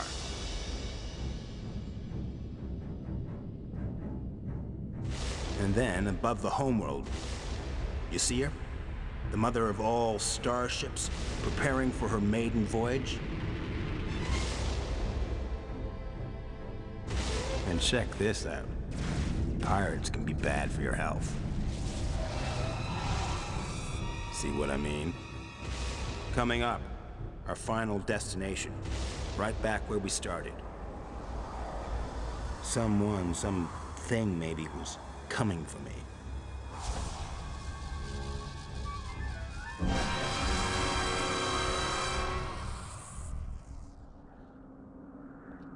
Whatever had happened here, nothing had survived. And I mean nothing. Valdemar. God almighty. You flatter me, Valdemar. Who are you? That would be telling. Take a long, hard look around you at things to come. The final battle between the Navy and the League is imminent, but it will not decide the fate of the human race. Just like you, my friend, The red sun is not what she seems. Awake and live, Valdemar. Or sleep forever.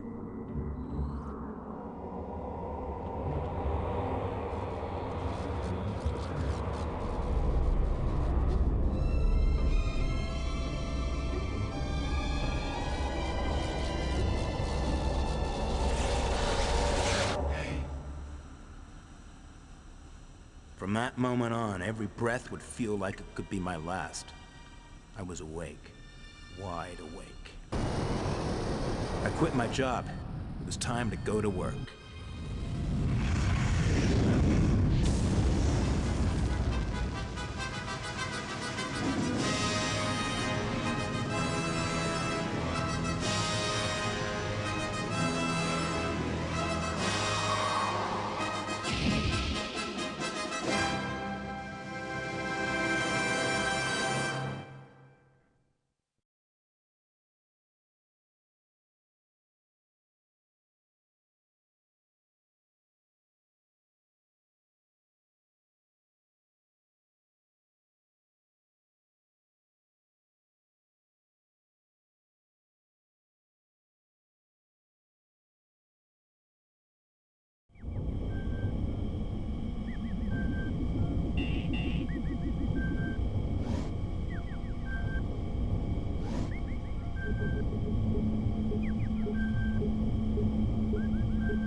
Inbound. Give me a hand here.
further.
Will you stop doing that? I am beginning to doubt your courage, Valdemar. You're not the only one. I'll repeat the question. Who are you? Rank, General. Name, immaterial. Like the rest of you. Think of me as your commanding officer. I'm no soldier. You are now. But how— You mean this? Tachyon engram, Valdemar. Faster than light, undetectable, and capable of neuroempathic interface. Which means what? I can be right there. I need your help, Valdemar. Do I have a choice? No. What a surprise.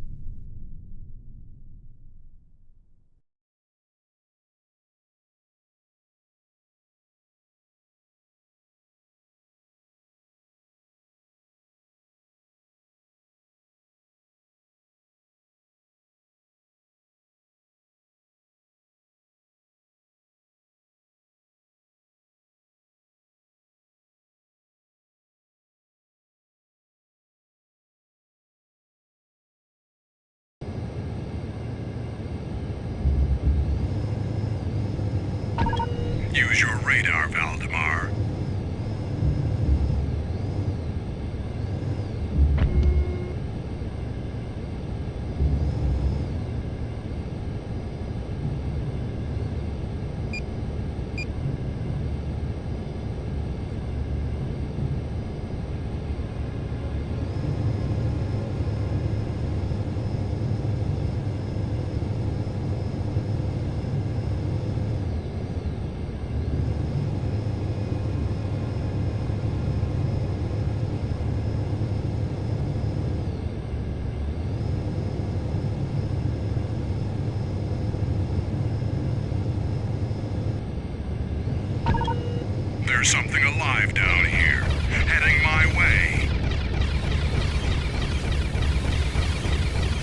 I'm sending up flares.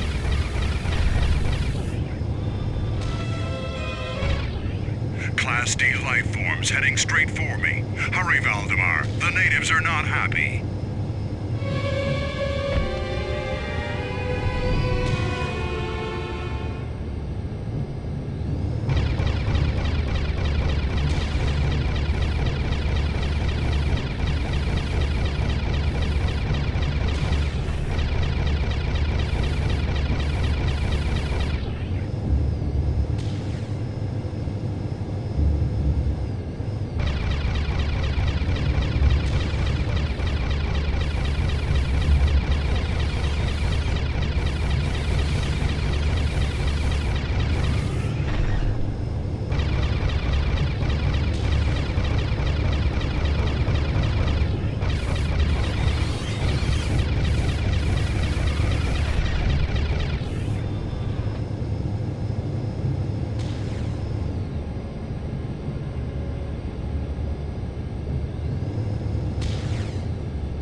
This is Marine Evac. We're making the pickup now. Cover us.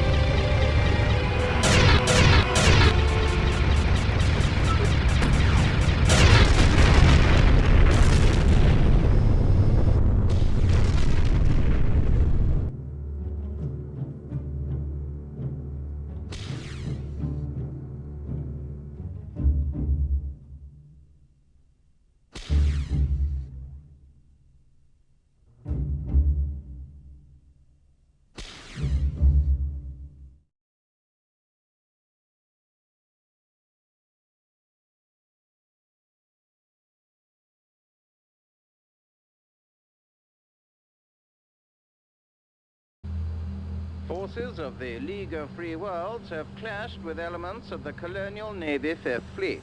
Valdemar, what? You should see this. Defenses prior to launching an all-out assault. Meanwhile, back to our top story.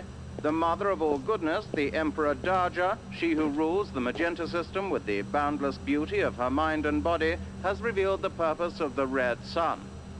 The mighty starship will demonstrate the omnipotence of our beloved Empress, bringing peace to the galaxy and power to the people of Magenta. Take pride, citizens. Our time has almost come. Or may be running out.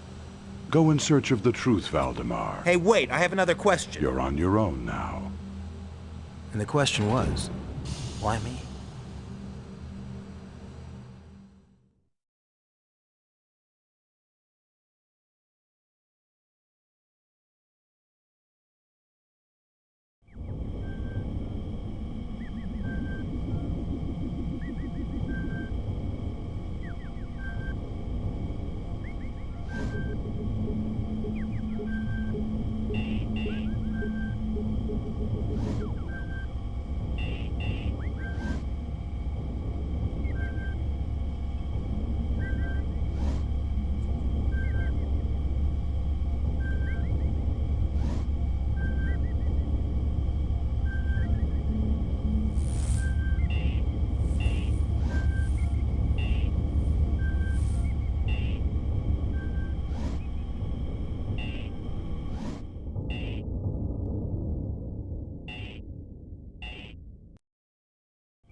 UHD.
Side.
enemies aboard the Insult.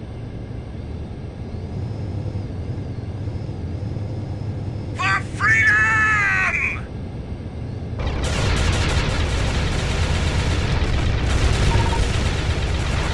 You are mine!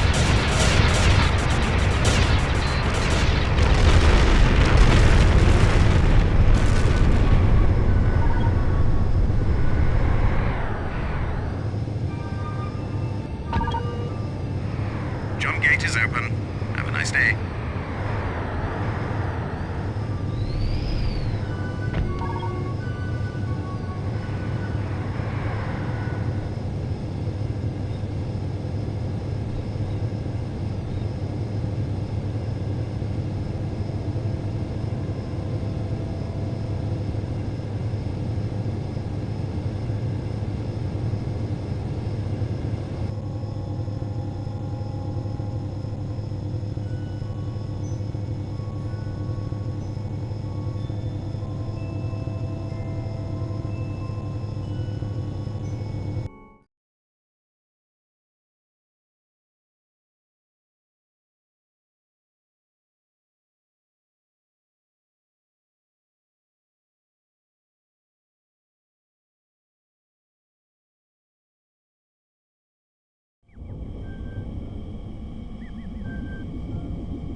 My mind was in a terminal spin.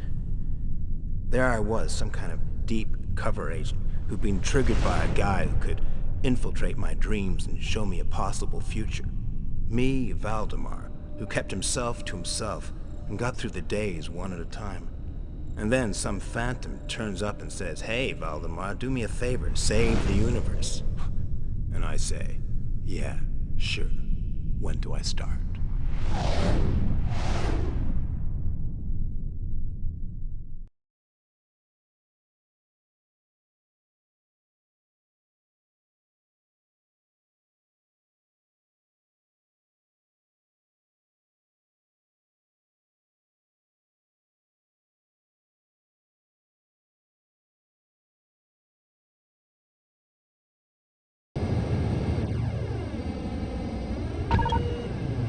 This is TranStar Hauler en route through your volume. Do not fire.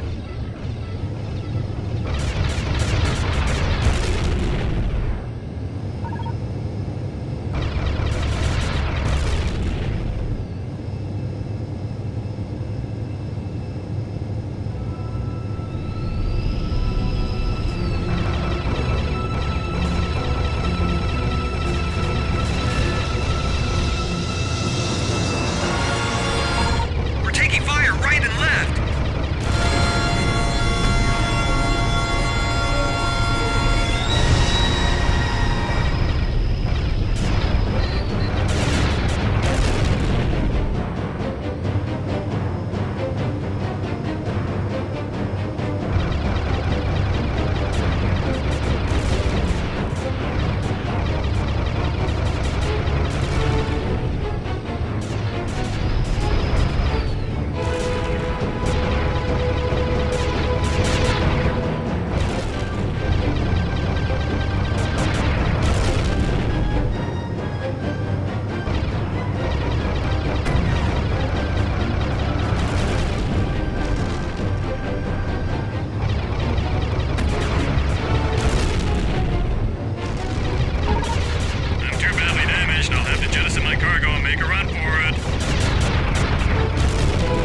Star Hauler approaching jump gate now.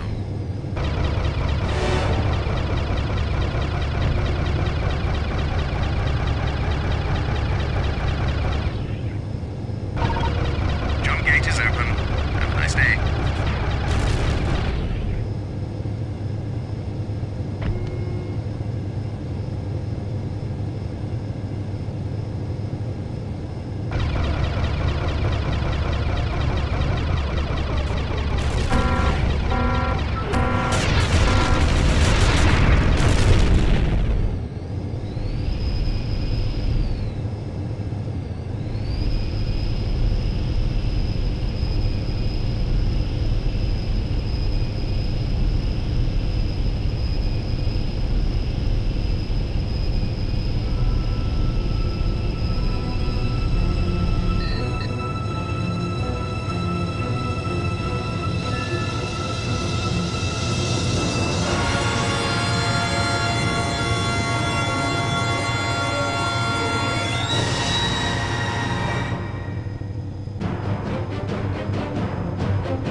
I headed back to the Imperial capital.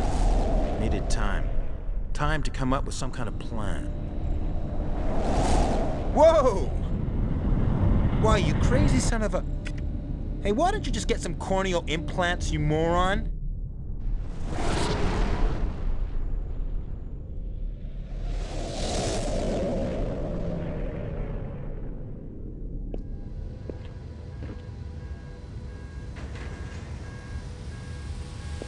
Hey, you. There's something I want to say to you. Which is what? My name is... Valdemar. I know. And you? Call me Diva. League Intelligence. Don't ask me why, but I'm here to help.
I name this ship Red Sun. God bless all who sail in her. Oh, God has nothing to do with it. How do you know? I don't, but look at her. She gives me the creeps. But if she isn't what she seems, then what? Isn't that what you're supposed to find out? Yeah, I guess so, but I'm kinda new at this spying game. Oh, you don't say.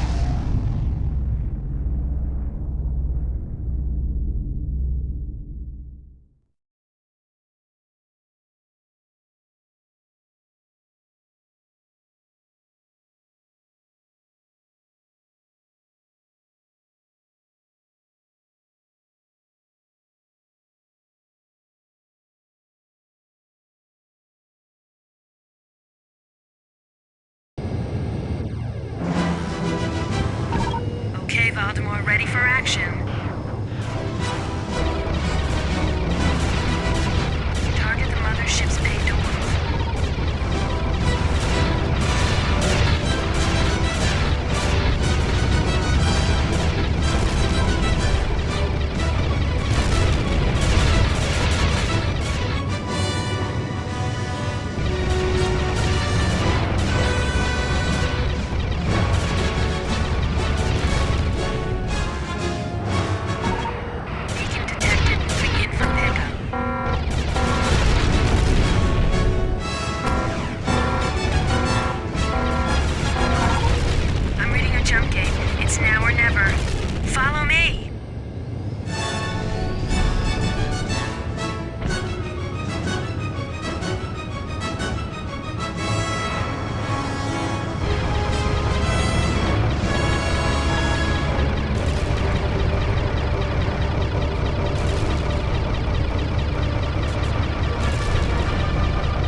It was weird.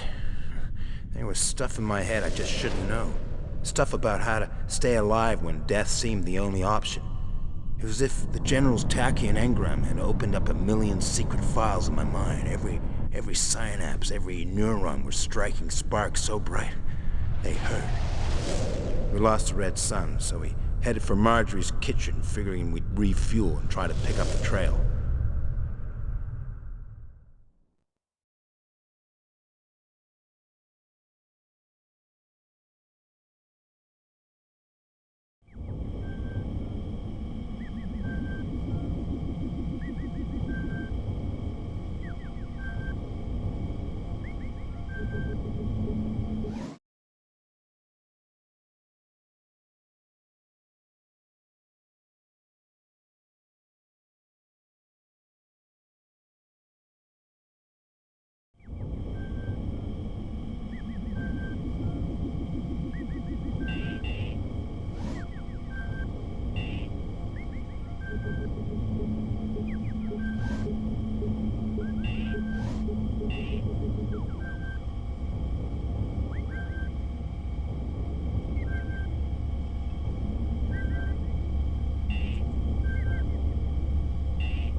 progress of outbound refugee craft. Not a lot we can do until they cross the cordon.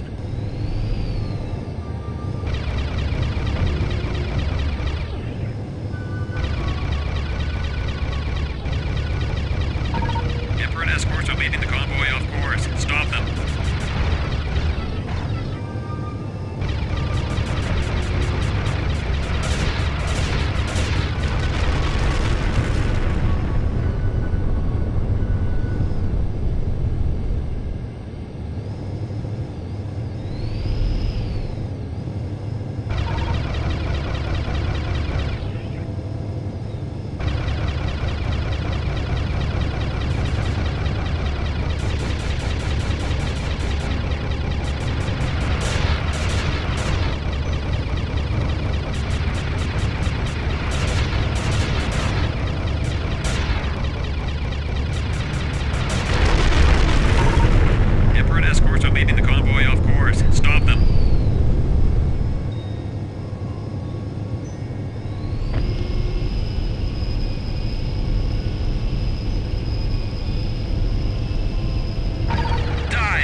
take you to the perimeter. Follow us.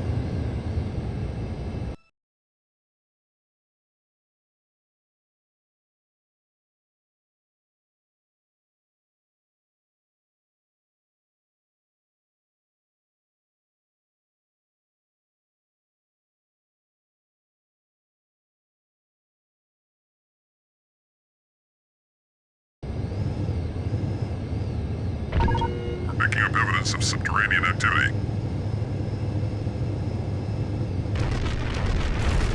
Suggest you don't let those slugs do any more damage while you're in there. Hey, where are you going? Suggest you stay with us.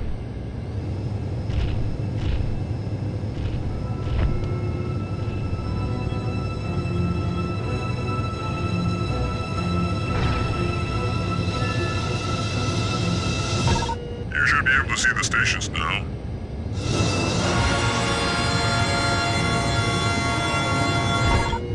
Okay, you're on your own.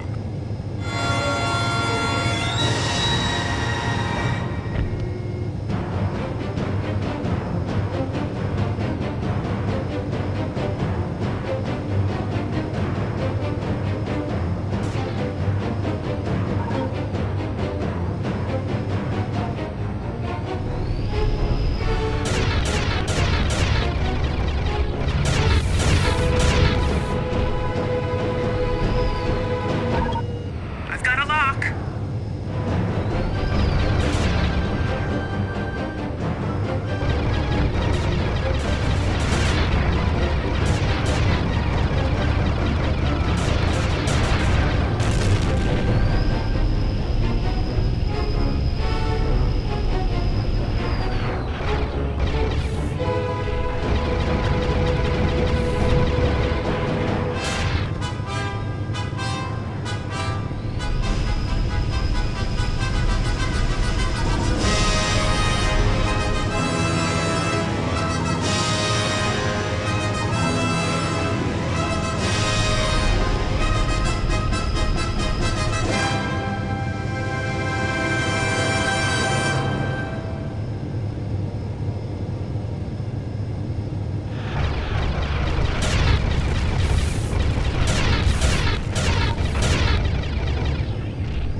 Jump gate is open. Have a nice day.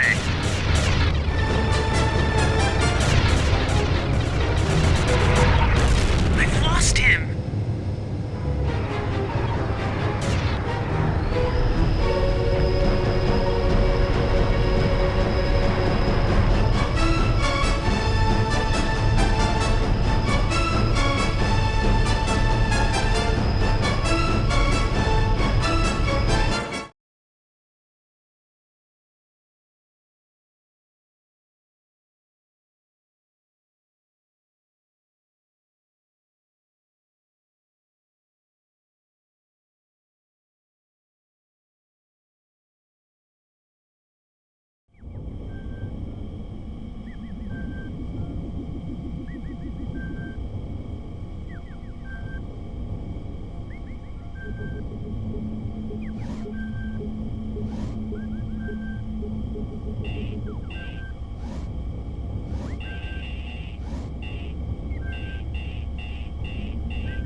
into subspace.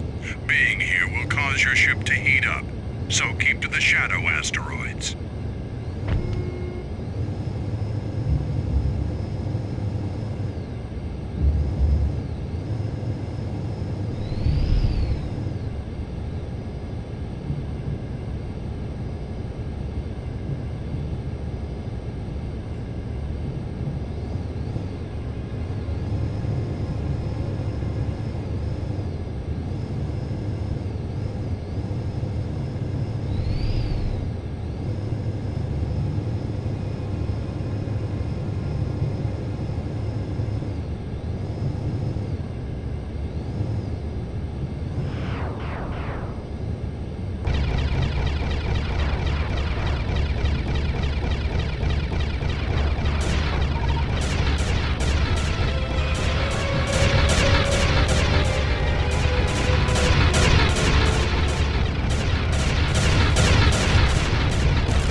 This is Merco Operative Snakes Mahoney, hired by the Donachet ambassador to retrieve his doll.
Tension between the forces of the League of Free Worlds and the Colonial Navy has intensified.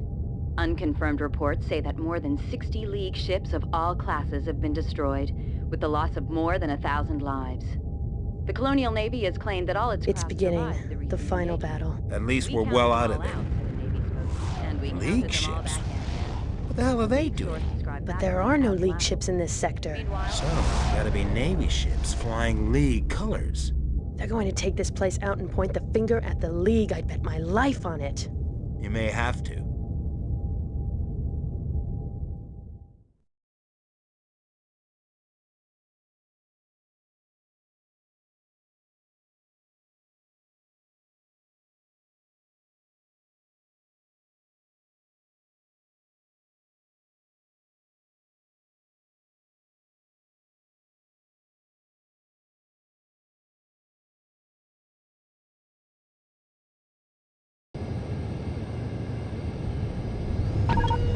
I don't like these odds.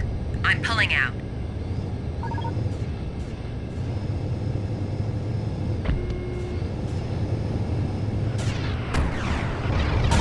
Preparing to live out.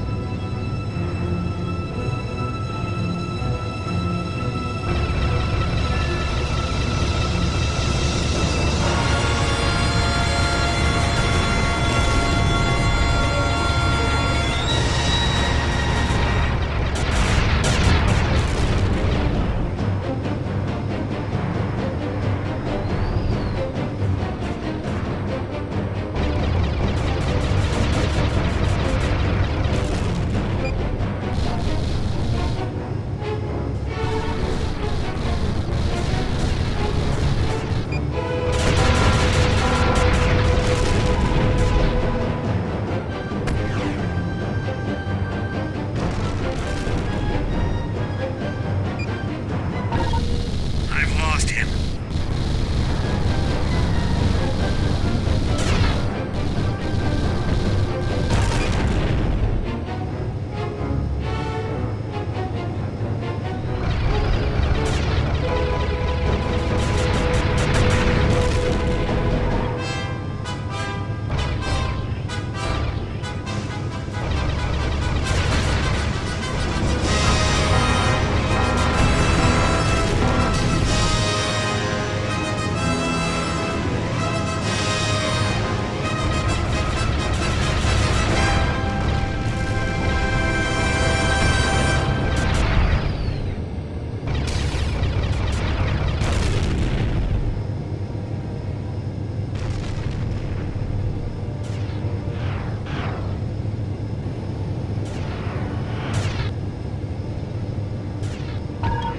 Die, scum!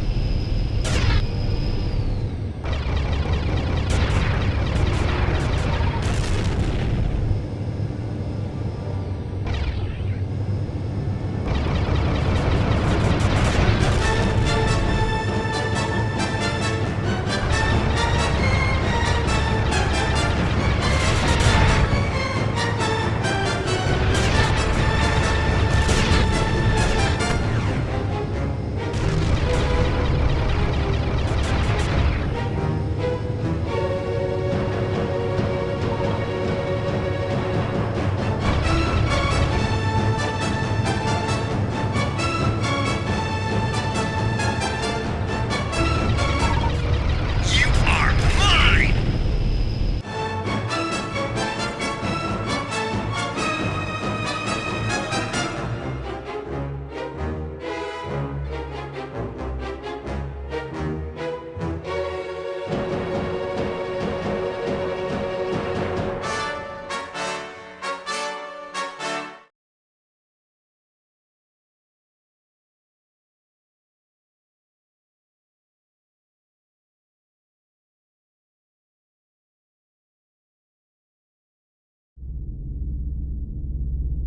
That night, I reckon I'd sleep like a baby. I was wrong. Are you insane? What's the problem? You open that airlock and we're dead. It's a dream, Valdemar. A dream. Take it easy. Follow me.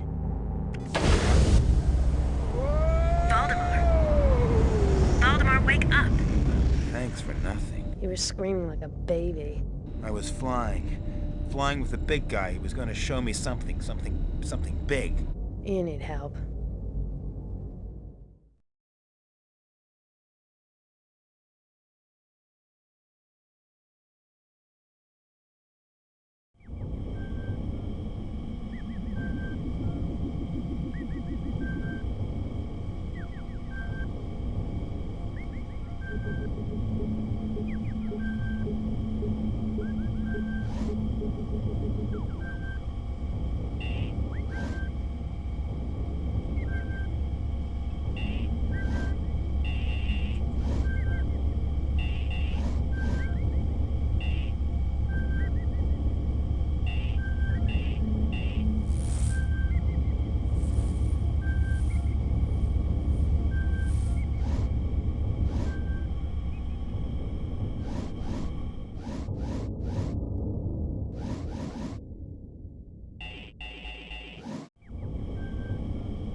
Proto shelf down, moving in for pickup.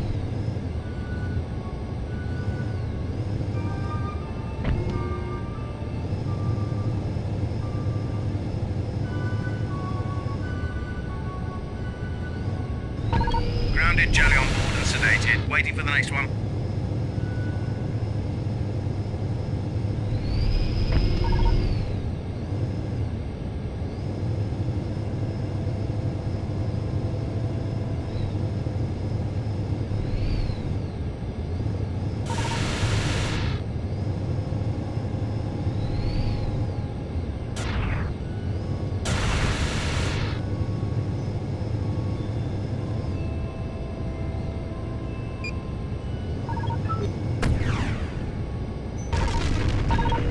Jelly down, moving in for pickup.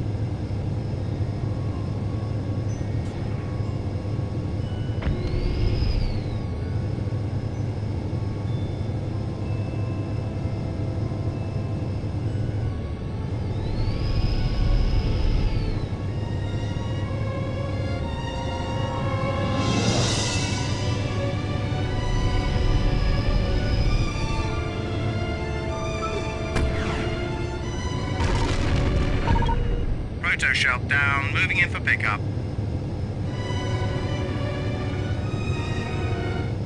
Proto shelf on board and sedated, waiting for the next one.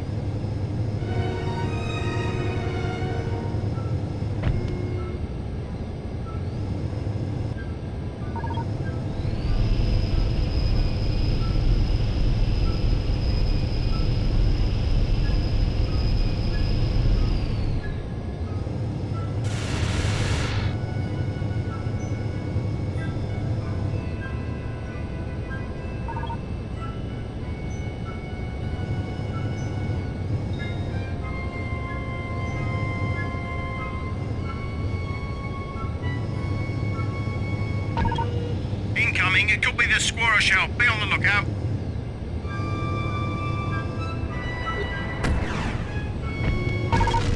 Gently down, moving in for pickup.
Rotor shelf down, moving in for pickup.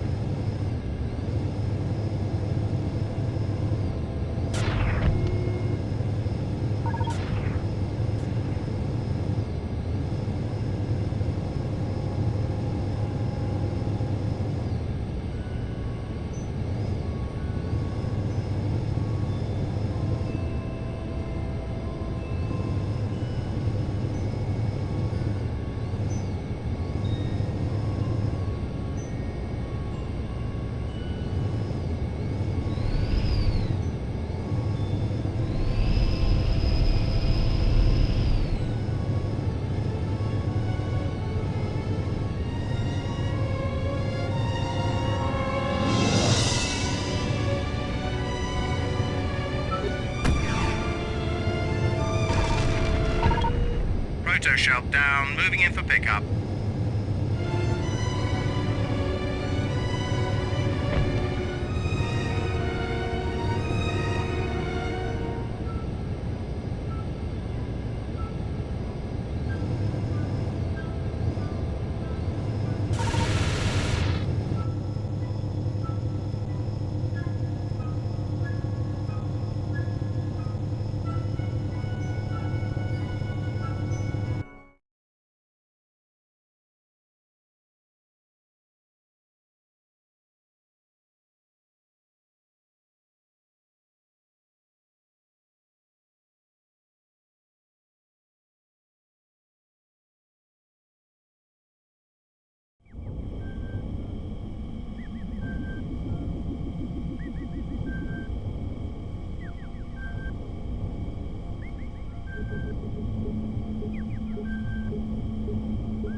Broken. Situation serious.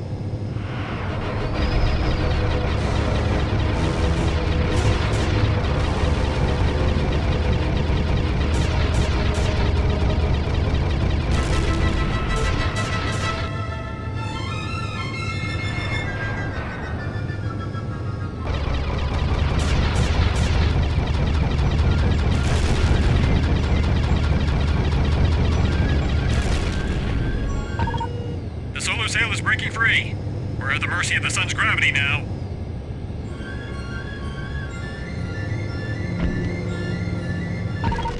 Evacuate! Evacuate!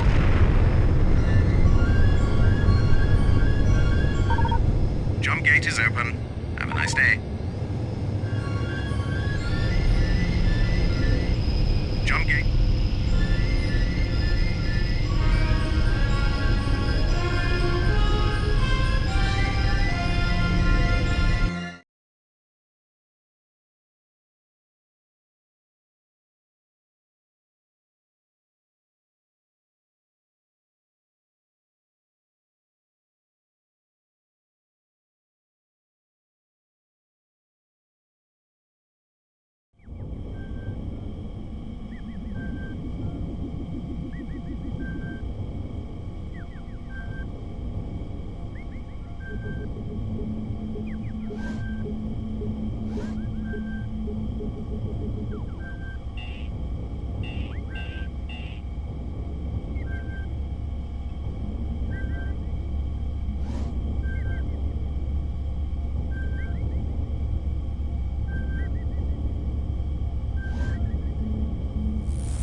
There's nothing on the radar, but our droids keep taking hits.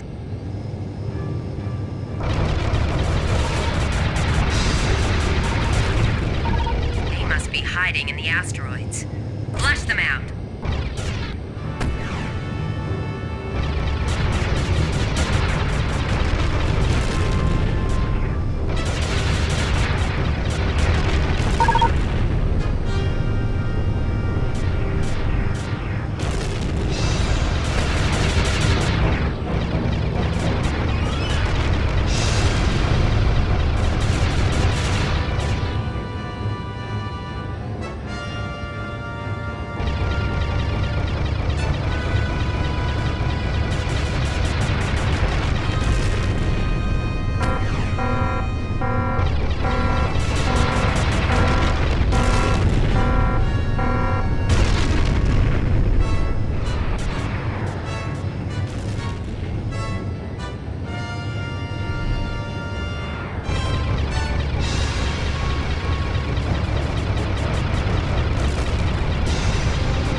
Tachyon engram re-established connection. Deep space spysats indicate the Red Sun is on course for the Interworld system. You still have a chance to intercept her, but only if you can make it through this. It was a kind of space only a crazy man would enter.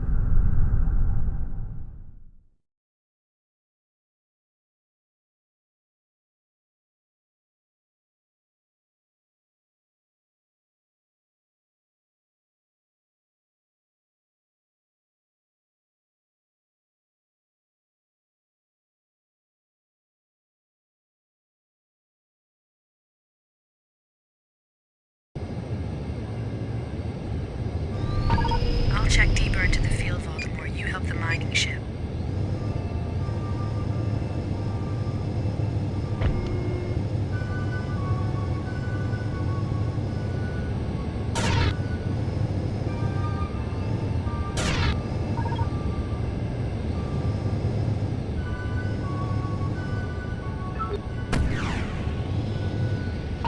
Subsumed asteroid detected. Commencing mining operations.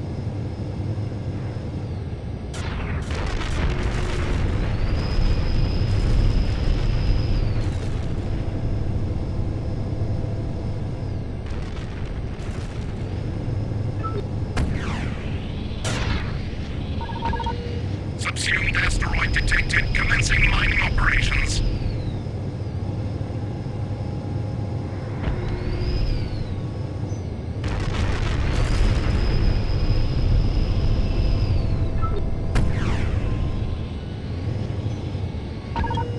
Subsumed asteroid detected. Commencing mining operations.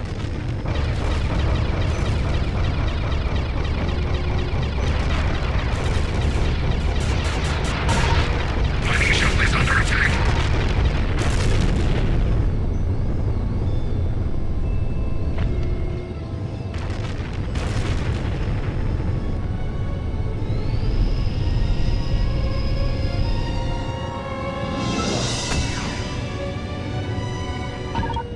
Subsumed asteroid detected. Commencing mining operations. Mining shuttle is under attack.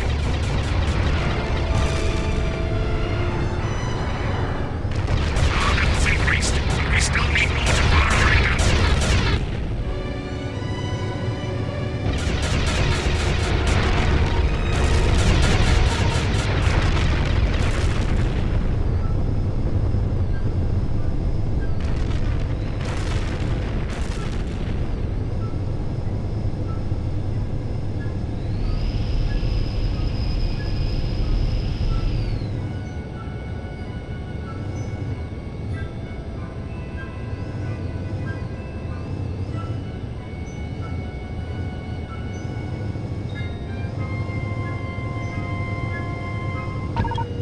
Mining shuttle is under attack.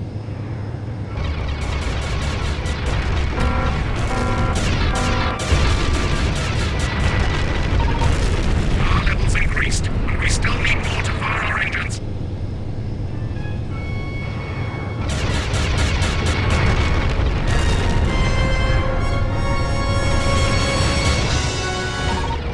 We're traveling in the path of an asteroid we landed. We need to restore power.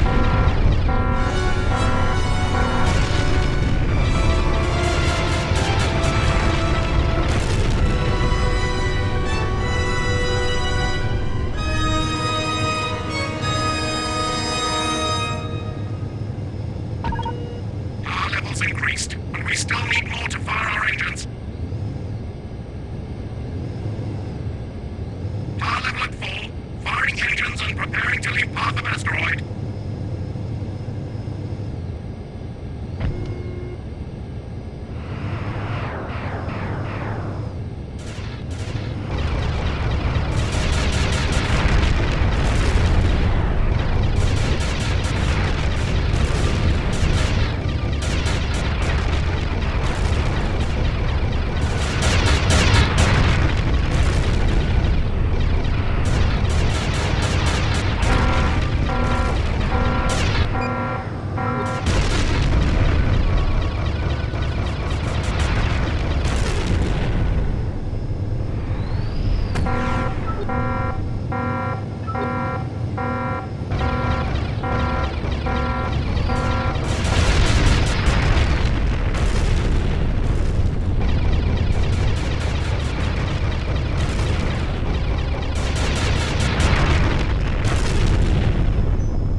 into subspace.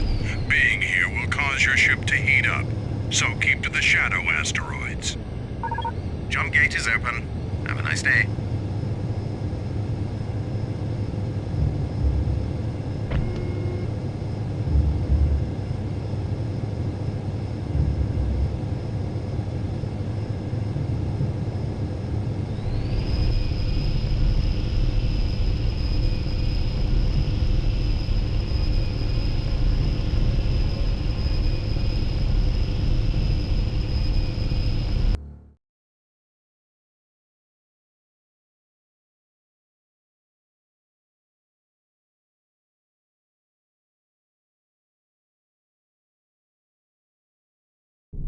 I was alive, but I was alone.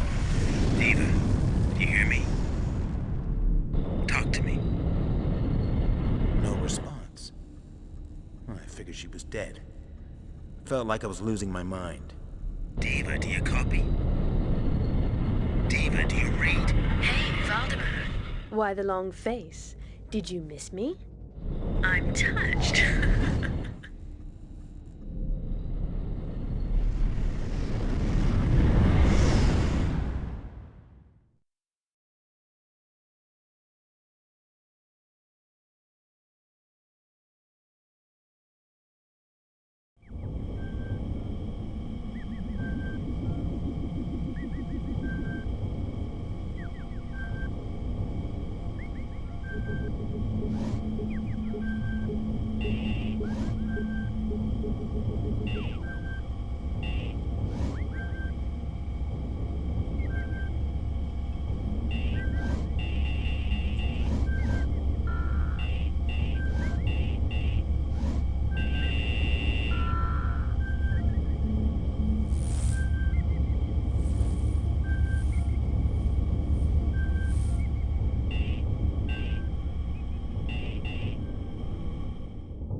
Picked up the red sun as she approached the interworld system. We went in for a closer look. 2 vessels have infringed our perimeter. Their status? Civilian. Launch a death squadron. Use them as target drones. By your command.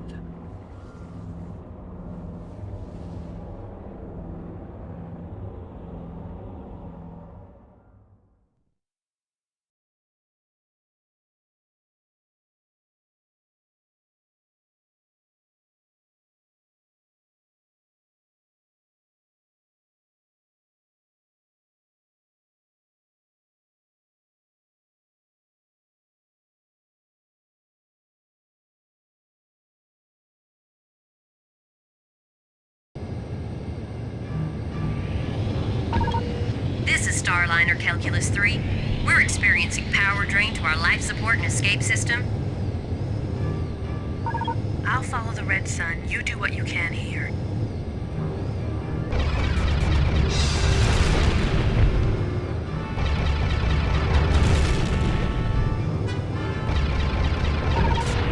Be careful. We're badly damaged. Shoot the escape pod. Decouples at the rear of the ship.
Unisoft, the multi-world corporation controlled by Bill Kane. The Red Sun docked there. I didn't know why. Kane's methods mix corporate greed with organized crime, and he murdered the competition as easily as he played the markets. But even he was out of his league with that behemoth of a starship. Look, Valdemar, she's different. Yeah. She's changing. Growing. It's as if she's alive.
Diva transferred so we could come up with a plan.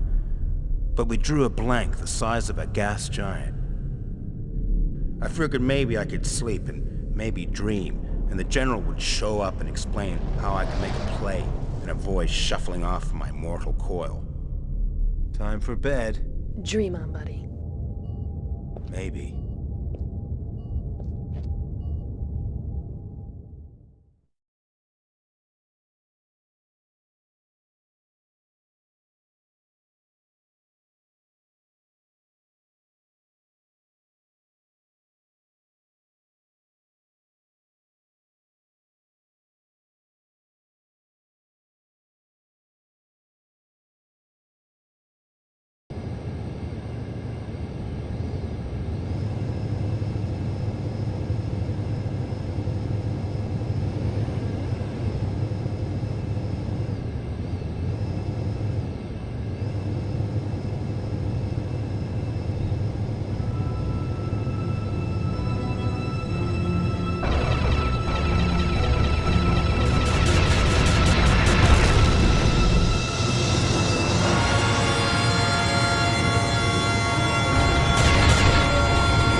We knew less than zilch. We needed information. Turned out Diva had a little surprise for me. Ugh, what is that? It's a League nanospy. Cool.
We suspect the cult cruisers may be cloaked. Can you flush them out?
Missile was lost its target. Repeat, forward missile.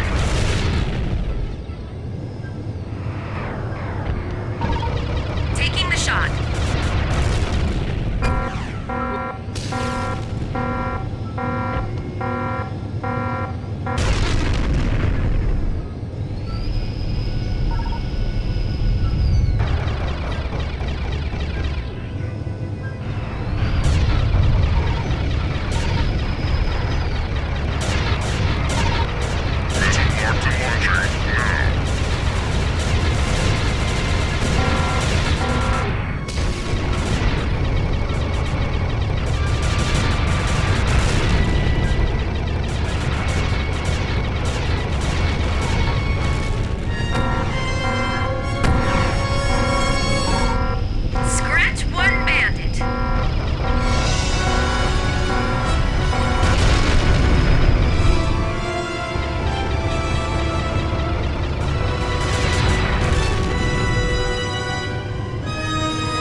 Locked and launching now.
Research Station LV-624 in view now. Approaching.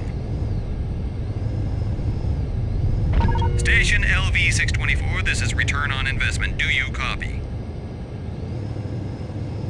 Return on investment to Research Station. Do you copy? We're getting no signal. It looks pretty quiet down there. We're reading movement around the station. Dropship, are you getting anything? Probably just auto navs. Our pressure hose broke free. No, we're definitely getting a reading from something.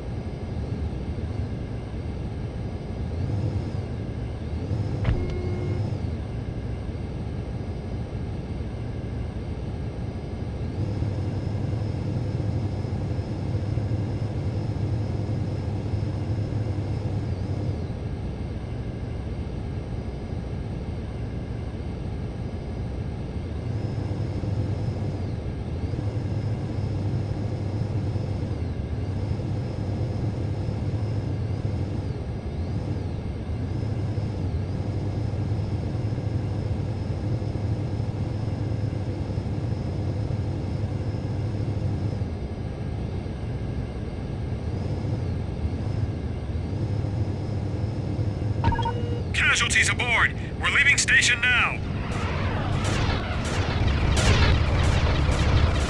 It's a trap! Pulling up!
The nanospy took off for Xanadu, the home of Bill Kane. Hey, listen, pal. You're a good-looking guy. You got an honest face.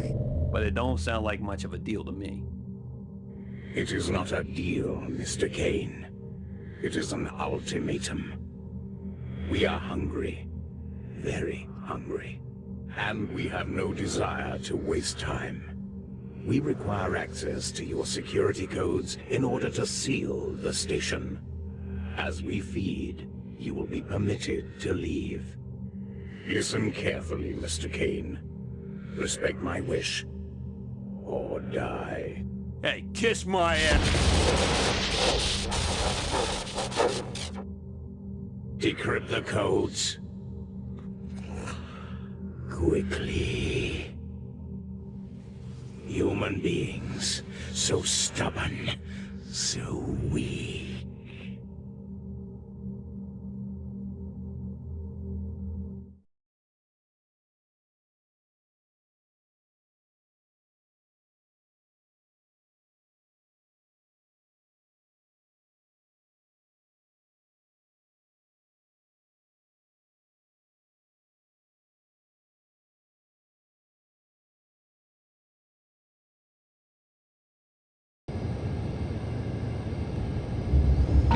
We've got 2 ships clear. If there's anybody out there, please help them through.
We're caught! He's got us in his tentacles!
The aliens move fast. They sealed the station, and once they tasted blood, their feeding frenzy intensified. It was a slaughterhouse. There was nothing we could do. But then, when they'd eaten their fill, the red sun departed, and we followed. Nothing made much sense. Had the Empress made some kind of deal with the aliens? She got red sun technology, okay, but what was in it for them? It just didn't stack up. So maybe, unlike Kane, she'd chosen to stay in one piece by cooperating. But all I knew for certain was this. That weird ship had a purpose, which spelled nightmare in block letters.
We trailed the red sun to Aurora, an oasis of world in a barren sector of the galaxy.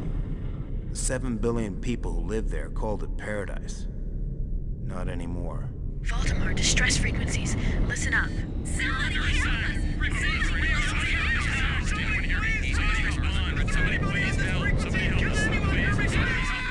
It's an inferno.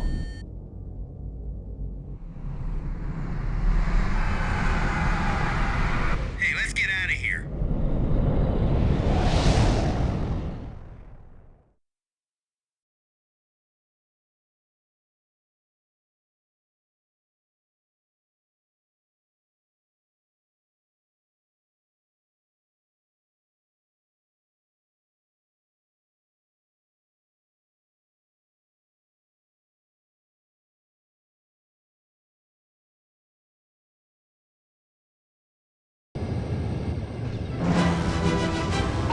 There's one of them. Follow me.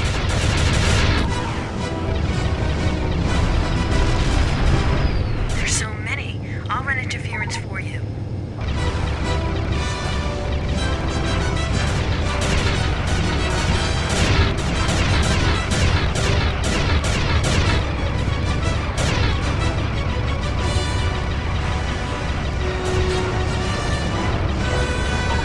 Merco operative Snakes Mahoney, commissioned by the League.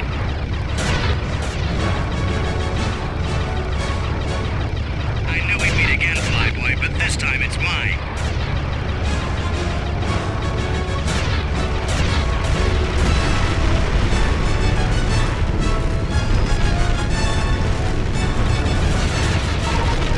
What the? I never saw anything like that in my wildest...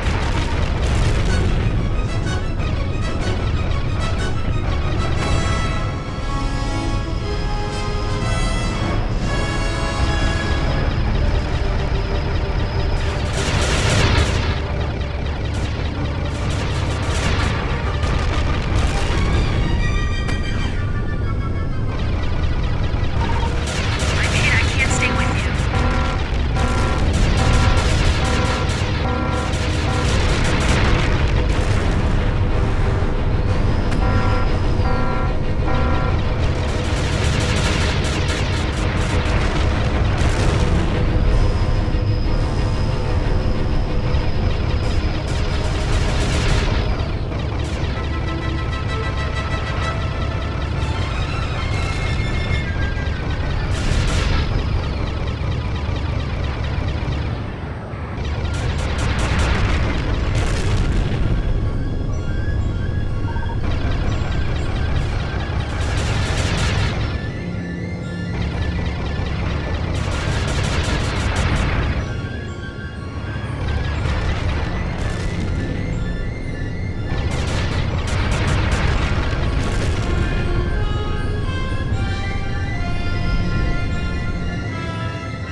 Jump gate is open. Have a nice day.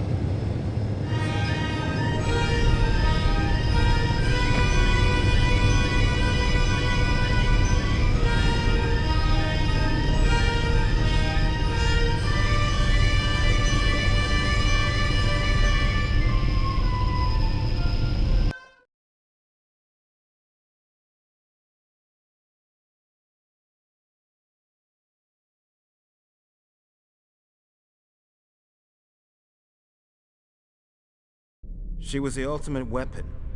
A doomsday device with the power to claim every single life on an entire world, leaving behind the shell of a civilization which an invading force could occupy in the blink of an eye. Right now, though, Aurora was deserted, silent. Though if I listened real hard, I could still hear the screams of the dying. Why, Valdemar? Sounds crazy, I know, but I think they were just testing her.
gate is open.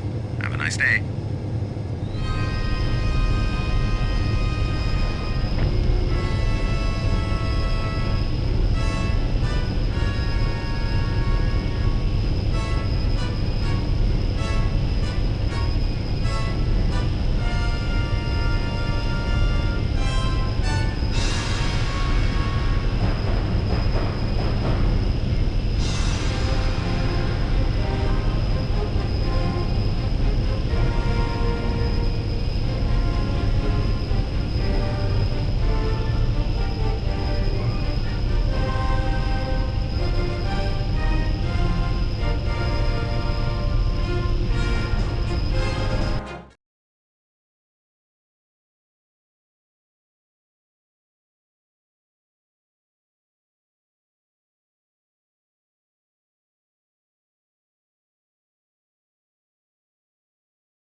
got a lock.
Valdemar, run!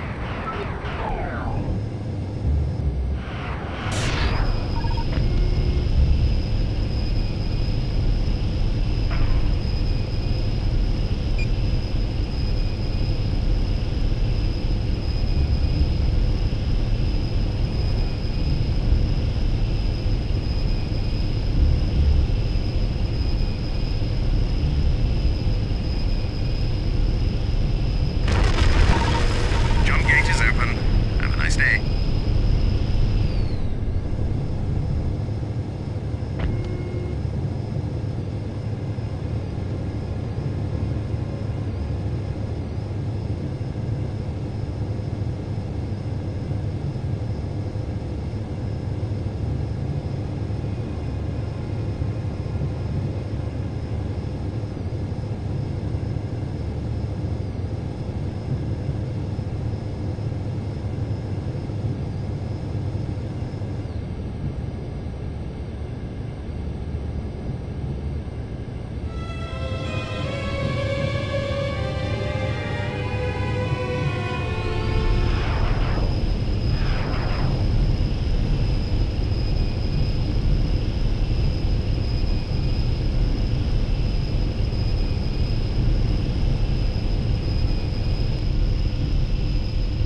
We put down on Aurora to see the aftermath for ourselves. Now I knew why the outcome of the war between the Navy and the League could never decide our future. The aliens that controlled the Red Sun wanted to take out the entire human race. Nothing more, nothing less. Valdemar, look!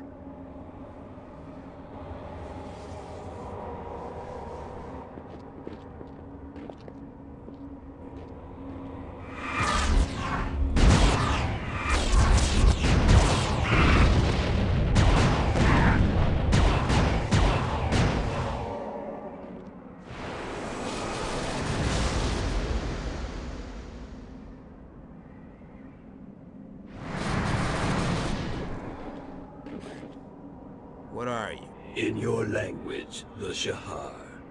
In your soul, all that is dark. Why should I let you live? Because the reward you receive will be beyond your wildest dreams. Is the wrong answer. Think of that as a consolation prize.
Ancient legend tells how the forces of darkness aim to cast their shadow over the universe. Maybe the legend's kind of true. Maybe the planet killing Shahar have been around for longer than recorded time.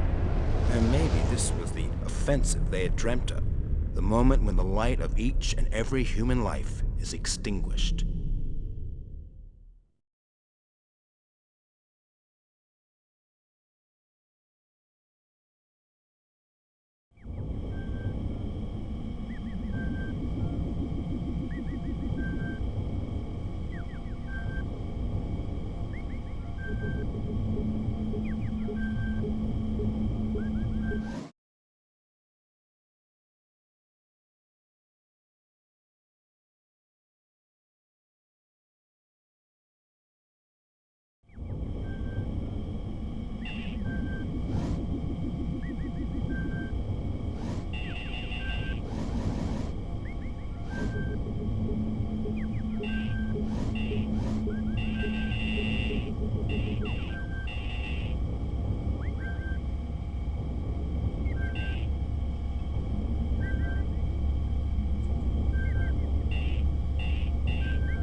off the League. We can't afford to lose any more ground. Get a move on!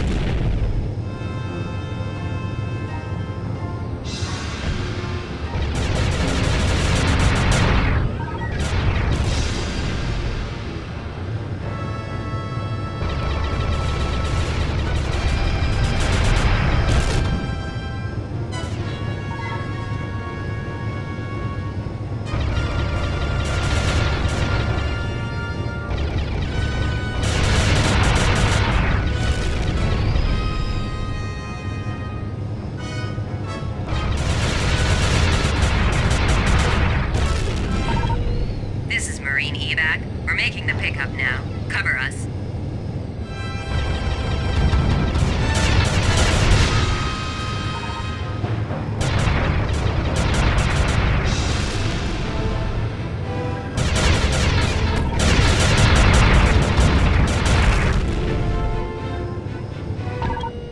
We're dusting off.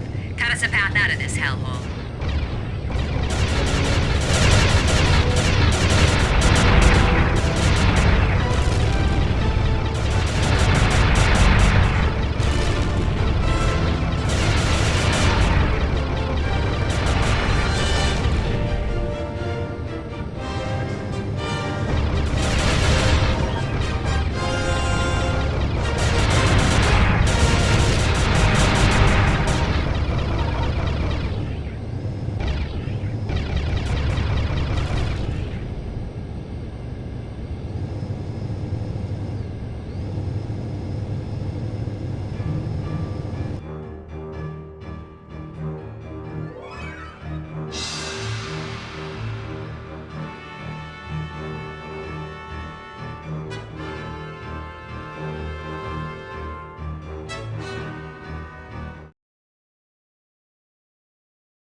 our ships! All of them must make it to the Dreadnought!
picked up the Red Sun's trail.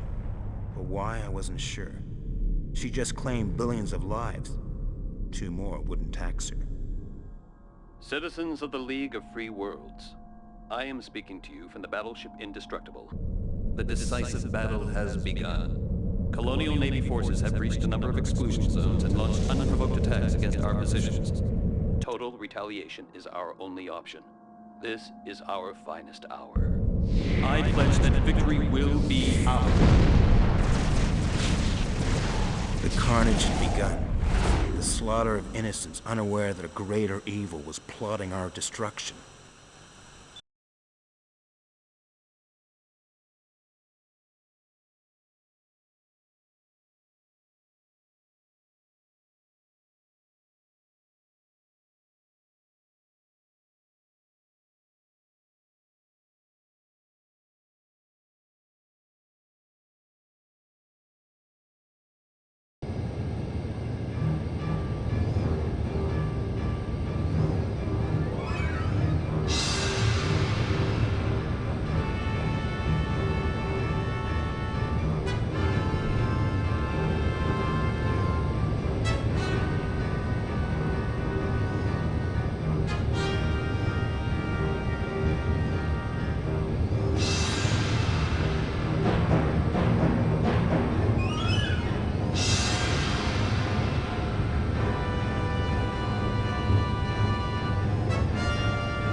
We switched to auto and slept like the dead.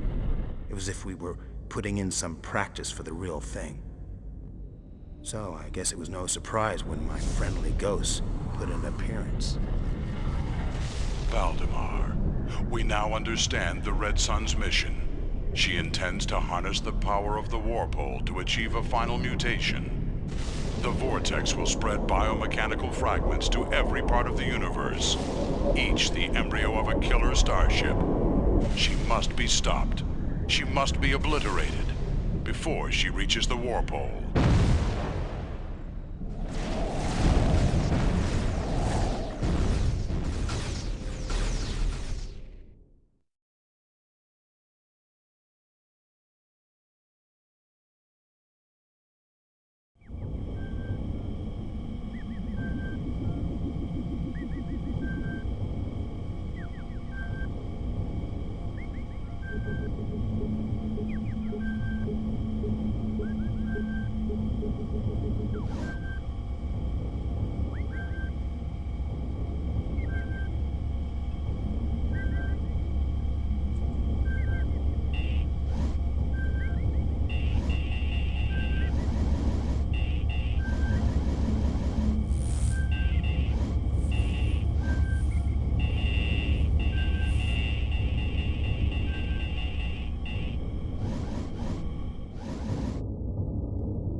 Are you sure about this, Valdemar? 100%. The only way to the Red Sun is through the kill zone. Sounds familiar. I've got deja vu. The only way to the Red Sun is through the kill zone. Ha ha, very funny. You coming or what? Yeah, let's boldly go where no insane people have gone before.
Essential data was downloaded to Diva's escape pod.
Gate is open.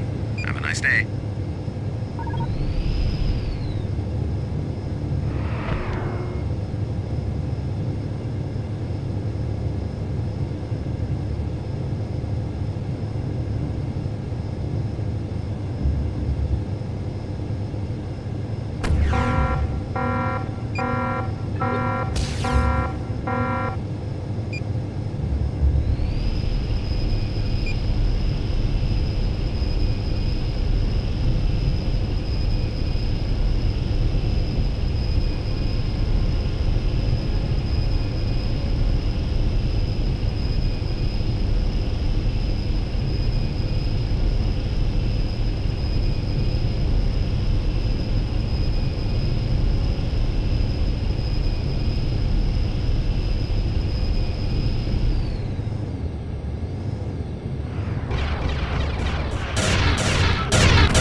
I was alone. Maybe I was about to die. Part of me didn't care.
There she was, closing in on the warp hole, preparing to lay a shroud over every world and every living thing.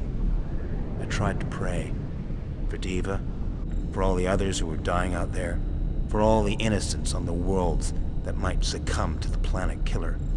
I tried, but the words wouldn't come. I wasn't sure anyone would hear. Oh, I was alone. So alone.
Stand a chance against that thing!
The war was over. The Red Sun was history. Guns were silent and the sound of hope filled the air. Peace had broken out. Would it last? I doubted. The League and the Navy were destined to fight for the future so long as there was space and time in which to kill and die. And even though the Red Sun was no more, it seemed a good bet that the Shahar would return. And what of the General? Was he human or alien? And were he and his kind really our allies? I had to hope so, but I learned to trust no one. For the moment, though, I tried not to care. Why? Because I was a hero.